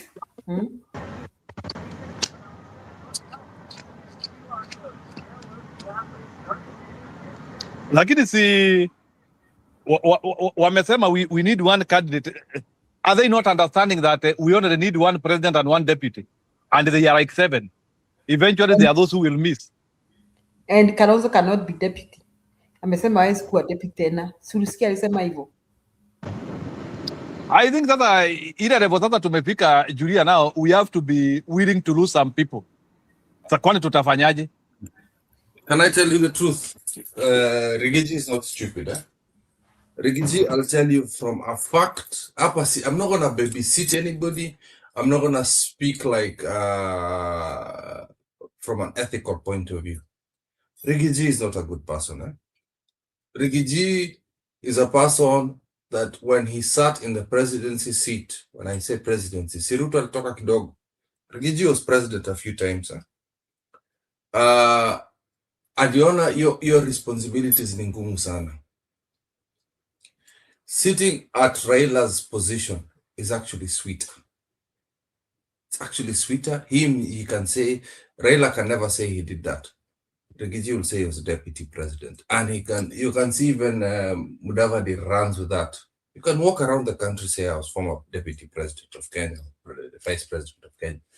Him is for the community to love him, which he has done, and also to expand his businesses, having the tenders, having all those sweet privileges with the MPs, with all that stuff is enough for Rigiji. Trust me. Akieka mtu hapo kama president, it's like have you noticed the Elon Musks, the Soros families, the guys who are behind the crown? Is sometimes more important to some people than actually the presidency seat, because the seat of presidency is not good. It kills you. Look at what it's doing to Ruto. Ruto amekonda mpaka mapua yake imekuwa kubwa, masikio yake imekuwa kubwa. You can't recognize the photo of Ruto. Because Uhuru did not take it seriously. Uhuru alikuwa anakula nyama choma na beer. That guy used to disappear to drink, but Uhuru had a good time as president. He had a very good time. You know why Ruto amekonda? Because of strike. Another thing about Uhuru, he switched off Twitter, he switched off his social media. Hakuna Facebook ya Uhuru back then. Hakuna Twitter ya Uhuru, hakuna TikTok ya Uhuru. Uhuru never, ever worked with social media. Because social media is going to stress you as a person of power. Utukano. The guy switched it off. Nani, there are politicians who are saying here on I was watching this on TikTok. There are politicians saying that there's point in time, even Raila used to do the same. Raila alikuwa anatoa simu anakuonesha kwa TikTok how they're talking about him. That is why there was a time Raila came and he almost cried. Sasa nikikufa mtafanya nini na nawachunga? It's because you're looking at social media. Uhuru never looked at social media. That is why he was fat, enjoying his life, traveling. He was good. The only time that stress ilikula yeye ni ile bibi yake alikataa kuwa na yeye kwa sababu ya corruption. And that is when he changed. He loves his wife. His wife was showing him, bana, unaniaibisha hapa bana. That is why Uhuru changed towards the end. Akamwambia bana, boss, what you are doing with Ruto is affecting me and my friends. You're making me look bad. I want a divorce. But you think someone like Ruto can hear anaenda kuchapa bibi yake instead? Kimwambia vitu kama hiyo. Yeah. So if Kalonzo wants to go, he can go because. So Nebuda, nikuulize kidogo Bwana Kipril, do you think Ruto is doing direct attempts to try and persuade Kalonzo actually to join him? And now they have already promised Oparanya hiyo seat ya number 2. Sasa Kalonzo akienda kwa Ruto, kwani atapewa namba ngapi? Kalonzo has been going to State House in midnight. Amekuwa kenda. No, forget about going to State House at midnight. Kuna kitu nataka unielezee. Already ni kama ODM, unajua, I want us we hinge our discussion with the outcomes of discussion vile hao watu wanasema. So, already wanaongea sobre Oparanya. No, hold on. I'm answering your question. Kalonzo is in the same position he was when Raila was there. What are you bringing to the table? Unatuletea nini? ODM is already inside. Raila went and jumped in, akaingia huko kwa broad-based and took all the powerful ministries. Kalonzo was offered at that point in time, akaambiwa bana boss, ukitaka kuingia hapa, nitakupatia 4 cabinet seats. But they're not powerful. And that is exactly what Ruto is offering him right now. And I'll tell you the truth, he's not going to be offered deputy. Because if he's offered deputy... Okay, now, can you also hint that is like, is Kalonzo assured that if he joins Ruto, they are going to win the election? No, that's... Okay, let me tell you one thing. The Luos are not going to allow that. Luos are not going to allow that. Because they're going to say, Ruto, why? Luos are not going to accept that. I did state that Kamba is number 4 in terms of... the most populous region. Waluya watatoka completely. Ruto cannot allow kuachilia Waluya. Na Waluya wameshikana na Wajaluo. I'm telling you, being the Kalonzo does not understand having his community does not give him an advantage in terms of the 3 major tribes in Kenya. Empathy advantage. It doesn't give him an advantage. He's just extra ya kuongezea juu. Najaribu kuuliza Kiprile, kuna pali we are not able to get each other. Ndio nauliza sasa already kuna demand ya deputy president seat from somebody like Kindiki. How from ngoja kidogo. Okay, go on. Let me place my point.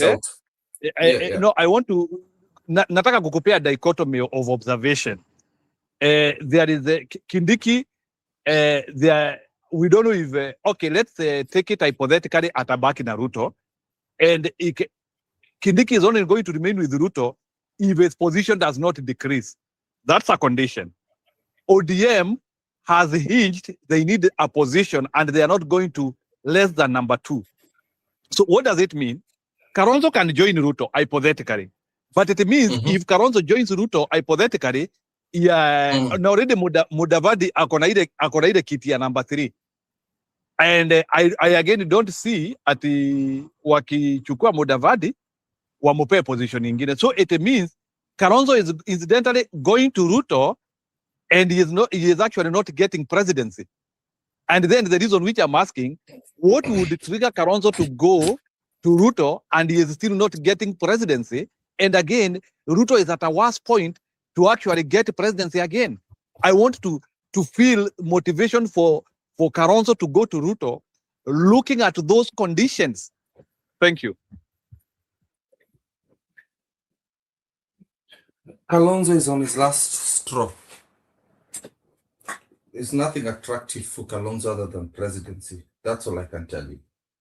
There's nothing else. His legacy and presidency.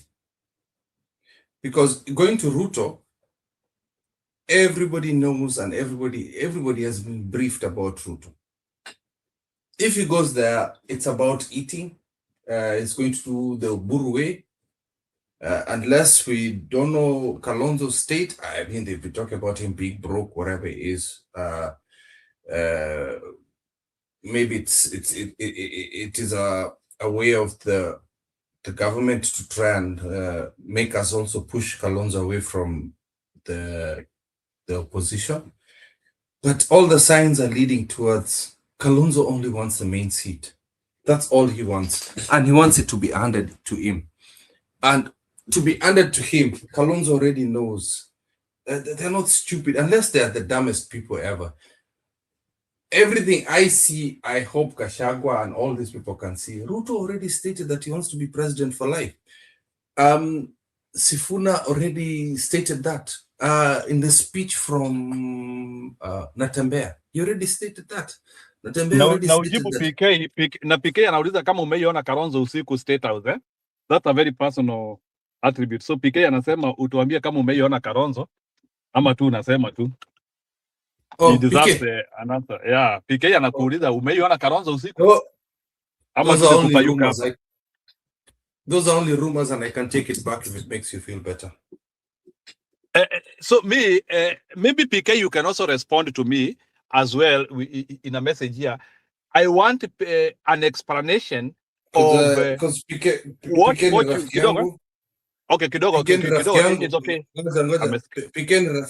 PK ni rafiki yangu, ndamwambia tu ni rumors. Hapo tuachie hapo bana bro, kama inakuumiza bana, I'm sorry. Najua napenda Kalonzo.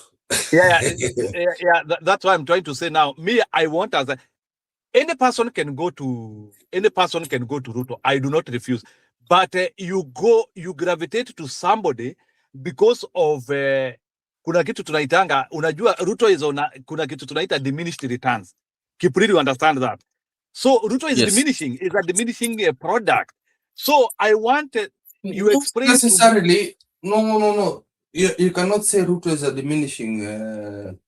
Does not have diminishing returns. No, he's a diminishing. He's a diminishing commodity. No, he's not. He's not. That's a very wrong statement. Why? Ruto is the most. Or Karawa has shown that money. Or Karawa has just shown that money and the power cannot buy legacy. Ruto is the most valuable person in this election. In terms of what? In terms of defeating him. Yeah, he is valuable in terms of defeating him, right? In terms of the idiots that we elected in 2022. Those idiots are still with him, and we need them. We need them to get him out. How many times has Gachagua told them, it's time to come home? Hata Kindiki mwenye ni fala kabisa. Kindiki is even one of the dumbest one of them. Kindiki should have started campaigning for Gachagua yesterday. It's too late to impeach him. Or is this still timing for Ruto to... Again, Kindiki is dumbass. Huh? Kindiki should know that he's not going to be taken as deputy president. Amedanganya. Right now, he should just pull a Ruto. Ruto was kicked out year 2 or year 3 of his presidency. Exactly what Uhuru did to Ruto is doing to Kindiki. Exact revenge. Kazi yake yote ilichukuliwa ikapewa kwa Matiang'i. Sasa zimepewa kwa sijui Murkomen ama nisi Murkomen, ilipewa kwa nani, Mudavadi. He should leave by now. he should have left.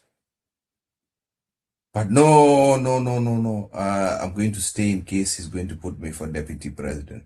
My friend, Kindiki, unajaibisha bure. Toka. Unachapwa, unapigwa, gazeti kila siku inaongea juu yako.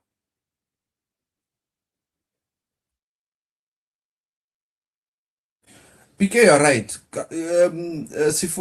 Kalonzo is the only compromise candidate. You're right. Actually, it's everybody's second choice.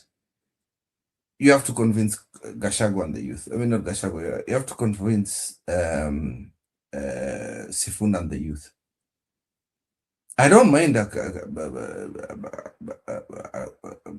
Kalonzo presidency. The only thing I'm afraid of Kalonzo is not putting enough effort. Kipril, Ebu is a PK. Why is Kalonzo relaxed? Like, ama ni marathon kuda ataanzia kucruise. Like, why are we not seeing? I'm just asking a friendly question. I know he's our man, but why is Kalonzo seeming as if he is not assembling a campaign machinery? Can we be able to get that answer? Like, we can see Gachagua seems like he has a campaign machinery. Sifuna seems as if he has a campaign machinery. Why is Kalonzo seeming like he doesn't have a campaign machinery? Sorry, too. I agree.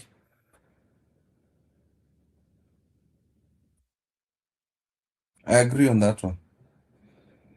But since can we understand Kalonzo campaign modalities? Maybe nisisi atuelewi Kalonzo.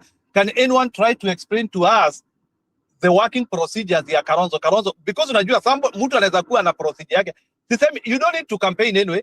Ama or maybe Kalonzo is saying huyu Ruto tushamumalizia. Ruto ameharibu jina kila pahali. There is no need of going to talk, mobilizing, doing anything. Hii kazi tumemaliza. Is that the concept? I would like to understand, like, our operating procedure ni ya kwamba whether you campaign or not, Ruto has already lost this election. Is that our modality in 2027? I don't know. Jill, what PK is trying to say, Kalonzo may not be very aggressive, but he eventually may be the compromise candidate.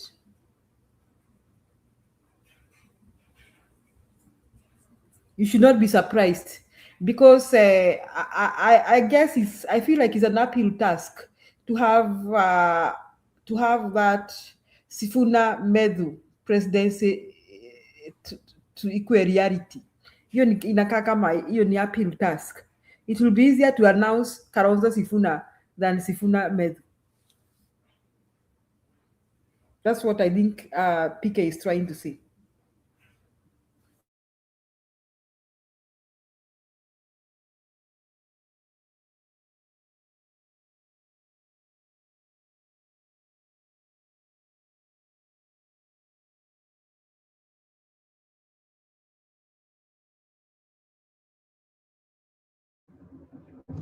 Oh, Julia anauliza, could it be opposition wao wanajua candidate wao ndio akina Kalonzo wana wasiwasi?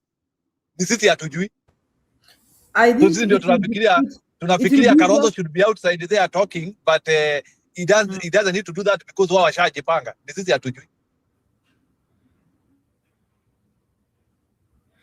Okay. Also, let me say this. You see, we are all very excited about Sifuna. After the excitement in Western Kenya, mbona hata hajataka pati ya chama chake?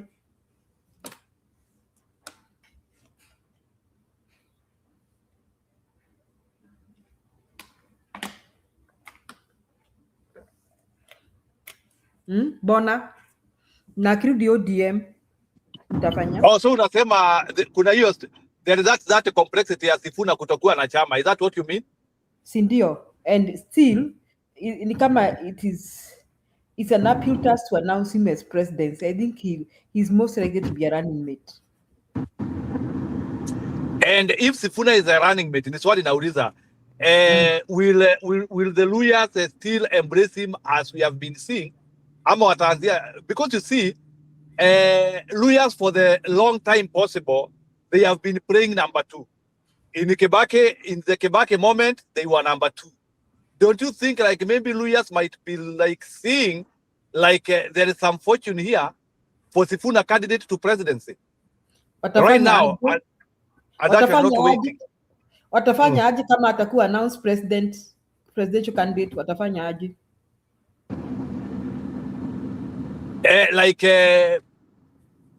Sasa kuanzia kukuwa na Ruto anzia kupenetrate in some of the Luya places through akina Mudavadi and some other, although we know that so let me ask you a question. Are Luyas following Sifuna because he can be a president right now, or they are following Sifuna because he will be part of the presidency? Because he'll be part of the presidency. They know that now he's likely to be at the top of that ticket. So can we agree that so hebu niwaulize sasa with the PK consideration ya Sifuna Medhu ticket or the other ticket which we were talking about. So do you think Kalonzo Sifuna ticket would actually be much better than Sifuna Medhu ticket, which some people were selling it? And if we have Kalonzo there,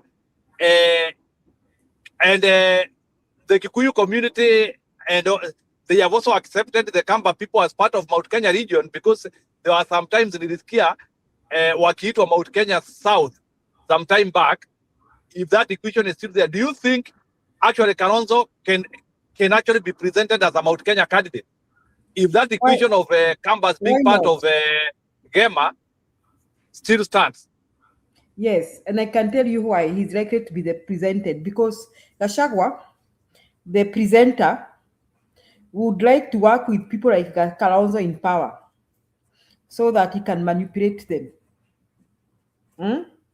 Mother deputy presidency is, Medhu being a deputy president is far-fetched. So, Mount Kenya would feel safe with Kalonzo presidency. Even Gachagua himself. So eventually, I think tutarudi tu hapo. Wewe unakumbuka stories za Kibaki Tosha? Do you know where Kibaki Tosha came from? Do you know they had been discussing we cannot have another Kikuyu, we cannot have another Kikuyu, we cannot have what, we cannot have. Eventually, walisema Kibaki Tosha. Kwa sababu gani? Kibaki was... I know there is that extreme, Julia. I know there is that extreme fatigue of Kikuyus in the presidency. That fatigue I know is there. So, and I don't know how Kenyans would still react with somebody like Medhu. Although sasa kuna vile sasa Medhu ni kama ametoa ango ingine ya is hardworking, he can hunt for vote. Unajua pia kuna ango ingine unaweza toa hata kama wewe ni Mkikuyu. Watu wanasema anyway, hata kama huyu mtu ni Mkikuyu na wamekuwa hapa sana, he is hardworking. Maybe we can get it if he is there. So pia hiyo element ya hardworking, Julia, don't remove it. Kalonzo has to show the element of hardworking.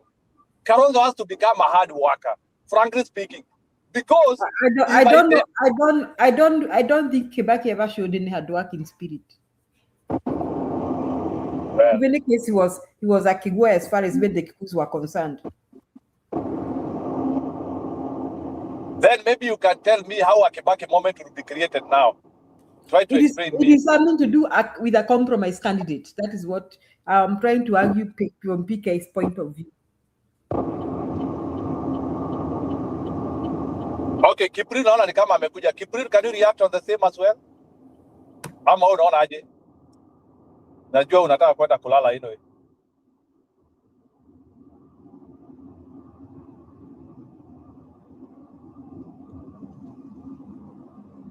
Yeah, Kipril is not there.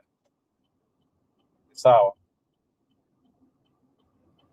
So, Julia, if that is the case, can you tell me how will Kalonzo do to improve his name of campaign? Ache kuone. Sababu ya uvivu inaonekana ni kama ndio ile information wa Kenya wanakuwa fed. Even in the media, is Kalonzo this lazy? That is all what people are saying. Julia? Me, I don't know. I think personally, I will guess I'll wait and see how things unravel.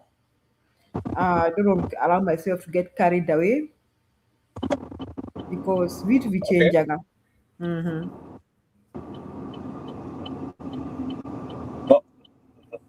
That one is okay. I do not disagree, but from the look of the things, it's like kuna vile like people do like even the media. Sometimes anyway, the media could be wrong. I'm not saying like they are right, but there is extreme complexity of watu kuharibia Kalonzo jina sana, na wanaanzia kuleta element ya ni mvivu. That is what is being brought, and you're even hearing even people. Did you hear Kalonzo statement? Nini Gachagua statement? Kama Kalonzo leo angekuwa Ukambani na Matiang'i ashikilie ile pande nini? Why did he use the word kama? Yeah, I agree with Gachagua. He's trying to motivate them to up their game. Okay. Aya, ni sawa. So I think Julia, you can give your closing remark because nataka niingie kwa duka na I don't want to kuachia show peke yenu, please. Sawa, mimi ningesema tu let's hope that upinzani utaungana. Let's hope that Sifuna will make up his mind that he has a party. He is yet to do that. He shouldn't keep his crowd waiting. And let's hope that they unite for one reason. First, remove Ruto. Secondly, to change Kenya. I hope so, Njini. That's my hope. Okay, ni sawa, Julia. So I appreciate and thank you for everybody who has actually joined our show tonight. I don't take it for granted. It usually takes a lot of time, energy, and momentum to be here in our shows. So I really appreciate that for dedicating our time. Yeah, so we keep on monitoring the politics. I hope our opposition guys will still continue getting motivated. Wale ambao wako motivated, they find it necessary to develop that energy. And I would want to still, tukikuja kesho, I would want us, we discuss the issue of what is that special thing, because mimi sijaiona mpaka sahi. I would want somebody to explain to me, why would Kalonzo want to join a losing campaign? Because right now, Ruto campaign is a losing campaign. So I would want to understand, why would Kalonzo, at the time when Kenyans have figured it out that Ruto is one term and he is losing the election. So I really don't understand what would make Kalonzo Musyoka want to be a perennial opposition leader, and why he would want angetaka kuenda kujipeleka kwa squad imejipanga na already hata wanapigania viti. Sijui kama mumeona already timu ya Kasongo ambayo wanasemanga wao kazi yao sio kupigania viti, ndio wanapigania viti sana. And na wanatuletea Julia, sijui kama umenote hiyo, na wanatuleteanga hiyo vile ya sisi tunataka kusaidia Mkenya, sisi hatutafuti viti, sisi tunataka ku make sure Mkenya Kenyans are served. We want to bring equity, to bring what, na sisi hatupiganii viti, but down the line wao ndio wanapigania viti sana. ODM is busy fighting for positions. Some other groups are fighting for position. So I don't think Kalonzo Musyoka can put himself in the proximity of an open war or even a small seat. And there is extreme fortune. Actually, Kalonzo can be a presidential contender in the opposition. So I don't know the reason why you would relegate yourself as a probable opposition candidate uende kwa Ruto, where actually you cannot be a president or a deputy or even a prime minister because wamejipanga. Because Ruto does not also want to risk to collapse his coalition as well. Because ujue Ruto akichukua Kalonzo Musyoka amweke hapo, maybe aseme akuwe deputy, that coalition will collapse. We have also to appreciate that because already watu washajipanga. Na hakuna vile tutaenda kuanzia kusukuma watu wengine. So I think it is safer for Kalonzo to be in opposition. And I think logic dictates that. So I think let's appreciate that that one could be propaganda from the government. I still believe, by my own exploration, I do not see a way in which, nimejaribu kupiga hesabu ya vile Kalonzo anaweza fanya kazi na Ruto, and 85% is impossible. Jiru, Anyway, you are being yes. advised to stop spreading that propaganda. Because if it's propaganda, you're also helping Akina Itumbi spread that propaganda that Kalonzo is going to State House siku, sijui anafanya nini. Pengine you shouldn't make that as an agenda tomorrow, because it's like That one is okay. So let's say Kalonzo is with us and he will always be with us. Let's say that. And I don't see what would Kalonzo is a top contender in opposition. Top. I think that is an extreme agenda to reduce his fortunes. I think wanataka hata united opposition in give up with Kalonzo. And I somehow think hata hii propaganda ya ati Kalonzo is racist is targeted. For me, I feel that's a targeted fight of Kalonzo. It is coming from NTV, not KTN. NTV a lot of times works for Kalonzo. And I feel, mimi kuna vile naona maybe pengine wameamua kusponsor hiyo kitu because maybe they think or they feel Kalonzo could be a real and a most formidable candidate. Then wanasema sasa, let's nuke this guy haraka haraka. It is because Kalonzo is a good compromise candidate. Wacha huyu mtu kumalizia haraka haraka. Kuna qualities za watu, kuna wale wako rigorous in their campaign, kuna kina Matiba, kina Raila Odinga. Lakini kuna pia mtu yule wa Kenya, people quietly feel safe with them. And Kalonzo is that kind of a person. So I think he will be wanted by many people because that kind of a person that people will feel safe with. So I think someone is fighting Kalonzo, and NTV is one of NTV. A lot of time works for Kasongo, for your information. Yeah, it is. So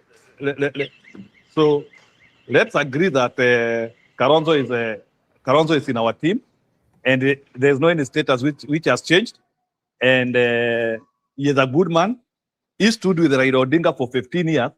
I don't see how Kalonzo. Mimi kama kuna mtu niko na imani na yeye, by the way, ni Kalonzo.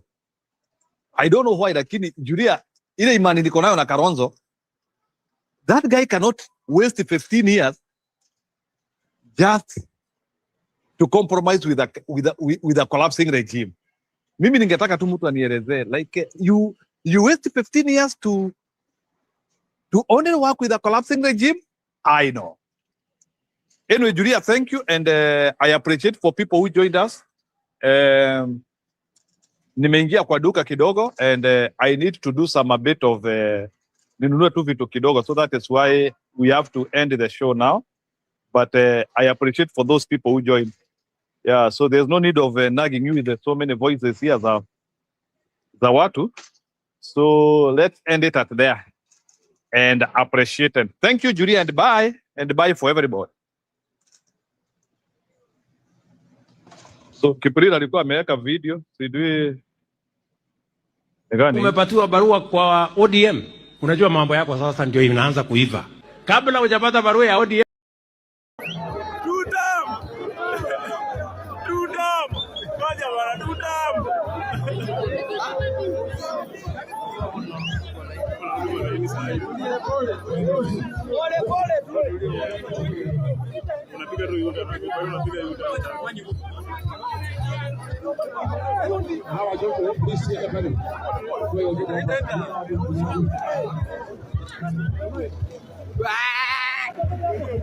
kama ni pesa ni kwa 2 terms irudi pesa ni kwa 2 terms lakini kura ni kwa 1 term.